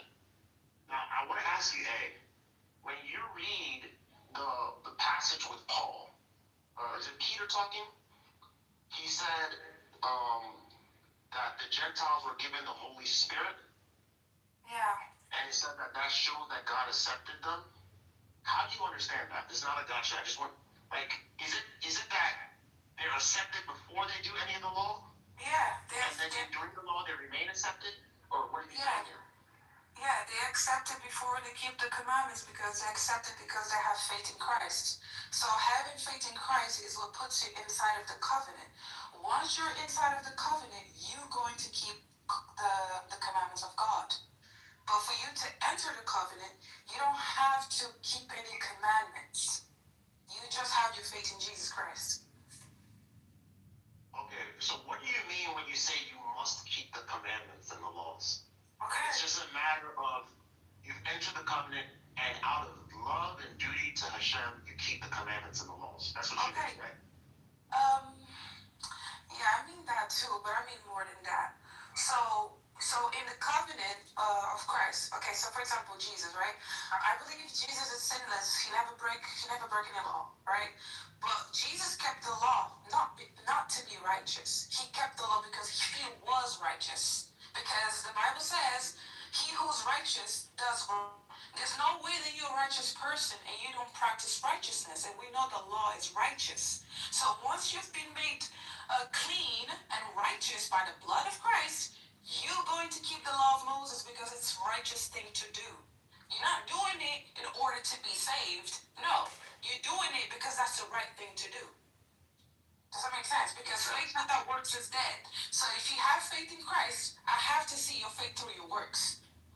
The part that makes it difficult is that line that says, notice how they say, then some of the believers who belonged to the party of the Pharisees stood up and said the Gentiles must be circumcised and required to keep the law of Moses. Now, you're saying that the new covenant does not require circumcision, right? To enter it, yes. Yes. But then that means you agree with them.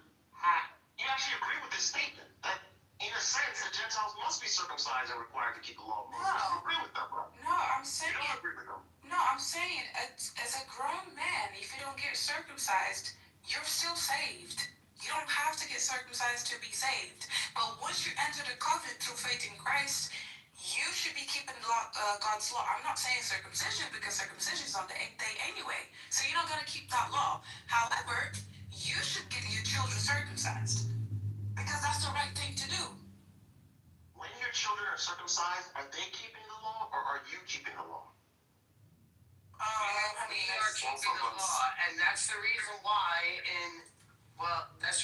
when you get baptized, you have godparents. And your godparents.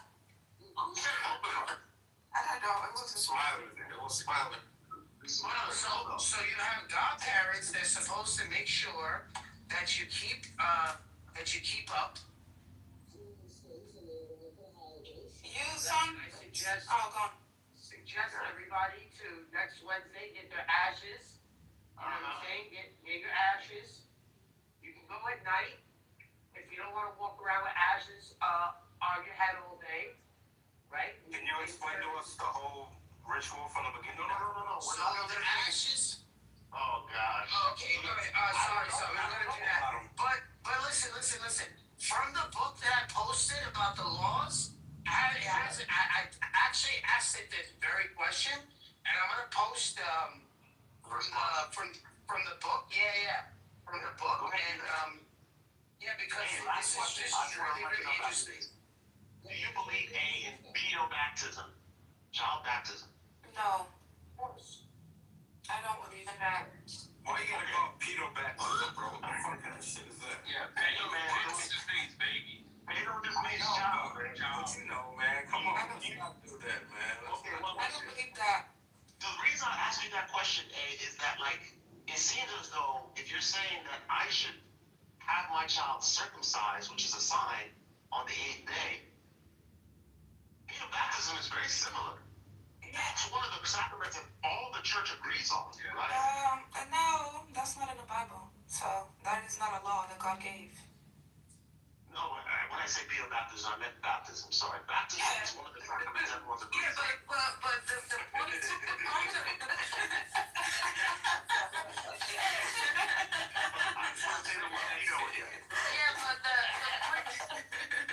point of say it again. Make it feel it. Say it repeat again. Baptism. I would disagree, and I would say it's not the same thing because circumcision, God Himself said that. So we can't compare that to church tradition, right? Because the point of baptism is for you to be born again. So every single person was in the Bible getting baptized are grown-up people that decide to put the old man away and be a new creature under Christ. A child doesn't understand that. So only a grown-up can truly be born again and truly decide to follow Jesus because they have making a conscious choice. Okay, I don't want to live wickedly. I want to follow my Messiah, so I get baptized. There you go. Yeah. Circumcision is a sign of the first circumcision of Christ was a sign of entry into the covenant. Circumcision was the sign of the Abrahamic covenant. Oh, I see what they say. They're trying to say that baptism's also a sign, so even babies should get it. Well, if that's the case, we should see a book, chapter, verse. Really, that's it. Well, I mean, if you're saying, so if we're going to be hypocrites and use the Tanakh, then yeah, we do that. Stop it. What we're saying is, I'm smiling being polemical again, man. We're not Muslims. Oh, sorry. Not He just can't help himself. So we see. You know how you're gonna be like, they want to eat that pork, so I want to keep that law, man. I want to keep that law. But if you believe in the law, I don't like that, bro. I'm not saying keep it. Sorry, Joseph. I'm not calling Jesus a liar. He's a question because I asked her All liars. That's what I want you to do. I want to hear Abe's question because I asked her 7. What do you want? I was gonna ask. Oh yeah, but Jason wanted to say something first. Sorry, go ahead. Oh my God, Jason. Well, I gotta find the verse, but there is a verse that states that baptism is the new circumcision of the covenant. Hey, let's get it. Yeah, but that still wouldn't make your point because. So you're basically saying that children can sin. You can't impute sin on a child. So baptizing a child doesn't make any sense because the child doesn't sin. We're not saying. Well, you don't get baptized because you're a sinner. You're baptized because you're entering into the covenant. Remember, yeah, you said the Why do circumcision. you enter the covenant? Because you have to do it. Hey, that's what we're saying. Why are you in the covenant? That's the point. As you believe, well, you're not kids. You believe in Christ. Yeah, and Christ preaches righteousness. But hey, similarly to when Abraham had to get sacrifice and everybody in his house because they weren't in covenant at that moment until he gets the circumcision, then he enters the covenant with God. Can you be saved without baptism? Yeah, absolutely. So it's not the sign of the covenant then. Yeah, can you be saved without circumcision? In the new covenant, yes. In the absolutely. In the old covenant. In the old covenant, you don't even enter without circumcision. Okay, that's the point. No, hey, but you're shifting the goalposts. I'm saying, repeat your point, Jason. That was a good point. Can you be saved without being circumcised or being in the covenant? 1 second. You asking in the covenant of Christ? I'm saying in the old covenant. In the old covenant. There's no salvation in the old covenant. Alright, well, listen, I'm not gonna. Where's the salvation in the old covenant? There's no salvation. The salvation. You just keep the laws and that's it. Yeah, I would say the old covenant points to what salvation is in the new covenant. Abraham believed God and it was credited to him as righteousness. That's the same thing you do. When you believe Jesus, it's counted to you as righteousness. But once Yeah, but once you've been made righteous, you're gonna keep righteous things. You're gonna keep the law of God. Yeah, but that's not the same thing as entering into a covenant. I'm not saying that. Yeah, but what I'm saying is though is that the in the new covenant, the baptism replaces circumcision. Wait, let's ask a really important question. For that. Is circumcision in the new covenant, is not entering into any covenant. It's just keeping the law. Yes, Correct. You're not. You're not getting circumcised to enter the covenant. Because the circumcision law is on the 8th day. Like you guys keep missing that point. It's on the 8th day. It depends which one we're talking about because the Mosaic. We're talking about the law of Moses. That's what we're talking about. So according to the law of Moses, circumcision is on the 8th day. I don't know if that's what's on the table. Let me tell you why. The people in Acts 15 said you must be circumcised and keep the law of Moses. But the law of Moses is part and parcel of the circumcision. Why would it be redundant? Because they're saying in the sense of like, hey, if you need to do circumcision, meaning once you do circumcision, you're not in the covenant. And now you're in the covenant, now you gotta keep the law of Moses. They basically treating these Gentiles as proselytes. Like you gotta fully convert into this. So it's a double covenant? It's a double covenant? No, it's not a double covenant. Yes, it is. You're telling me I need to get circumcised and I need to be baptized. Who's saying that you need to get? I never said no grown man has to be circumcised. What you guys talking about? No, we're talking about as a child. Yes, your parents should circumcise you. Okay, so that's one covenant, and then later on, you're just not still fully in the covenant yet because you haven't been baptized in. So it's a double covenant. As a woman, you really don't have skin in the game on this. You got into the middle. I don't really care about. Yeah, there's no pun intended. No skin in the game, no pun intended. We got skin in the game on this, man. You know, I gotta get this right too, but you don't even know where I stand, Hank. You know what I'm saying? My baby could be 7 days old. I might have 24 hours, You don't know that. Your wife better pull out that shank real quick. My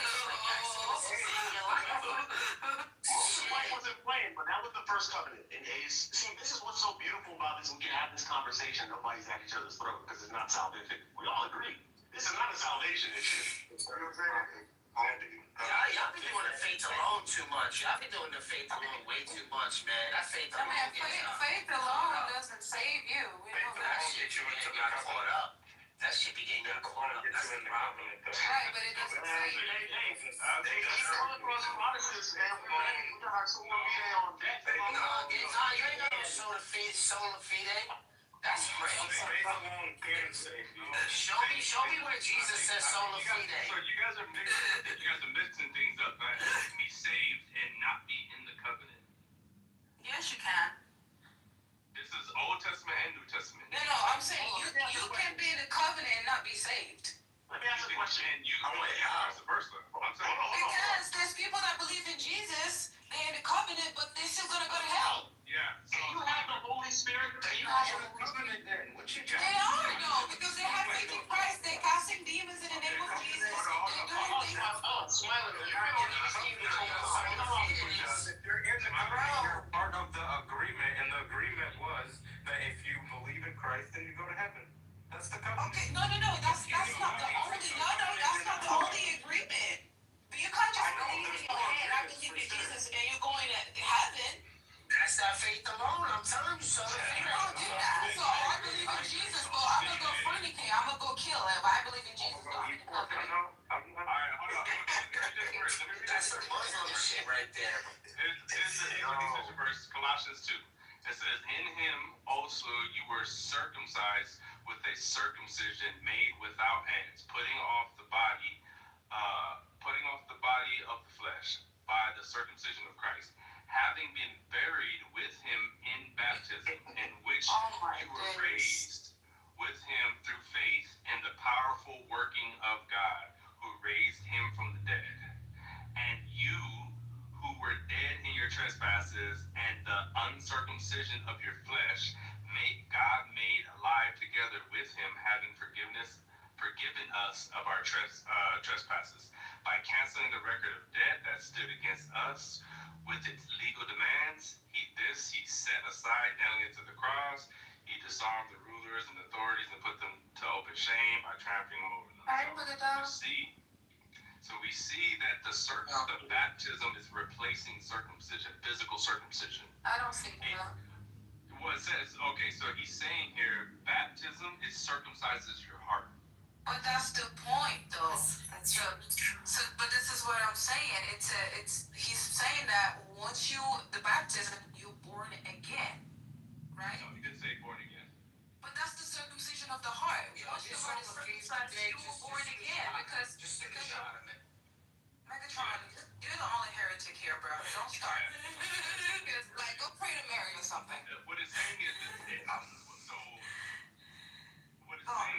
we're being baptized into his death, burial, and resurrection, which is the covenant.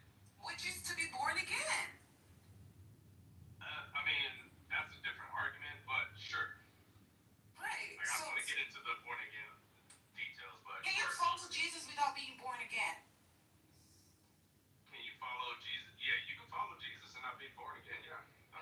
I'm saying based on what he's saying in Colossians, that can you be buried and risen with Christ without being born again?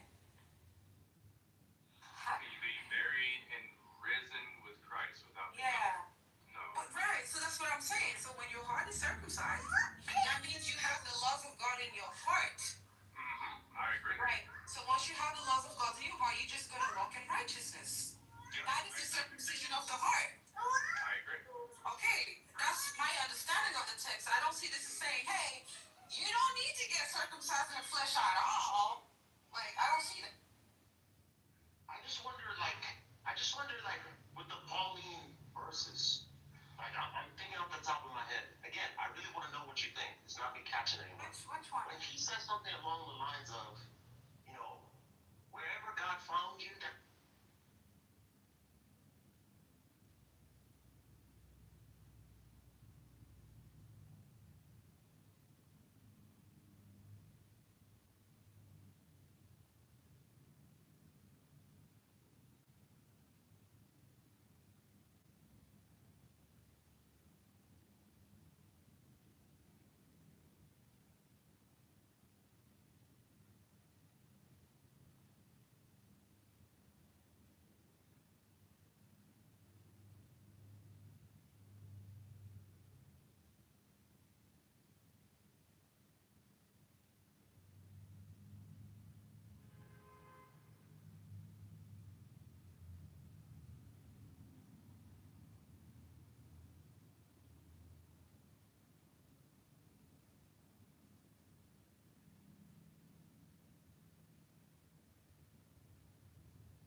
good so far?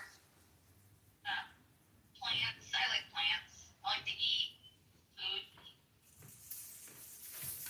Okay, keep talking.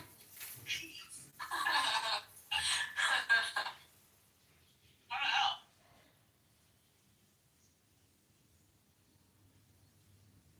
I don't like driving. I know.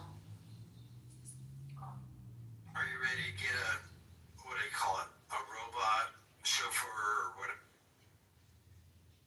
I mean, honestly, you know that like you have to pay extra for the Tesla to drive itself, right? Like even though they have that in them, that like you don't just get that as like a feature. It's $100 a month. Yeah, so like that's weird. And Well, it depends on what also you're driving.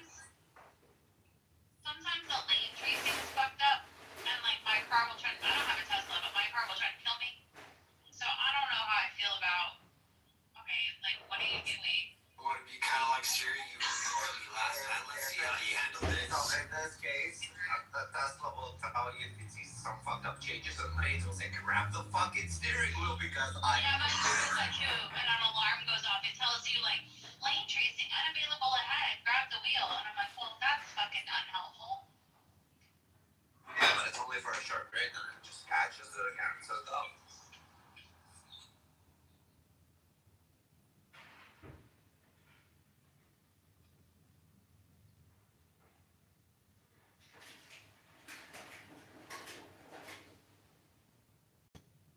There are a lot of people who say, hey, I prefer a digital chauffeur that can drive my car instead of me driving because people lose their shit too much on the road. Like in my case, the way I go at it. No, but like the case where I. Yeah, go ahead, Raph. You were going to make the point. No, go after. Just depending on how far your commute is, it could be well worth $100 to, work while you're supposed to be driving. Well, especially me, I drive like a fucking maniac. Once I use my phone, I'm smoking cigarettes, I'm drinking coffees, I'm eating, like I'm literally steering with my leg. For other drivers and myself around, it would be better if I had full FSD, full self-driving mode on, compared even like trusting me to do everything simultaneously. We don't trust you to do anything.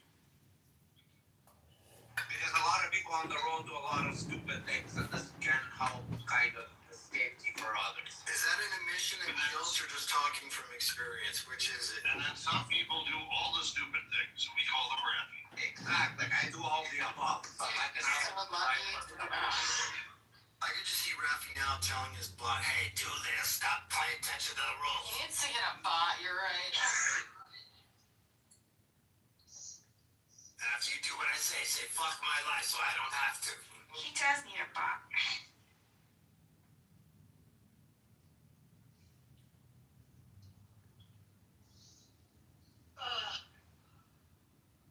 Hello? Hello?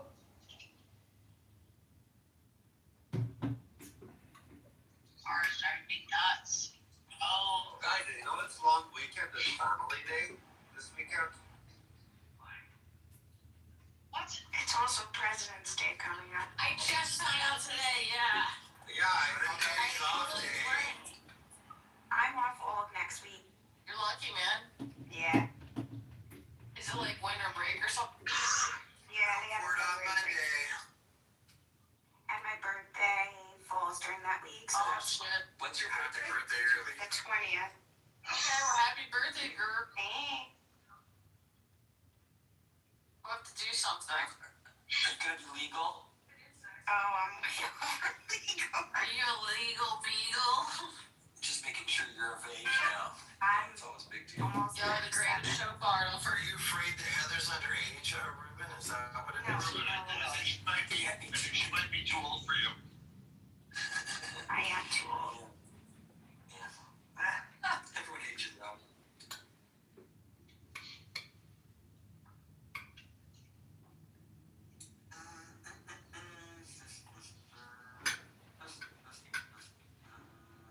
Hey, Jeff, you just something fun fun stuff. Sorry. What fun stuff? Well, it's been a little while since I've seen you, and I was going to say that about to start construction on part of my house, which you've been witness to. That's good.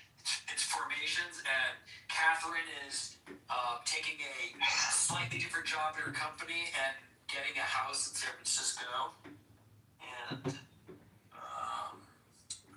that's what's going on.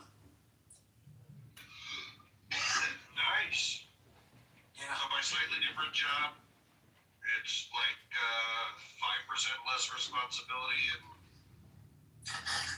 It doesn't. She would have an office in San Francisco where she would be expected to go and not travel, and that's already radical. That's a radical shift. Yeah. Instead of being stuck in all the other cities you're not in, she's just going to be stuck in one city you're not in. Yes, but it's a city I want to go to, and she'd have a place that I would want to be in. Yeah. That's improvement.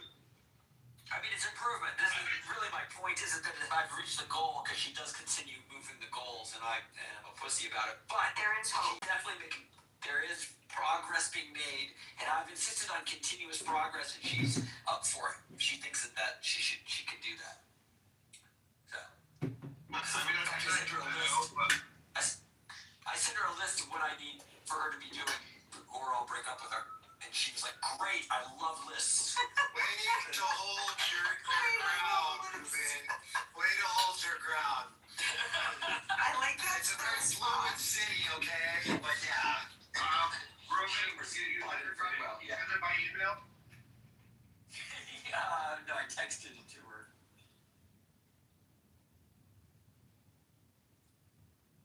Even society, because my tweet.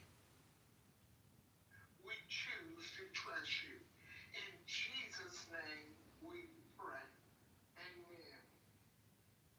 Earlier this week I received a text and asked me if I would take the time to speak tonight, and if I would like to. I'm always honored to speak to you women, and I'm always honored to get the opportunity, but I'm also always nervous because I don't ever know what the Lord is going to say, what he's going to do. And when I got the title, I was so... Your games. So never think that NBA scout is going to come by your game and put you in. Because it could happen at any time.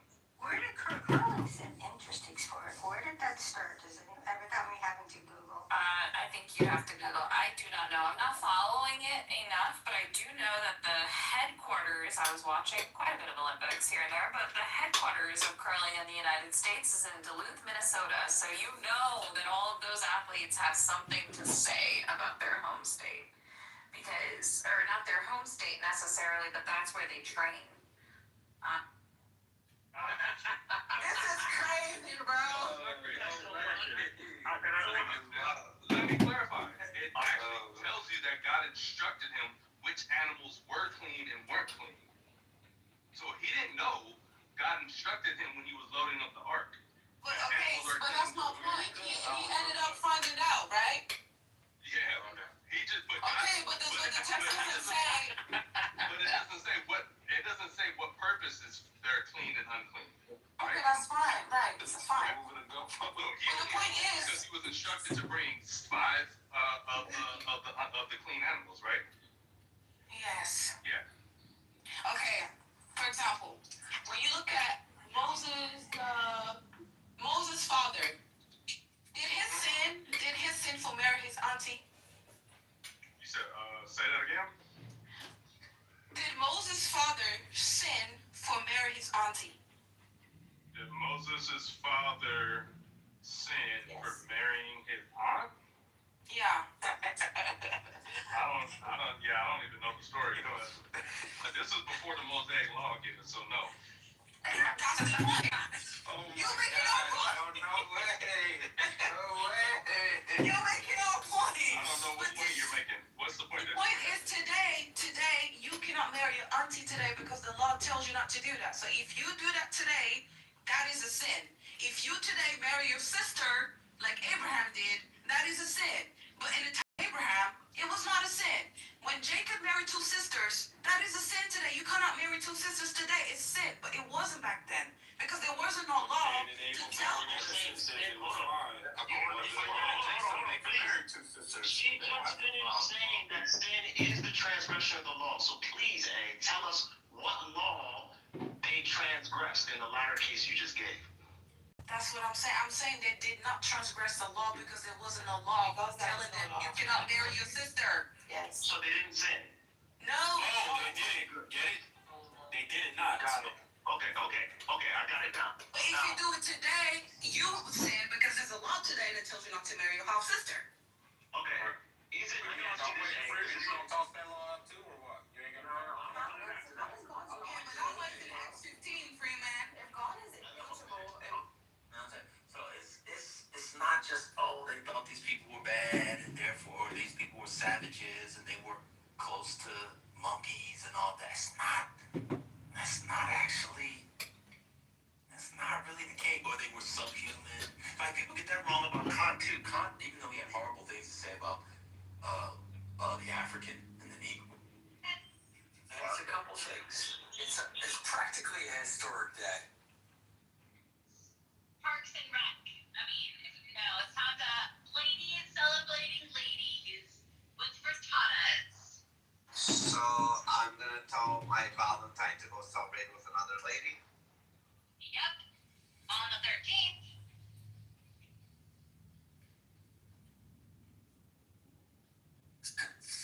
I'm confused by that one. Yeah, whatever. Google it. Did you just try to pull a quick one on me? No, I didn't. I'm being serious. Google it.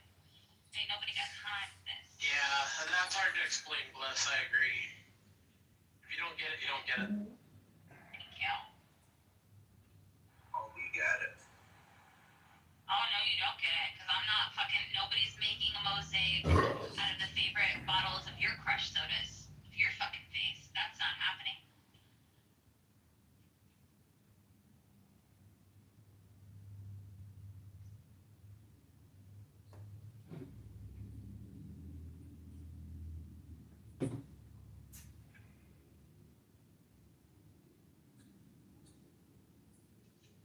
Yo, can I have some money? What? What? I don't know.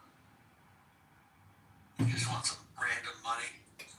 Yeah, why the fuck not? Yeah, where do I send the Monopoly dollars? You gotta have something to do with that. I mean, it's gonna give you money. And for the Virginians have to change, or maybe they have to add on to the slave codes, because black enslaved person, and blacks got baptized, so I should be free. And it becomes very, very complicated because enslaved Africans and Indians in America start to press on that. He also, in the interview, he said, and I didn't know this, which is actually kind of interesting. He says that they, excuse me. He says that they began to treat wars within Christendom as civil wars. So if you had a war between nations, it could justify enslaving, either either enslaved or executed if you were like what we now call person, we're captive in a war or whatever. But what they began to do was they began to see nations as sort of subordinate to Christendom, right? And so if I was in France and you were in England, the reason why we were different nations because we're still under Christendom. And the African wasn't, or the Indian wasn't, or the Asian wasn't. And so he talks about it, the book is obviously more detailed in the interviews I've heard, but I'll read it in the book. So it's very, very interesting stuff, at least to me. But the turn to Rome is fascinating, and the fact there's this new book by Miles about to share with us. I look forward to reading that too, because Rome is at the center of a lot of this stuff. It's called The Origins of the Just War by Rory Cox. Origins. Thank you. I will order that right now.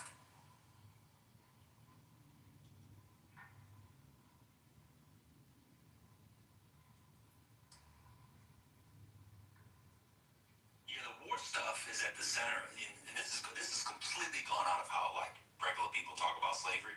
But the question of war, ethics of war, just war, that stuff is at the center of all the slavery before 1750. Let's say 1725. But we don't really talk about those things anymore.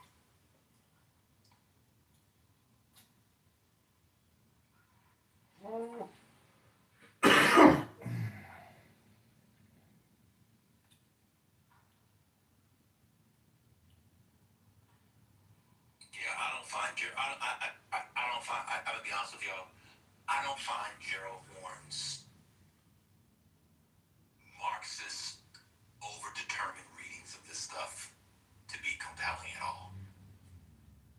They don't. Horne says it's because the Crown didn't have the resources to enslave the Irish and Africans. I find that to be just wrong. So I don't know. One other book on war that has a section of a chapter on just war, and the Augustinian line there is by Beach. It's called War: A Genealogy of Western Ideas and Practices, by Beatrice Hauser, Heuser.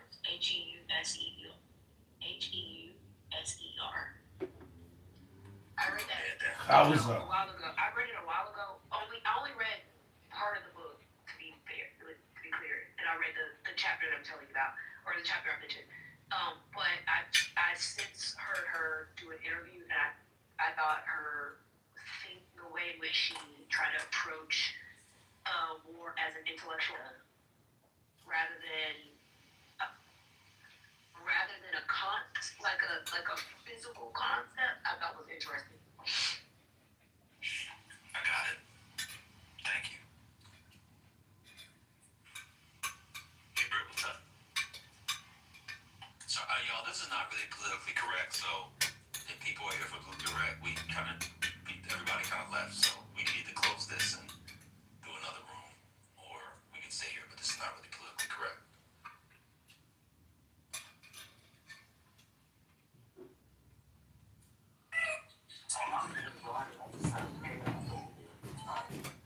And same here. I'm actually listening to it. I'm just heading to the gym. No, just for anybody relevant that was coming in. I mean, I know you and Brother Messi. I know you guys don't have anywhere else to go. Listen, motherfucker, I'm about to go to the gym. Oh, are you done? Oh, yes, I am. No, you haven't. On Xbox. And I'm over here You're about to go have listening to fudge. conversations, the CAR for Yes, how's your practice going, TT? TT, say CAR, TT. That's compensated water. Okay, let's not do that. You know what I'm obsessed on, y'all? The way people say worship. Oh my God, I'm obsessed. Y'all listen with how people talk about worship. Oh my God, it's something. How they say it. How they talk about it's a good sport. I did not crash. And I was thrown into the boat. Oh, yes, that was bad. Oh, I sent you in a nice car. I sent you in a nice car.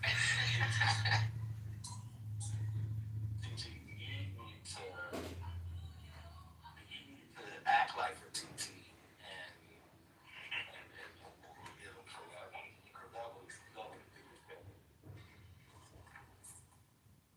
Oh, let me respond to Nathaniel. Nathaniel, this has everything to do with slavery. It has nothing to do with political rights.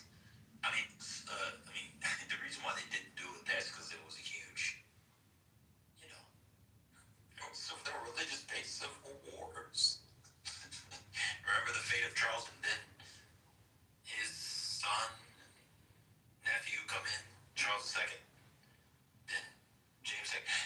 CBS News I saw the other day called King Charles II. That's insane. I know it's a typo. My God. That's a pretty famous king to mess up. Yeah, Lord. But yeah, those things. And Charles don't tell him Charles II wasn't English, but anyway. Well, not this. And everything he brought when he was in exile, he brought all that shit back from France. Yeah, I mean, it was a whole Catholic Protestant war.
that's part of that broader European idea that you shouldn't enslave people in Christendom. What they see in Africa is that the wars that the Africans are having, because the Africans also enslave captives from their warring nations and tribes, they say, oh shit, there's the Roman model right there. And so they use that, they sort of map on Roman law to their reading of Africa as a way of justifying. Because remember, the English come late. They kind of start a little bit, they're exploring. Elizabeth gives some guy, I forget his name offhand, a charter. It's like, and they take the time. Then, of course, they have their own civil stuff. They have the Civil War. They have Charles I executed. And then after the Restoration, you get, when is the Restoration? 1660? Was the Restoration 1660? That sounds right. I think after the Restoration 1660, Charles II comes back from exile, mostly in France. He then, his brother, the Duke of York, gets the charter, him and his boys, for the Royal Africa Company. And all of a sudden, he has a Royal Africa Company. And what Harper is sort of laying out here in detail is how the how Roman law gives them the justification. A lot of people, when they know a couple of things here, they go back to Aristotle. So part of the intervention in the book is he shows, put that Aristotle shit aside, because they're actually not using natural slavery as a justification. Because what people do is they then do Aristotle, natural slavery, and because they're black, they can be enslaved. You don't really get versions of that until the United States, really. So, I don't know. I can go on and on and on. You guys can talk about Donald Trump and Pam Bondi. What do you think? No, we're gonna take up an offering for you.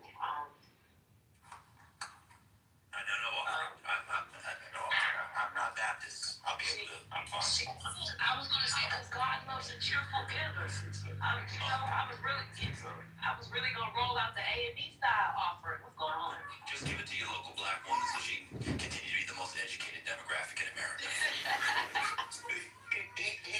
don't know, I thought you were in the NOI. Oh, I can't be pinned down. I'm all over the place. NOI is nasty. I don't remember. I have to go and look at Horns. I don't remember Horns' documentation offhand, how he argues and sustains the argument that the reason. No, there was anything to Horn. I said I don't remember Horn's idea that the crown couldn't enslave the Irish, so they went to the Africans. I don't. I think that might be in his book on the origin. If I'm accurate on this, this might be in the origin of his capitalism book. His origin of capitalism, is that the book? I don't know. I think it's the counter-revolution. Oh, the counter-revolution. Oh, what? Okay. No, it would be no. This would be slavery. The origins. Yes. It would be on the apocalypse of settler colonialism, the roots of slavery, white supremacy, and capitalism in the 17th. Yes, you're exactly right. Yeah. I mean, I'll go back and look it up. So the reason why I was off mute said because you know this is the critique of Warren, right? He moves too fast. Yeah. Yeah, I mean, it's a lot.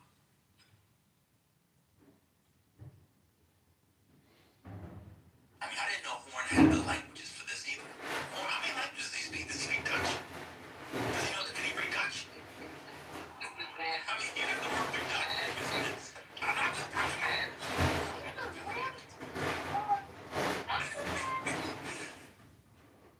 Anyway, but yeah, the race thing is really, ironically enough, it's an enlightenment thing in many ways. It really is. These ideas, if you read Hegel's philosophy of history, it's a really good encapsulation, a kind of an endpoint of enlightenment. That's later, it's 50 years after Kant, 40 years after Kant, something like that. But that's not how people in England, the way Kant and Hegel see the African is not at all how the English, for example, saw the African and African civilization in the 17th century. It's just not at all.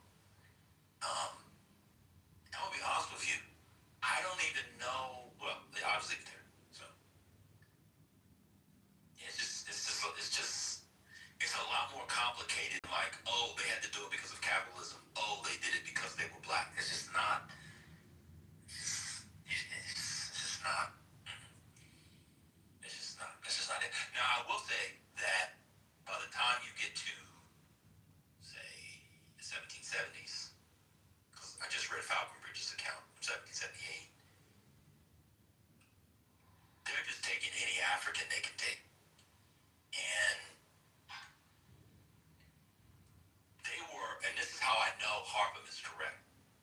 Because in Falcon Bridges' account, which anybody can read, it's only 60 pages actually, on maybe 70, on Google Books. He spends some time disabusing his readers of the notion that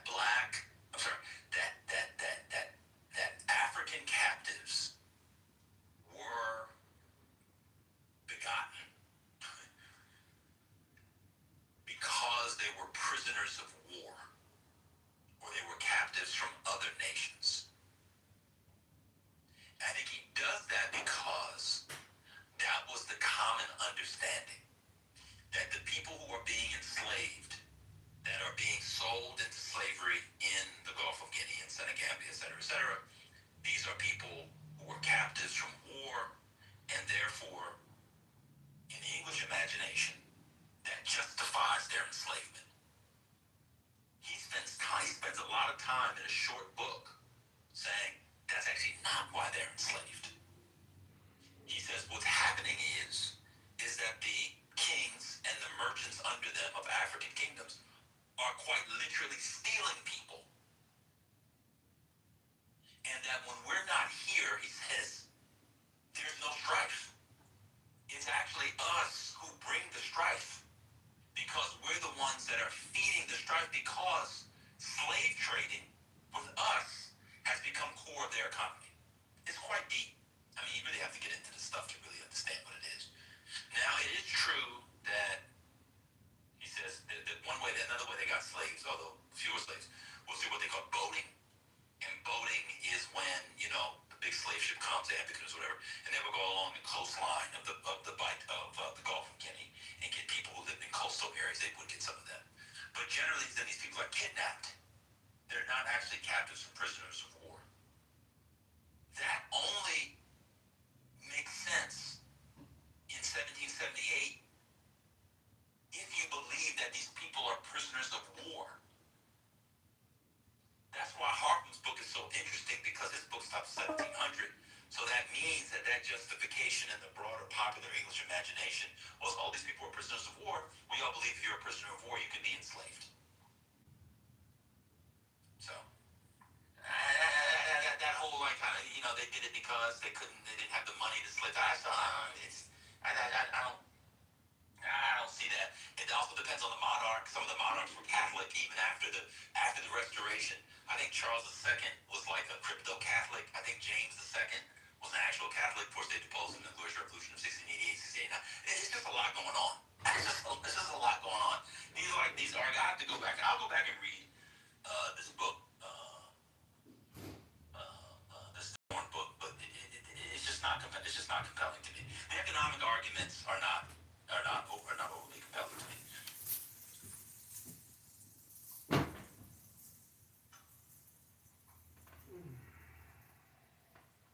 Now, this is a new book. We were in a lull, so we were talking about stuff. It's called The Intellectual Origins of American Slavery, English Ideas in the Early Modern Atlantic World. And I listened to a few interviews with the guy, and I ordered the book this morning, and he essentially argues that the English justified slavery via Roman law. Hold on. Car service. Total.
they should be enslaved. It's changed over time. It also depends on who the enslaving power is. The Dutch had, it's very complex. People, as Kimberly Foster would say, people should be very wary of a single story. But anyway, I've talked enough. You guys can go ahead and talk about how, go ahead and break it down, how Chuck Schumer and Johnson need to come together on the SAVE Act.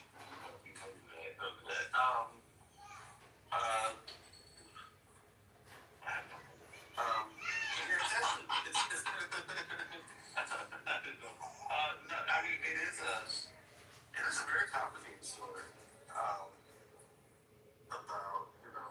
ideology and prejudice, belief system. It's not biased. Remember Brian put it the other night. Not biased. Oh, I'm Were you here for that? No. Oh, never mind. Y'all get the joke. Keep going. Never mind. Don't worry about it. But yeah, it's a very complicated story, and I was in another room and they were talking about do people truly believe X, Y, Z? Sometimes it doesn't really matter. Bring the And food. of course, what people believed and what they used to justify was evolved. I mean, we're talking about ideologies that morphed over hundreds of years. Like, this wasn't just like even a period of time. We're talking about generations, centuries worth of logic. And, maybe they should have as they went along.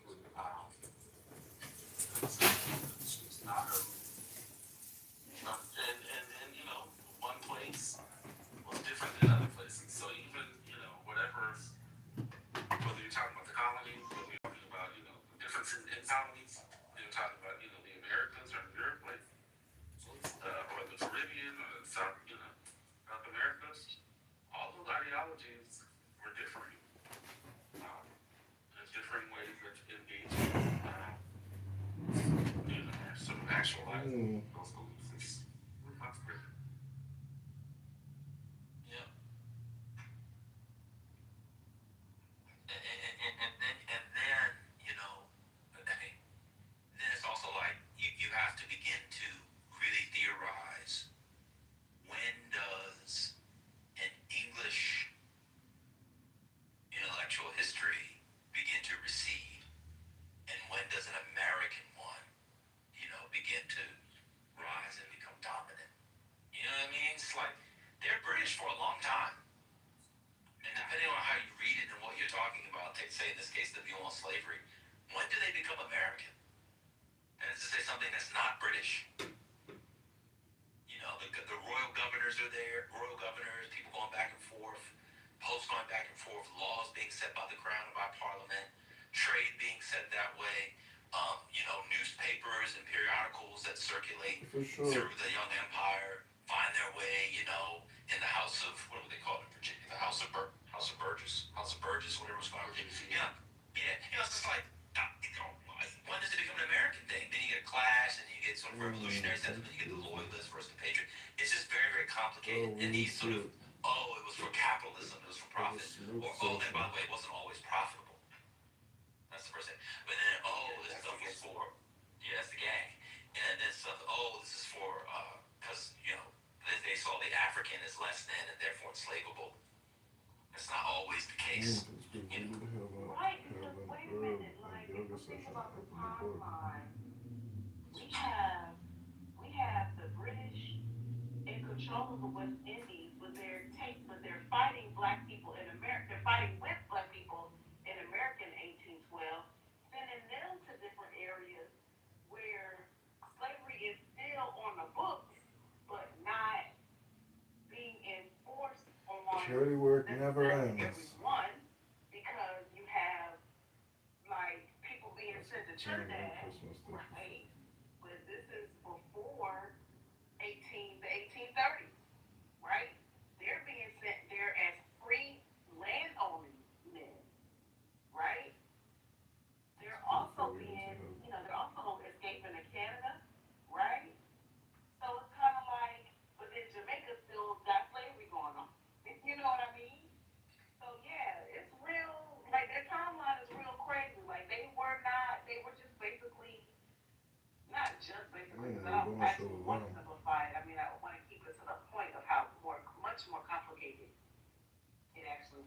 want to show a lot.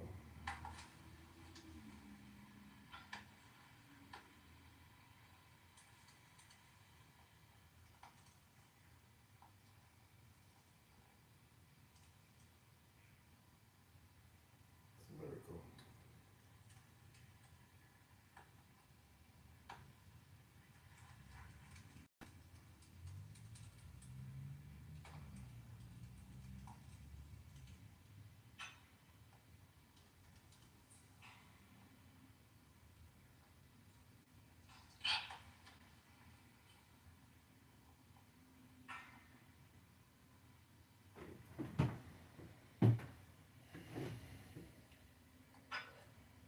Hold on, y'all can hear me?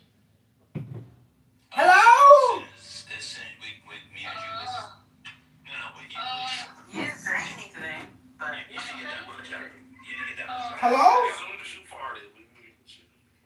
oh, A fart. Gracious, right? It's not. He's actually imputing graciousness into the law. Yeah, but there is also grace is in the law. Yeah, no, but not in this instance, though, right? Life for life, tooth for tooth, eye for eye, whatever the case is, right? That's justice. So, but you don't have to do those things, Jason. If someone does something, no, you don't. It's up to you. You don't have to like if someone kills somebody, you don't have to go and be like, I want you to be killed.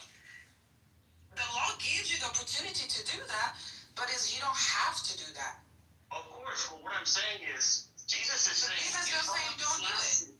yeah, but what he's saying is, if someone's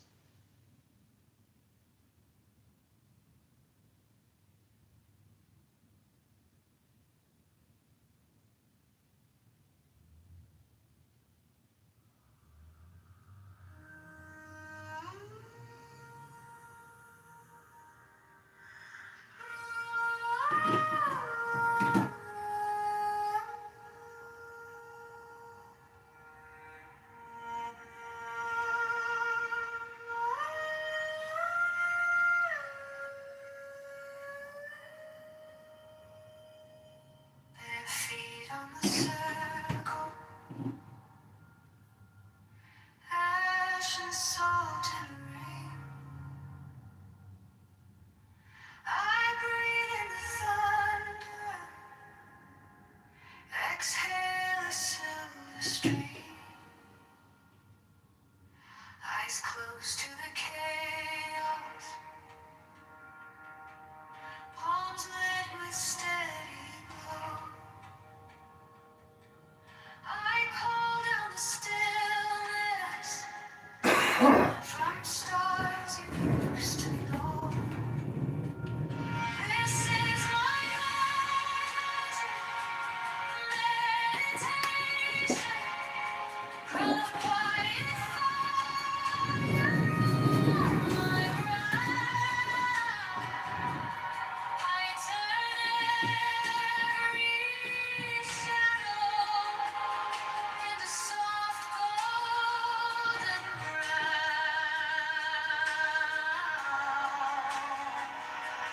In this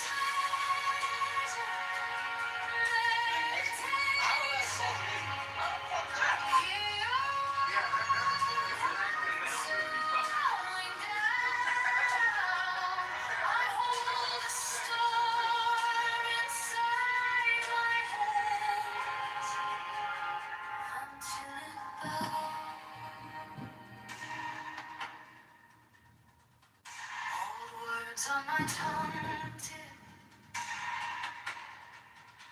soft as falling snow. Your fears in the lantern, I watch them lose their hold. I trace you a door made of breath and light. Step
episodes that happen, especially in offense. I learned something. Now you need to, AJ, you are now assigned the penis assignment of the day, which is go find out what happened in the pole vault at the Olympics with a penis. Go do it. Okay, I'm assuming they really wear shorts. No. Track and field. We can see everything in track and field. We see everything in track and field, number one. Number two, if you want to really see a lot of penises in sport, you can watch any cross-country race or track race where men are wearing split shirts. And it happens at the gym sometimes. I don't know if anybody's ever seen that. OP shorts, those high-cut shorts from the 70s. OP shorts. Down and then it's like on the court. there. Yeah. I've seen my share of just members at the gym. I'm sorry for making you Google, but I'm not sorry. But you are the person who comes back. I don't want my algorithm to get messed up, so let me do it. Yes, do it on your private browser. But you will come back and report to us and give us, the book report about what happened in the Summer Olympics. When you have a penis that is not, secure. There you go. Just a quick quote. I don't like those at times, they're just accidents. That's it. The pole went on the guy's nutsack, and all you heard was like a short. Everything into it. Yeah. I think the best way to describe for people that have never experienced what the pain is like, it's like, in a movie and you watch someone get sliced really bad with a knife or they get cut, however, and it's not really He's cut right in the penis. No. My point is they don't even know if they got cut, right? There's no... Getting hit in the nuts is like what the pain should be getting stabbed, but really doesn't, right? That's what it actually feels like when you get stabbed. It's just for some reason getting stabbed is somewhat not painful if it doesn't hit an organ. You know what I'm saying? So, oh my God, am I bleeding? This was so clean. But when you get kicked in the nuts, that's exactly where the programming should have been in the human body to feel the pain of when you get cut. It should have been like that. And that's what you feel. You feel exactly the way that it looks like it's going to feel in the movies. And it just goes into your upper cavity.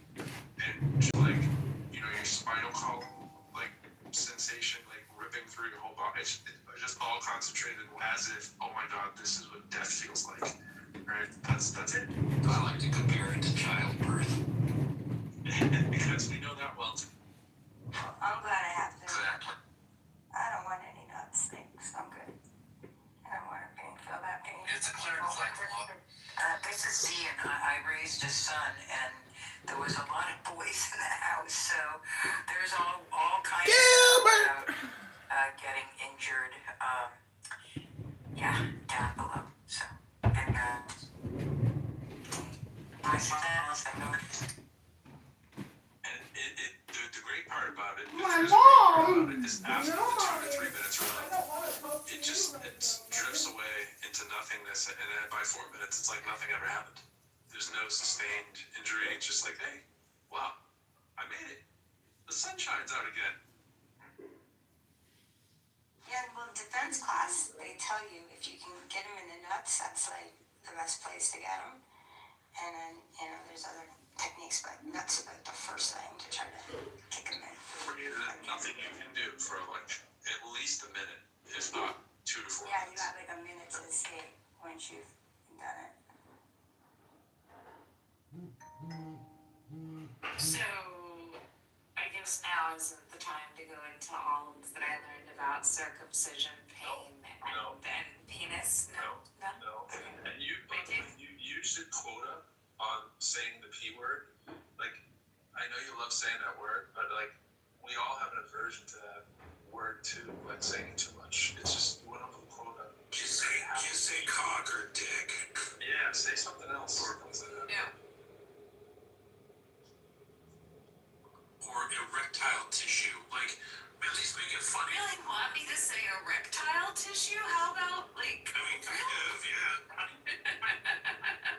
Say it one more time. you handle the anatomically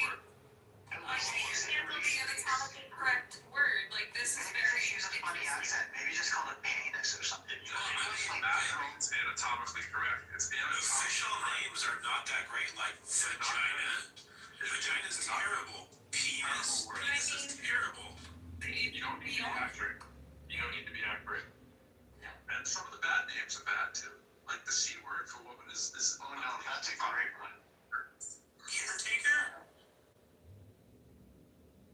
I like all the dirtiest ones. Those are my favorite. You're just a dirty doctor over there. I am. No, I was about to say, aren't you in psych? Just like Freud. Just like Freud. What I said right when you came up. He's the rapist. He's not that kind of doctor. Cocaine and ass. Is it your mom you're thinking of at this moment? No, you gross fart.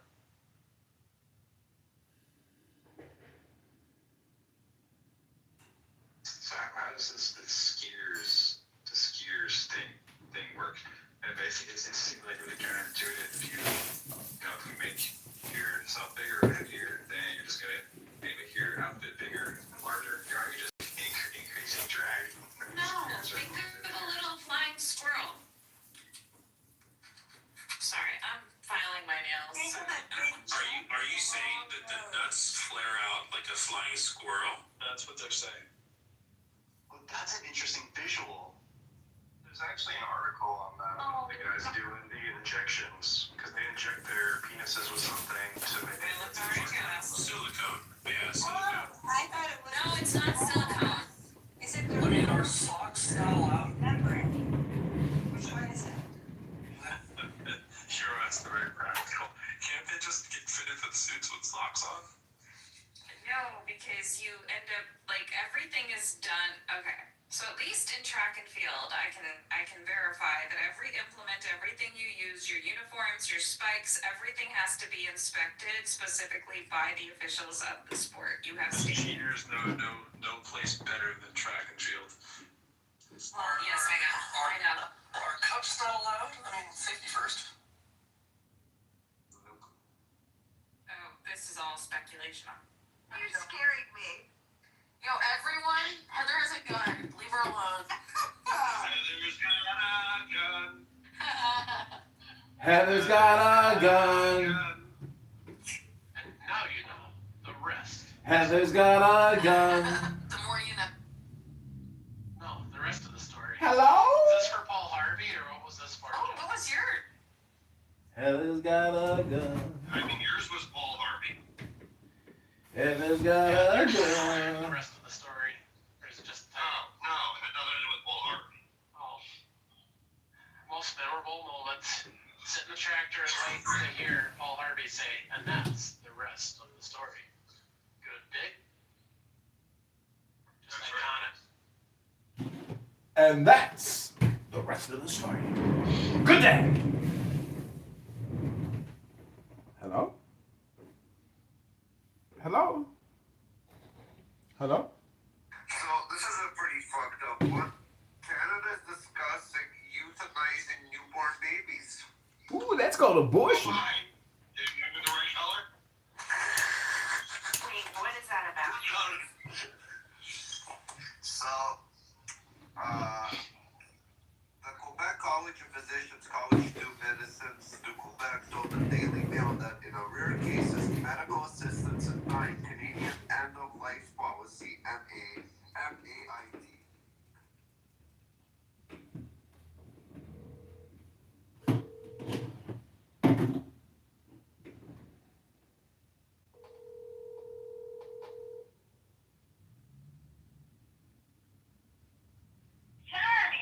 Hello? How's your day? It's good. I just had dinner. I just was at the gym working out, and now I took all the garbage out. I'm gonna clean up a little bit, take a hot bath, sipping some coffee. I took a hot bath, gave myself a pedicure, manicure, polished, and it was like itch around my ankle. Yeah. It's been going on for a couple of weeks. I put some triple antibiotic on it. Uh-oh. And you know what? It's soothing it. Oh. Must be a little fungus there. Try warm compresses and then ice it. Why? You thinking it's arthritic? It's just amazing what icing does, because it draws the blood to the area. Because the body wants to circulate the blood to prevent hypothermia, so it'll bring in new cells to the area. Could be working out in the dirt. I got some, Yeah, you got a rash. Huh? You've got a rash. Yeah, a rash. It's probably from working with mulches and moss. Mm-hmm. And, yeah. It's inflammation. Because I usually wear a low tennis sock. Yeah. We have such pretty mild winters. And it's like right where the tennis sock top edge is. Well, try the ice. I think you'll be surprised. Yeah, that would feel really good on it. So, Sam showed her birthday picture. You probably got it too, 11 years ago? Yeah. So, you were living in California, if I recall. Yep, I was living in Hermosa Beach. And you drove to her house. Yep. And you brought a dog. Yep. And you laid in the lounge. She had a recliner. And that dog just loved laying on your body. David. It was a really good dog, you know that? Yeah, that was a good rescue dog. What was its name? David Bowie. That's a good one. I think I brought the dog back to the shelter where I got it from. I can't remember. But yeah, I brought it back to the same shelter. A lot of times people pull a fast one over landlords and say, they get caught finally, and then the landlord says it's you or the dog. Yeah. Were you renting at that? Yeah, you were renting at that time. And how long have you had that building you're in? Since 2019. Yeah, 2020 basically, December 2019. So five I was years. thinking 6 years. Somewhere between 6 and 7 Yeah, already. 5 years, couple months. Wow, time's flying, huh? This is my burial chamber. Burial chamber. That's what somebody else says about their house. Yeah, it is. Everybody is. Mausoleum. I'm living in my mausoleum now. Who is that? It says that. Huh. Everybody is. Anyway, didn't Samantha's hometown football team cream the other team? Yeah. I didn't watch it. I didn't watch it either. I was passed out.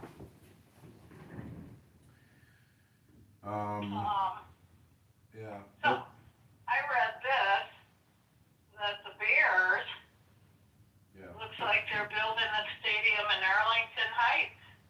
It's also tentative. They're just looking for the best deal,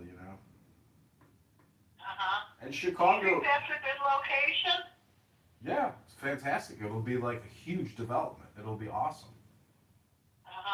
They'll have it'll be a casino. They got that much land out there, huh? Oh, it's huge. Really? Huge piece of property. Huge. And what highway would take you there? I think that's 294, if I'm not mistaken. I'm not exactly sure. It's been a while since I've been out in Arlington Heights. That might just be 90, actually. I don't know. Well, that would sure bring the dough into that community. Oh my gosh, that village township will make so much money from that. It's unbelievable. But the state of Illinois too. I just read today we're having elections starting early voting starts Saturday, and 4 people have been dropped off due to electoral signatures. That's what happened to me. Not enough signatures, but I've made an impact. I've definitely, my voice has been projected far and wide, and I have not gone unnoticed. So this was my first, like marketing campaign, and I'm still pushing for it because I did get confirmed in some counties to be a write-in candidate. So I keep pushing, and using AI to create videos and pictures and. Oh God, I saw those you sent Samantha. They are hilarious. Yeah, they're funny, aren't they? How do you It's an app. do you engage with some kind of an outfit that does that kind of thing? It's free. It's all on your phone. It's an app. It's by Microsoft. So what do you give them? A picture, just like a straight up picture of yourself. Yep. A video. You And film what a else? video. Oh, how about your voice? It does sound like your voice. I know. Is it your voice? Yeah, you give them a voice signature, and then they copy. They use your voice in your pic in your videos. What else do you give them for that? It's just a video of yourself. You look to the left, you look to the right, you look up and down, so they like scan your face and take your audio. Wow. Very cool. You're the first person I've known to do that.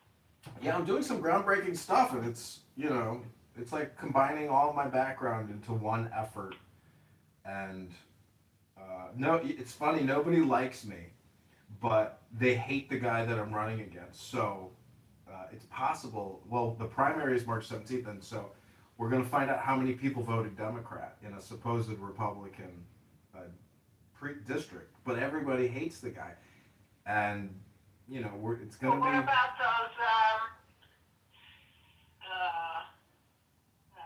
What do they call those guys that sign? Circulators. Sign in. Circulator. Huh? Circulator. What? Circulator. Circulator. Circulator. No. A write-in ballot. That's what I'm trying to say. Oh, I see. Yeah. Is that what you're doing?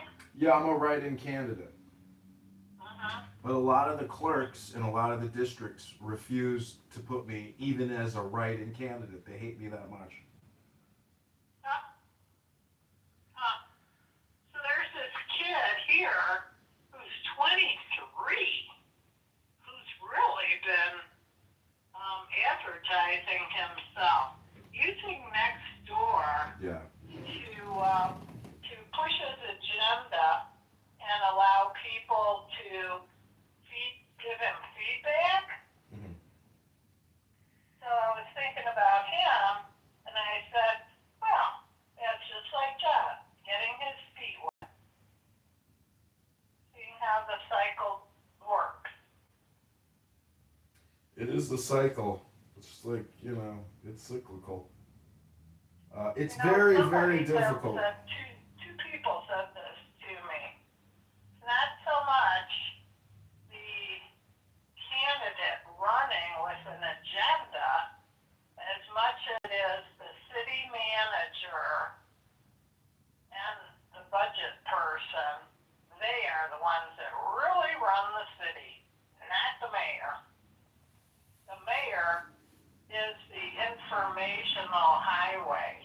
Mm-hmm. And he may have conversation with the council, the 7-member council or 6-member council. But I do sort of feel, truthfully, that we're the highest water-paying state in the United States. Mm-hmm. And we had Xfinity blow through here, and we have original main water lines in our roads. And the Xfinity hit a shitload of them. People and their sewers got broken, water backed up into their houses. One of the people on the block had it happen. And so what did the city do? They decided to raise the water rates for the next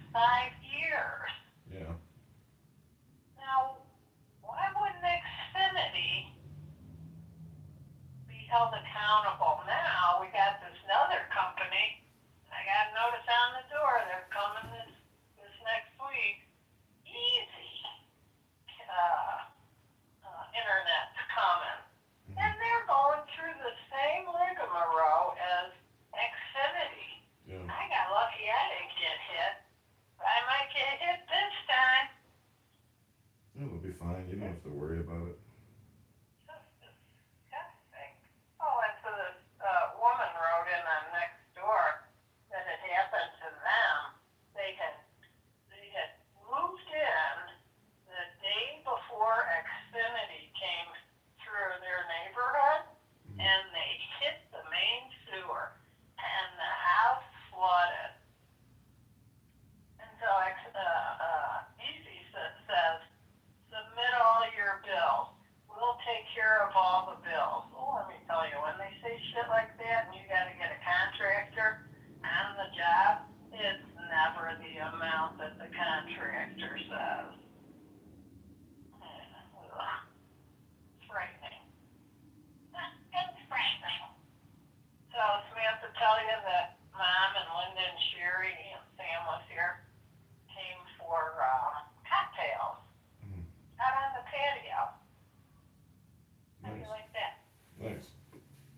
Any fist fights, or did you have to bury anybody in the backyard?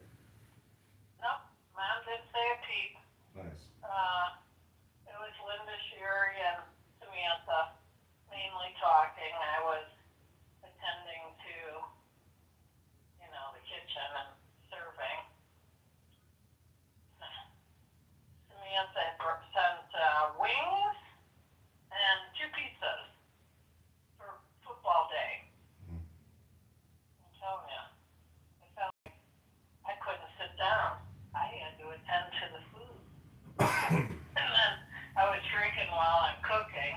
Oh, I've done landscaping for about 3 hours. So I had a drink then. She told me to get a bottle of gin. I've never drank gin before. So I had a drink when I finished my landscaping. Then I got close to party time, so I started cooking, and now I have another drink. I don't know how many drinks I had, but I know I was laying in the lazy boy, not listening and not seeing. I didn't even hear those guys, if they were rooting and hollering. I don't know. Anyway, anything else new? You're having a mild winter. I know. I was thinking today when they say that Punxsutawney Phil, the groundhog, says that we're going to have like a longer winter, that really means we're going to have a shorter winter. How's that? Because it's like the opposite is generally true. So, and who knows, like the whole thing is so stupid. Does the fucking groundhog see its shadow? What the fuck does that mean? So they just make it up every year. I know. We're at 70 already, and the Farmer's Almanac is saying we're gonna have a hot summer. Well, what the hell is new? We have hot summers every year. I did plant some bush type stuff, and I got lucky because I put them in October. And they're already thriving because I think of the mild winter. They didn't take a hit. Me lucky. Me very lucky. So anyway, what do you think? What kind of gummies does Samantha eat? Cannabis gummies? I don't know. Do you get buzzed on them? Do you get low key on them? It just alters your consciousness. It makes you stoned. So she was having 2, going after a third in the sack. And so I was trying to grab them from her, and she wouldn't let me get at them. I think she took 4. It's possible. It'll put you to sleep, basically. But she didn't really act stoned. Yeah, it's not like it's gonna change her into some, different person. She'll probably just, I was dating this girl, she was like, my boyfriend used to smoke weed, and whenever he smoked weed, he stopped talking. And I can't stand being with somebody who won't talk. I started laughing, and I was like, because it does put you in a certain state of mind where you're more focused on listening as opposed to speaking. Do you know? Well, I wouldn't say Samantha talked any more or any less.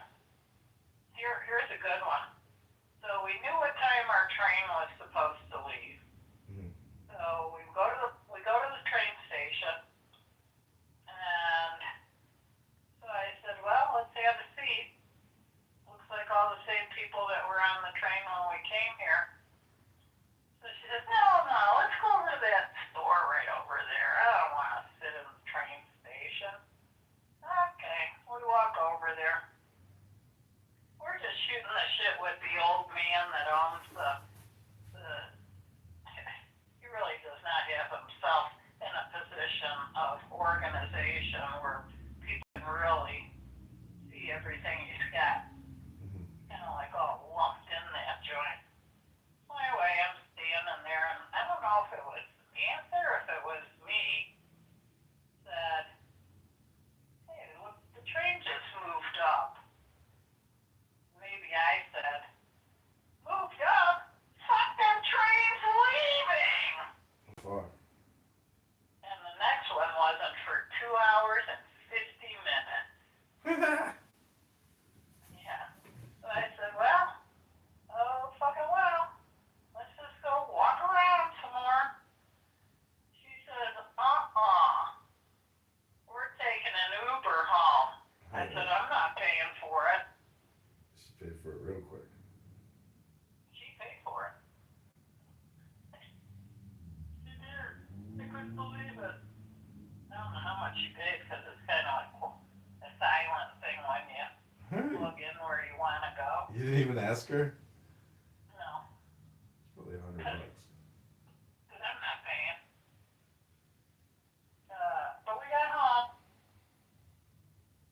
Yep, we got home. That's my first experience taking a long Uber drive. So Samantha had said to me, heads up, do not say a word. Yeah. So, I don't know why, but so anyway, we're past the 925 south to go south, and I'm going like this, I'm wagging my finger at Samantha down near the seat, and I'm going, no, he was supposed to get up on that. So, I don't know what he's following. Is he following Uber's directions, or what was he doing? So he missed another get on. So what was happening? Oh, it's just like you guys, you were talking, and he probably wasn't thinking. And that's the thing, if you're not paying attention, you miss your spot. You miss your time. Yeah.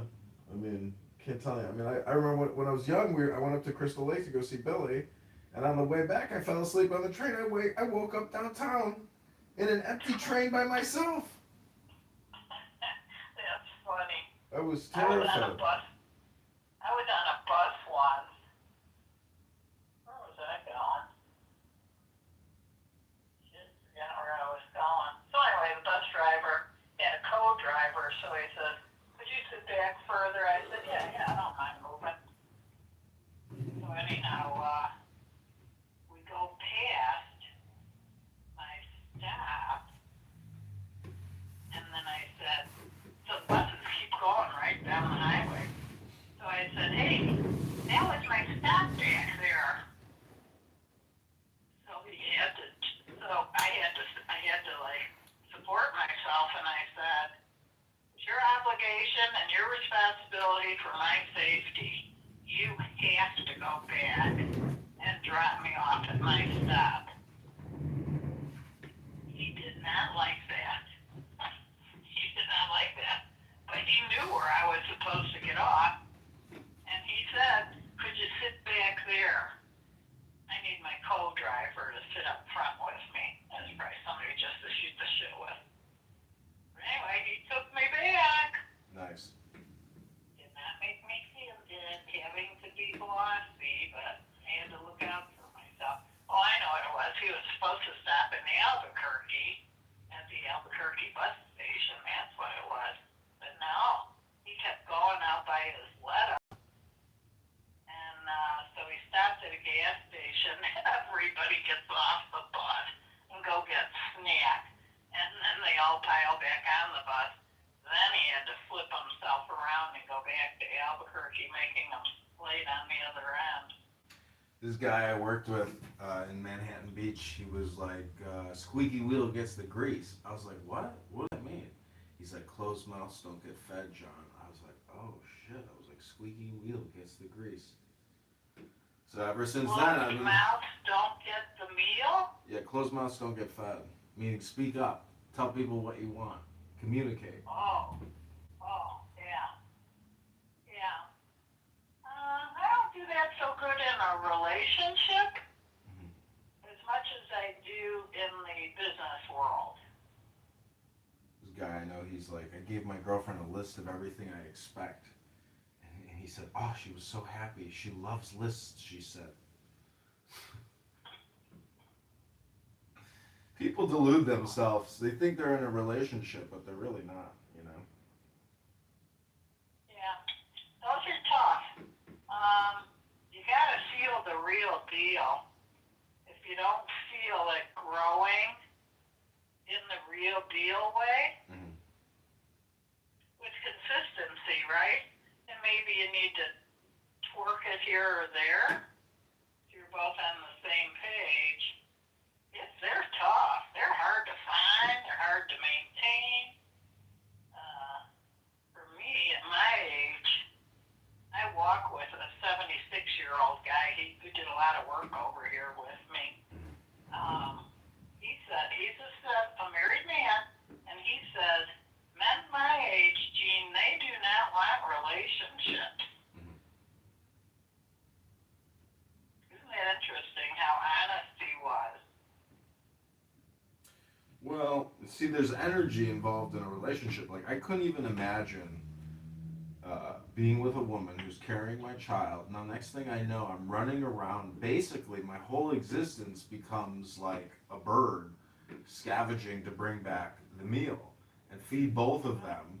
But meanwhile, I'm with somebody who is completely argumentative all the time, never happy, complains about everything. And you know, I'm just like, why am I doing all this work and energy transfers for someone who doesn't appreciate it, is mean and nasty, is obnoxious, is, you know, so the whole thing deals with intelligence. If you're with somebody who doesn't know how to conserve their energy, and basically they lack intelligence. Because there's priorities. Who I see you with? Another mindful person that knows how to control the energy, because you have a knee-jerk energy. So somebody that's going to be with you needs to know how to engage you in a comment that the two of you have learned how to earn. Well, what I'm saying comes back into balance. What I'm saying about your friend who says, you know, at this age, like, we don't want relationships, meaning that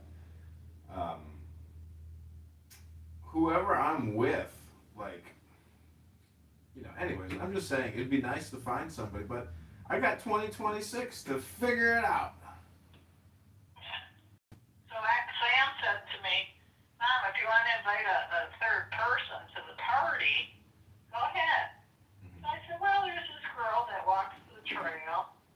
She dog sits in people's houses. She's 6 doors away, taking care of the gentleman's 2 dogs while he works out of state for a whole month.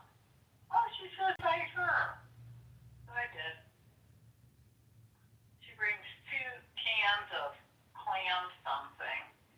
It's a seltzer and something. And then she brought a ukulele in a ukulele sack. So I said, oh, is it a ukulele? She says, yeah, it's my support ukulele. And I said, oh, let's see your ukulele. And I pull mine out. They were the same ukulele. Oh, wow. Yeah. So, what's a ukulele? What's a support ukulele mean? Meaning that, like, she uses it for her emotional, you know, stability. But she didn't play it. Well, so what? I mean, I'm just saying people play music to basically, you know, take their troubles off their worries or whatever, you know. People use it as a meditation because you focus and you're no longer thinking, or you process your thoughts as you're playing, you know, and then you can slip into, like, have you ever been playing where it's like you're not thinking about your movements, but you're making all the right movements? Yeah. But she didn't play it. So what? What's your point? So that sort of didn't add up. Maybe she sucked and she was embarrassed to play in front of you, and she just likes it as like a something to hang on to. I don't know. I've been playing a lot of music. I do know that music is a lot of people's meditative go-to. Mm-hmm. And that's well, you do it too. Now that I think about I've it. been playing the flute. I've been playing the flute for like 2 days now, and I finally got it where I'm like, wow, I've never been able to play like this. It's amazing. Well, that's good. That means your ear is tuned. I also find that I can actually sing a little bit, but it's only because I've been like creating this AI music, and I'm like mimicking what I'm listening to, so kind of quickly and subconsciously, where I'm not thinking. Like I sang an impromptu song the other day, and people were like really impressed. They were like, "That was amazing." You know, that's one of the hardest things to do is sing while you're playing music. Mm-hmm. It's like another level Yeah. that you have to achieve. It's breathing though. So the flute, the more instruments you play, the more you can transfer over to other instruments. And so I have, this Persian percussion instrument called the santur, and as I'm exploring it, I'm creating patterns that I know, but then I'm also exploring patterns that, are random. And that all that experimentation over like the course of like 2 years, maybe a year and a half or however long, I'm laying over into other instruments like the flute or my drums, or I have a violin, but it doesn't work unfortunately. What's wrong with it? The wooden pegs at the top, they won't hold. Like there's not enough taunt to like keep the peg from rotating, so it's like impossible to use it. But so it either needs re-drilling out and larger pegs to fit those holes or something. They fix violins, I know that. Yeah, so it's not. When you're doing a flute, Mm-hmm. are you using your mouth, your nose? I'm breathing through my mouth and nose, but part of it is it's like in the past I was always rushing it, but now I'm just like, okay, just relax, just like don't just play with this note, play with these 2 notes, play with these 3 notes over and over and over again, and then like so I'm trying to basically it puts you into a state of hypnosis or like flow state, and when you're there, then you can like I'm not in a rush to try to play a piece, so it's like nice to just sit here and then be surprised at what, because there's some instruments I have not been able to play, but today I played what's called an ocarina. Do you know what an ocarina is? No, never heard of that. It's like a conch shell kind of a thing. I think it's made out of porcelain, but it's from a video game called The Legend of Zelda, and it's just a flute, but today I played it today for the first time ever. I actually played it where I was like, this is really good. And it was all just because I just stopped thinking. There was no stress, and it was just like, let's see if. But it was a transfer from the flute, because I was like, anyways. I'm just saying I had a pleasant musical surprise today because I played this ocarina, and I had never been able to play anything really substantially nice out of it. But today I was like, wow, I finally figured this thing out. You want to hear it? So interesting.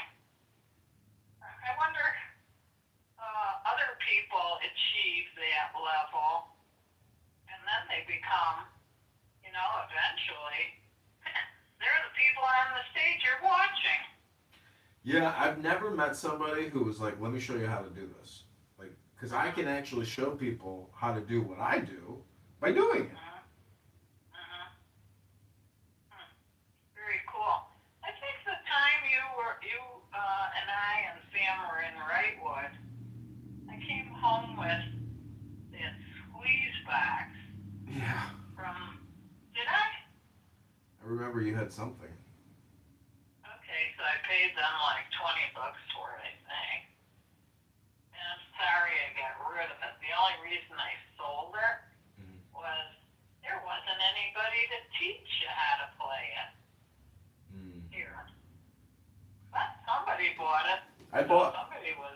bought mini. probably on a different instrument.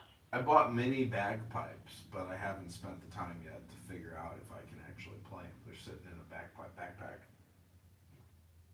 Huh. Huh. Well, that's when you have to go to like Renaissance fairs near your area. I got a guy who teaches bagpipes because he used to come to the Citadel events and play bagpipes all the time. But I'm not gonna. You know, if you won't believe this, but at my senior center, they have a ukulele class, and it's labeled full. So the people that are in the class, they're all jiving together, and they go to the senior homes, and they play for them. How do you like that? So everybody keeps a practice going within. This is probably a very nice group to belong to. Well, I've been creating these AI videos called the John Kitover Band. It's very funny to cast yourself as the leader of a band. But I've been playing so much music and I have so many instruments now. I would love to have enough actual friends where I could host a dinner party or something, and then we could all play a mixture of the musical instruments. But most people would suck. I have a good idea. Huh? A men's group. A men's musical And group? You don't have to really no knowledge. get anything going other than these men come to your house and everybody chooses one or two, and they have to clean it by the end of the evening. And you sit and you actually have men discussions. Yeah, I do that a lot. A physical thing. I wouldn't want to invite men over to my house to have conversations. Let me just put it that way. But I will meet with you on a conference call. Well, it's just like having a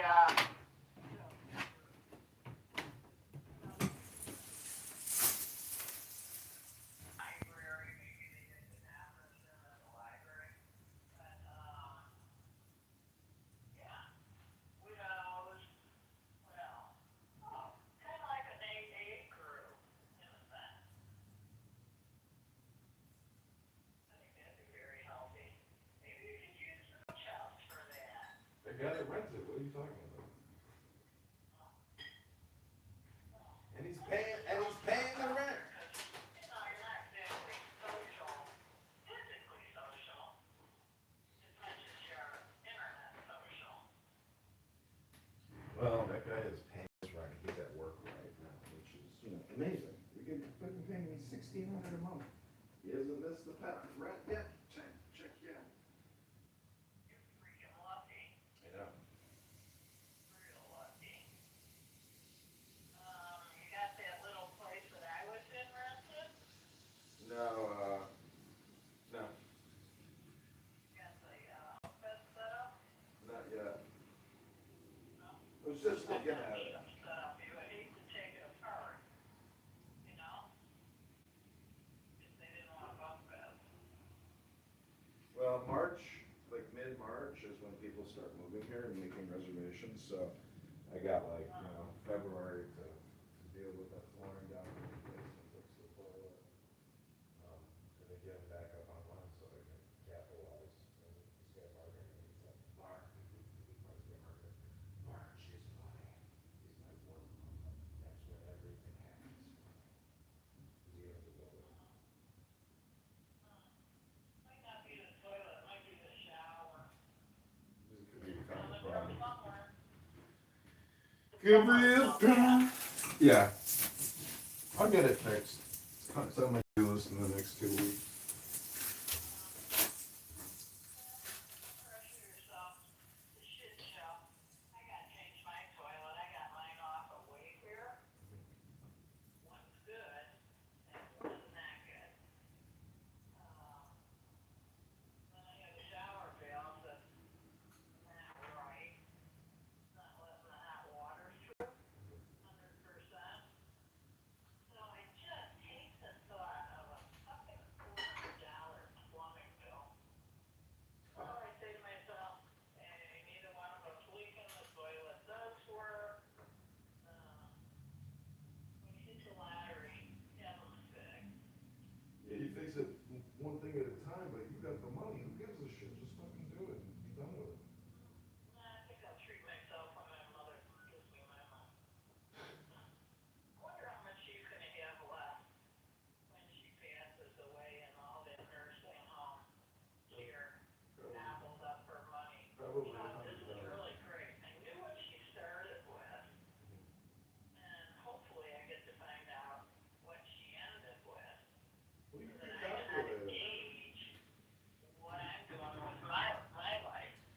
calculate it, you know. You could do the math, but I wouldn't worry about it. You're fine. You got a house, you got savings, you got monthly income, you got a pension. Like you're set. All you got to figure out is your brain chemistry, and figure out how do I, you know, because the whole thing deals with the theory of joy. How do you keep your bliss and your joy and your security? Because don't forget, there's danger everywhere. You could be on the highway, you could be taking a left turn. Next thing you know, you get carjacked, and then you're pissed, and then you get like there's just so many things that could happen that you have to try to be aware. I could be on a trip bus, taking a tour, and the bus flipped. Do you know thousands of people, Mom, every single year just disappear, and how do I know I'm not just gonna get a call and say, hey, Mom's disappeared? Yeah, it fucking happens. Yeah. People in New Mexico, husbands, wives, singles, they have some kind of agenda how to end life. And it's through dementia, they don't have the money to go into a home, so they just abandon their car and they just keep walking, and they dehydrate, the animals get them. A hunter goes out, and he sees these bodies, he reports them, and the family members haven't cured from their parents. And that's how the parents have to take themselves out. Listen to this. I get to the gym today. I'm walking into the gym, and there's a little old lady with a blind person cane touching the wall, like going very slow. And I come up to her and I say, are you okay? Can I help you? And she goes, oh, I called Uber. This woman had no eyeballs. No eyeballs. Totally blind. And she's old, like 70. What was she doing in the club? She was outside the club. She was lost. She had no idea where she was. And so I said, well, let me walk you inside the club, into the gym, and the front desk will help you. And so she grabs my arm, and I walk her in. And she couldn't get the Uber to come up into the parking lot on the roof. He couldn't figure that out. So anyways, she obviously can't type on the phone. So at the front desk, I think, helped her out. But I was just thinking to myself, holy shit. You don't see that every day. Like a blind person completely totally had no idea, couldn't figure out where the hell she was. Her phone should probably be that Braille kind of phone, I'll bet you it is. I could have helped her more, but I just brought her to the front desk, and she said, thank you for your help. I said, thank you. God bless. Take care. And then I couldn't believe it, and I got on the treadmill, and my head was racing. I can't believe it. This poor woman. And then I was like, just breathe and stop thinking, and then I did my workout.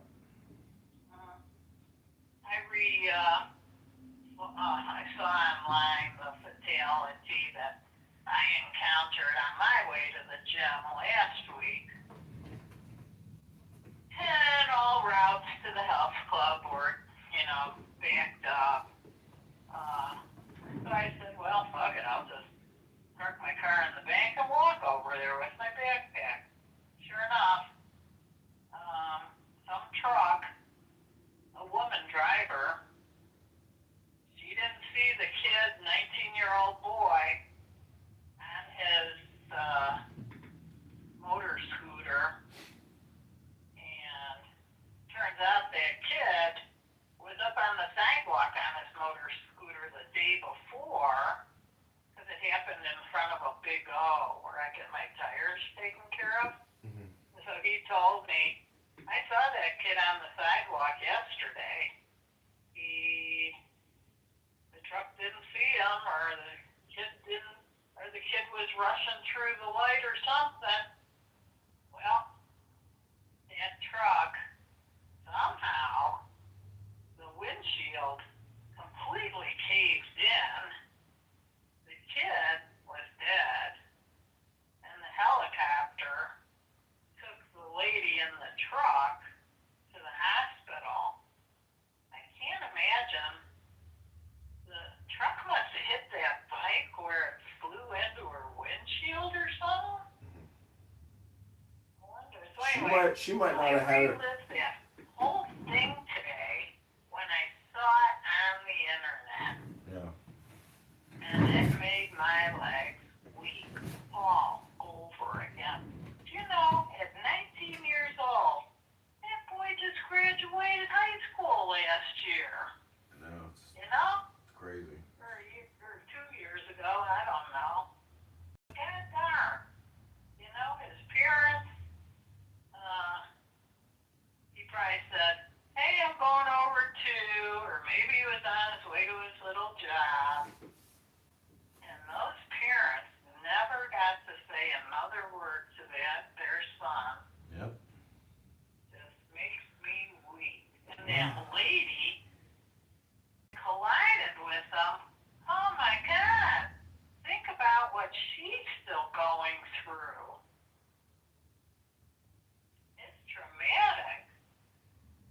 when I was going to Tracy's wedding in Utah, I got pulled over for speeding, and that cop was screaming at me. Do you have any fucking idea? Just 1 week ago, somebody was flying through here at 110, and I had to pick up their body. He was like reliving the moment of somebody that got into a car accident from speeding and screaming at me. Well, think about the trauma that he goes through when he reports to an accident. Yeah. He calmed down, and he was like, "I'm gonna give you a pass today." He's like, and he wrote me for less than what I was going, and but then I never paid it. And then Utah sent a letter to the state of Illinois, and then the state of Illinois said, if you don't pay Utah, we're suspending your license. I was like, holy shit! So I had to pay the ticket. Huh. I went on I used to belong to a vegan potluck in Grand Junction. Did you ever go to one of those with me? We did, but we were in, what was that town? The mining town? Oh. No, I think we stayed in Grand Junction. No, we went out into a little mining town, and they had like a wine festival or something. They were crushing the wine with their feet. Oh, yeah. We met up with the potluck people up there, too. Yeah, food was great. Amazing. Yeah, it was good, wasn't it? Amazing. And you would make a little card telling everybody what your ingredients were in there in case somebody had an allergy or something. I would go to that Thanksgiving every year. That was 5-star. Yeah. So I went out with one of the guys who was a retired park ranger. And he had PTSD from all the service years he put in. Because he retired, so he probably put 30 in. Oh my God, this guy. And we're on a hike. And he's reliving it. He's talking about body parts having floating in the by boats, propellers being chopped up. He's talking about people that threw themselves into the canyon. Oh my God. He must have done that whole shit scenario 3rd time on me. Mm-hmm. And I said, I can't handle it anymore. Every time you relive it, you're replaying it, and it's not good for you. You're a very nice person, but you've got to go where you need to go to get this, in order in your life. Don't do it to people. Yeah, well, some people want to talk that shit to see if they get a rise out of you, Yeah, well, he got a rise out of me. I stopped seeing him. Yep, that's the way it is. If you don't have pleasant things to say or talk about, it turns out you're actually not very pleasant. Do you think? Well, it's Valentine's Day coming up. You got anybody? I could be your Valentine. You'll always be my Valentine, but I'm looking in the mirror. I'm looking in the mirror this Valentine's Day. I'm gonna say, I love you, John. Can I take you to a nice steak dinner? Yeah. 2 for 1, please. When the first date I went on with Robert, we went to an Indian restaurant. And he tells me it's his birthday. And I didn't know what to do, Is he saying that so I offer to pay for his dinner? I didn't. Because my sister Sherry said to me one time, she said, never, ever if you're on a date, pay halfsies. But I feel so like I don't pay for my own way. The guy's asking for something. He's always thinking he might get something. Well, it's quid pro quo, meaning, reciprocation. But the thing is, just give from your heart, and then you don't have to worry about these types of, implications. That is how I do it. I pay from the heart.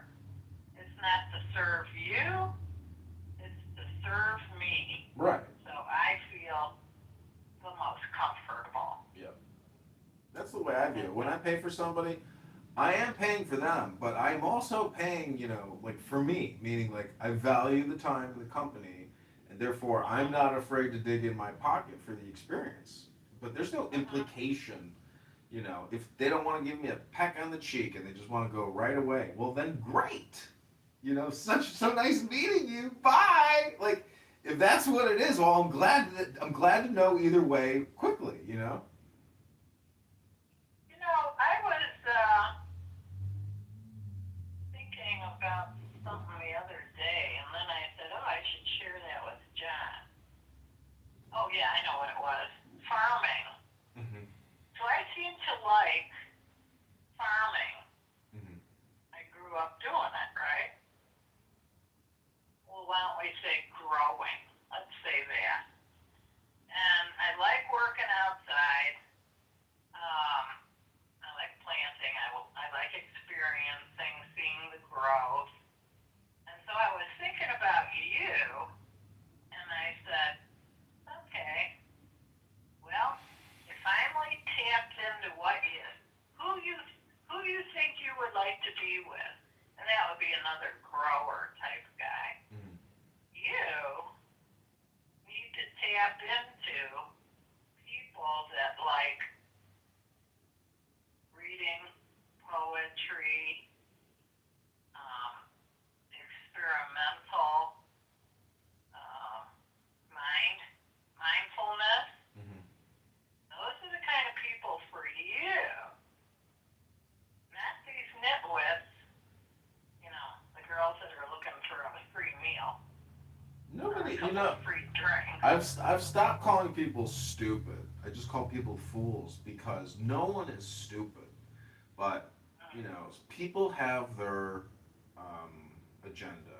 And, I'm just happy that I have like housing stability because then that gives me like relationship reality. Meaning like I'm not jumping into anything. I want to see how you behave over the course of weeks, months, and I want to, judge you. And if we're building something together or we're transparent with each other, like great. But and at this point, Mom, just like that older guy, I don't really care if I get into a relationship.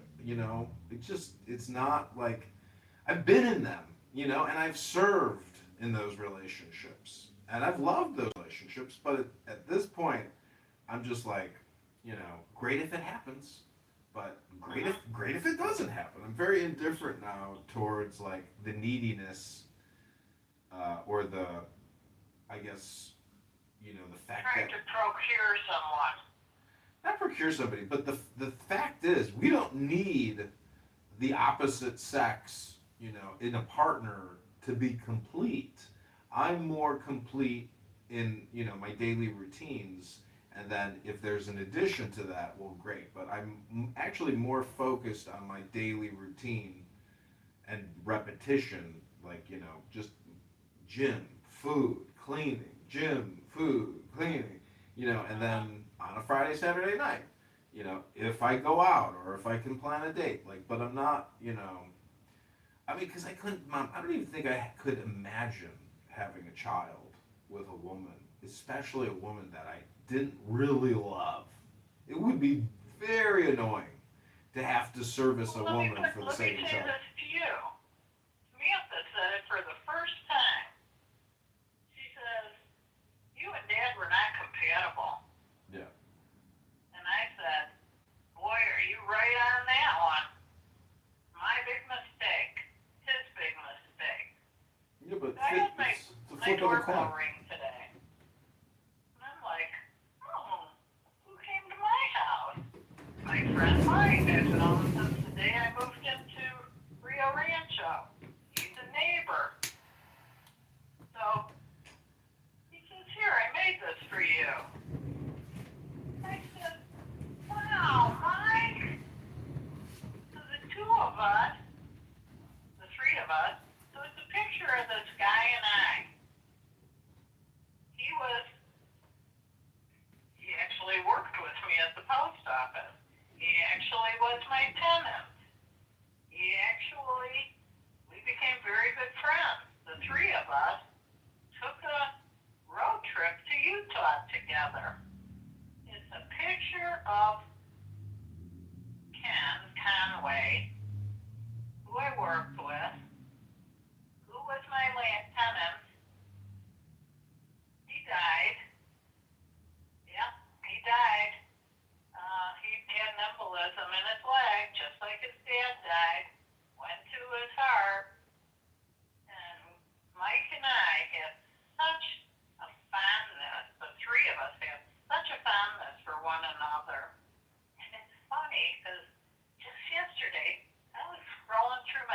pictures on my computer, and there's Ken, Mike, and I on our road trip.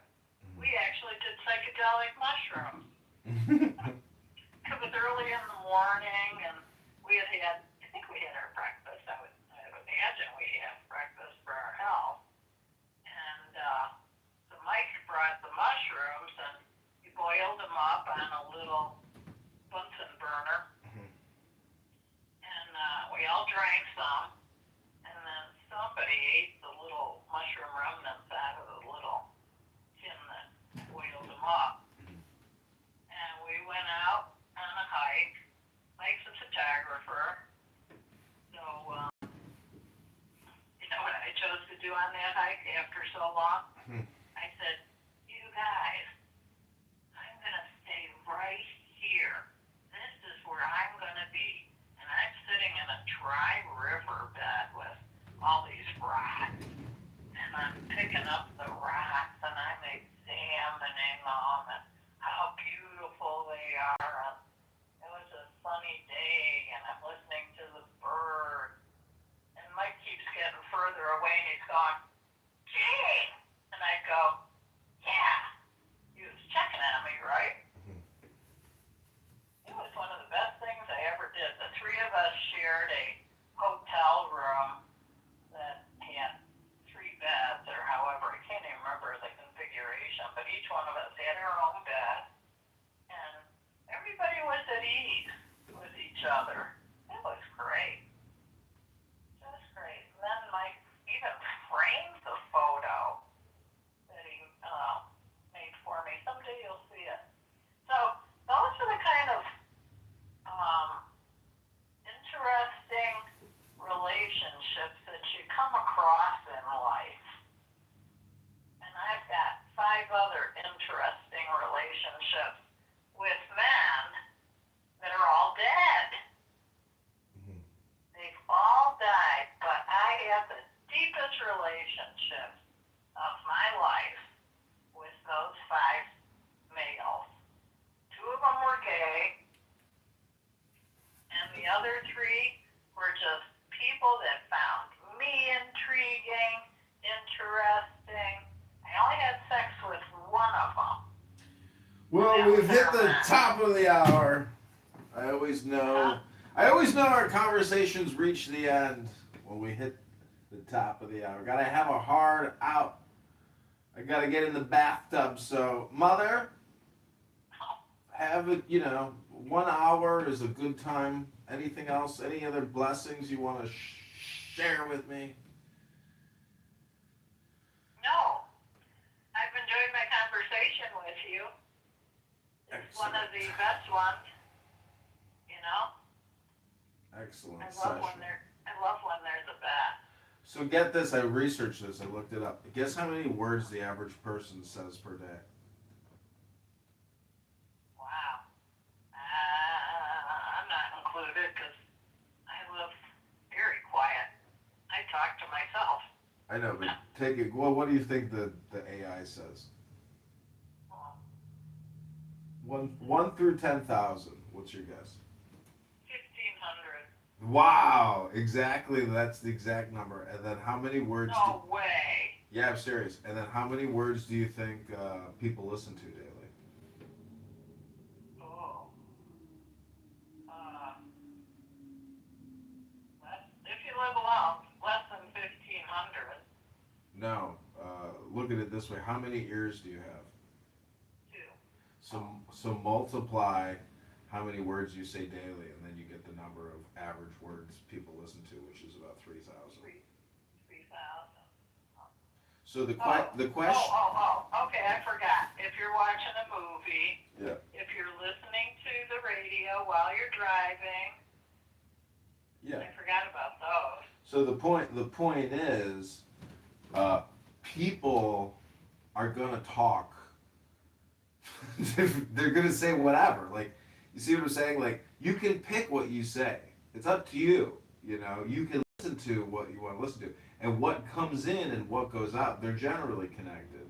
What people talk about is what they're listening to, and so the point is, associate with the best. Listen to the best.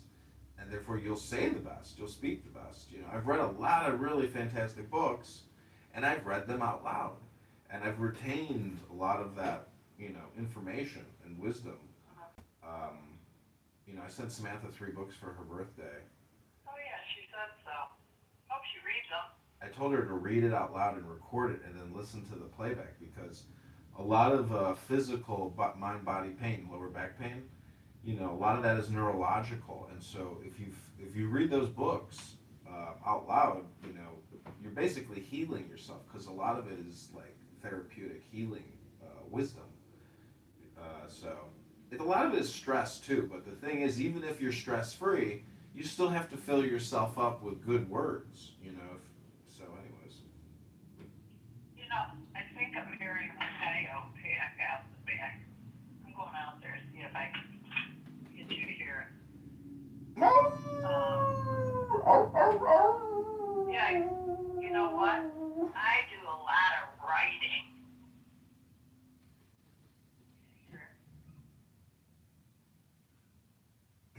Sounds like babies. I wonder if a coyote's got a hold of the dog like this. Well, anyway, I do a lot of writing, so I have writing on this tabletop. I got it on the kitchen table. I got it all over the office desk because I do my best thinking writing. Isn't that interesting? This, I don't know if you believe this or not, but if you read a book out loud, it's almost like writing it yourself. Say that again? If you read a book out loud and you record it, in a way it's like writing it yourself, because, nobody comes back to life. But when people read your book, they're basically like recreating their spirit within your spirit, Not like, anyways, anybody can read George Washington or Abraham Lincoln and just take that story, and incorporate it into their lives. That's all I'm really saying. Well, if everybody, like they say, held people accountable to all the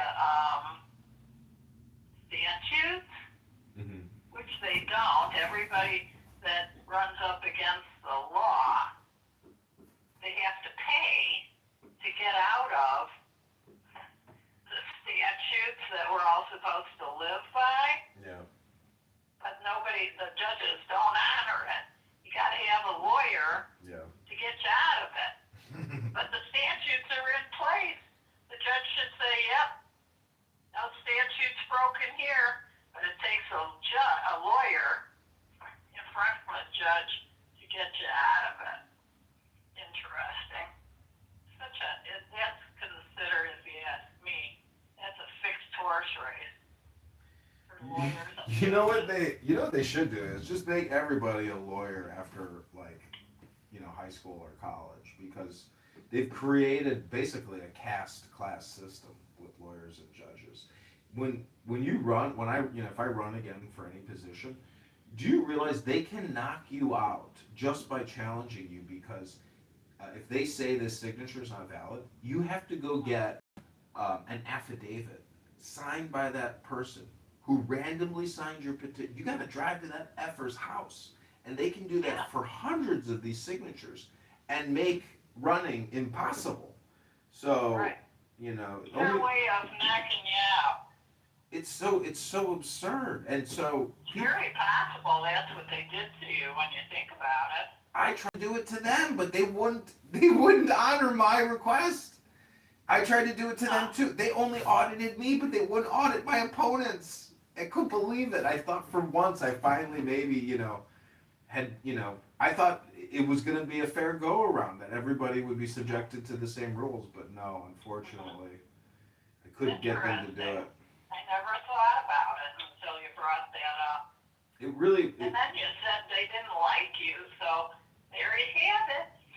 I know, but anyways, it's not over. The election is March 17th, and it's early voting, as you know. And so every day I keep pushing out these messages: early vote for John Kitover, and it's so funny because the guy I'm running against, you know, he must see my stuff, and he's probably just like, I can't believe it. Like somebody is challenging me, calling me a fraud, you know, because he called me a fraud, and I said, you're a fraud 1,000 times over. You created $25 trillion in debt. You lied about the vaccines. You said they were safe and effective. It'll protect you, your family, the community. Just do it. You know, he's just a mouthpiece for Pfizer. And he created trillions of dollars in debt to give money to Pfizer, et cetera. And, you know, it was a totally unnecessary medical intervention. And Bill Gates is a psychopath. And he's in those Epstein files. He's a pedophile. He's an actual pedophile, you know, so, and he's I wonder, it won't ever come to fruition because he's such a huge donor, and his wife. I know. He'll always be buried. No, he's fine. He's fine. I'm just saying the photos come out are so damaging to his credibility because Kennedy took us out of the World Health Organization, and now that we're out of WHO, we have more oversight into what we're injecting into our bodies and what we're eating. And before that, it was totally, you know, under Chinese instructions. Fucking crazy. You know, the WHO. I don't really still, and I don't think we'll ever know how come the COVID deliberately came here to boost the pharmaceutical numbers. Yeah. That's what I believe they did deliberately. Now there's another layer of COVID in India right now. We get Indians coming over here all the time, and now they got to pay $100,000 to come in here and work. Yeah. Shit. You know, They bring stuff in here. young people are dying in the same way that Barton died in his, you know, late 70s. Explain that to me. How the fuck is that happening? Because That's why I think Kennedy. I don't even understand why Kennedy's the guy that chose it. I really don't. The guy has no documentation. he ran for president. He joined forces with Trump. I know. Well, that's why you. A leader in health. Because he's been Just suing. Because he works out. No, because Doesn't he's been. add up. He's a lawyer. He's been suing Big Pharma for fucking 30 years for giving us fucking poison. These fuckers lie.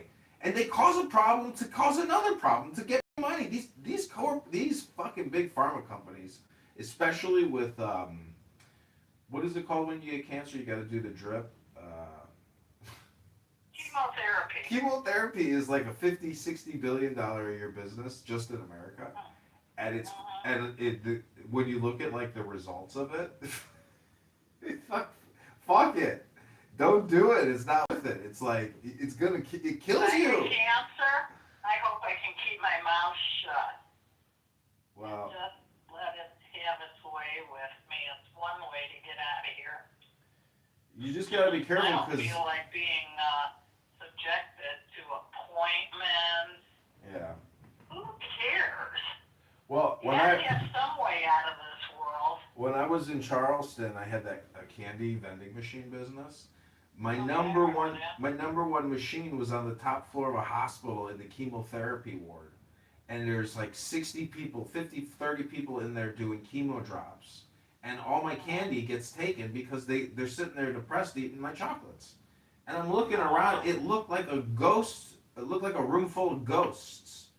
And you know, in hindsight, I'm just like, I can't believe that that's the industrial medicine where somebody's like, ma'am, you've got cancer.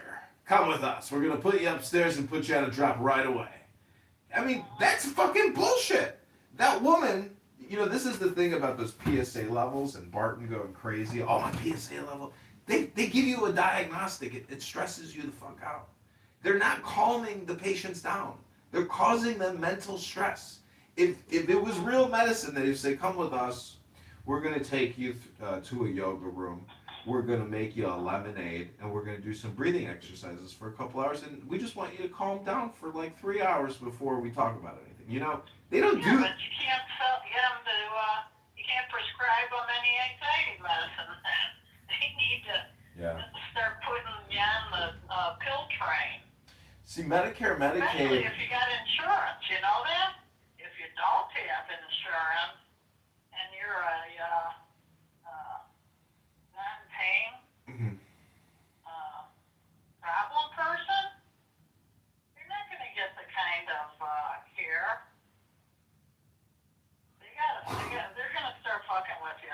They're going to start spacing out your appointments so you get sicker and sicker quicker.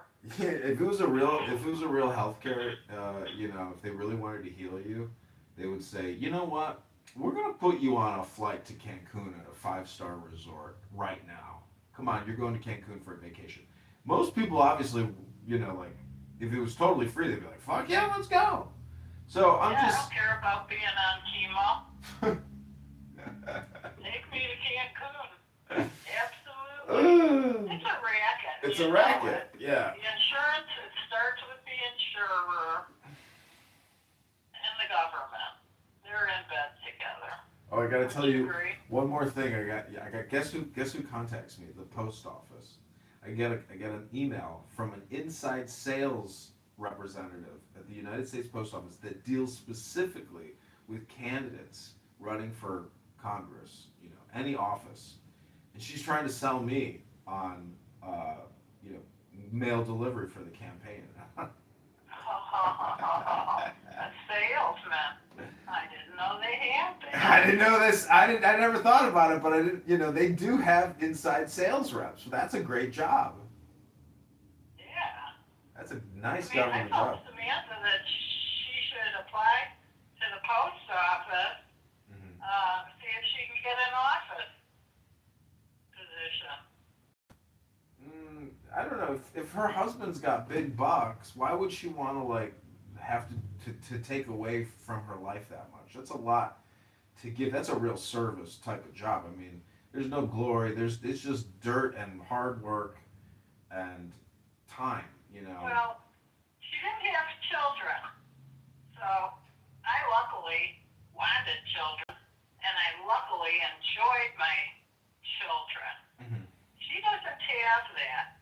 She has his stress. Mm-hmm. That ain't a baby, That's killer shit. Mm-hmm. And I worry about her. Yeah, and I say, you don't have to worry. You don't have to do anything you don't want to do. Yeah. You're a very viable employee for somebody. If you choose to just go back in the work world, Mm-hmm. I'll support you on that. And then somebody else's. Well, Mom, nobody wants to basically downgrade. She's got an incredible resume, so the only way she's going to do anything on a 40-hour-a-week basis is something that complements her. If it doesn't compliment her, she's not going to go out there and do it. She doesn't have to do it. She's smart. She's logical. People take the shortcut. She's not going to take some fucking bullshit job. For what? She got dogs to take care of. Don't you know that? The dogs aren't the kids. Yeah, I know, but I don't want her slipping through I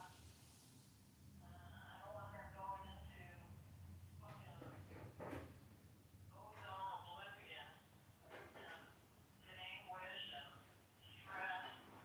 I hope she's in the right relationship. You don't have to worry about her. She's got fallback.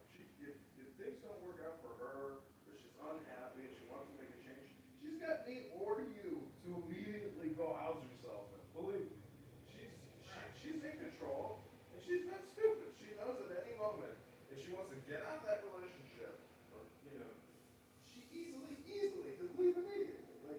She's there because. It'll take 1 6 days to hold her over until she gets to her next stop, your place or my place, and leave everything behind. Yeah, but this conversation is just totally pointless because, it's day to day, Mom. Life is just hour to hour. You don't have to worry about what, she likes that guy. And to me, that's I've observed her my whole life. That's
problem, and she goes,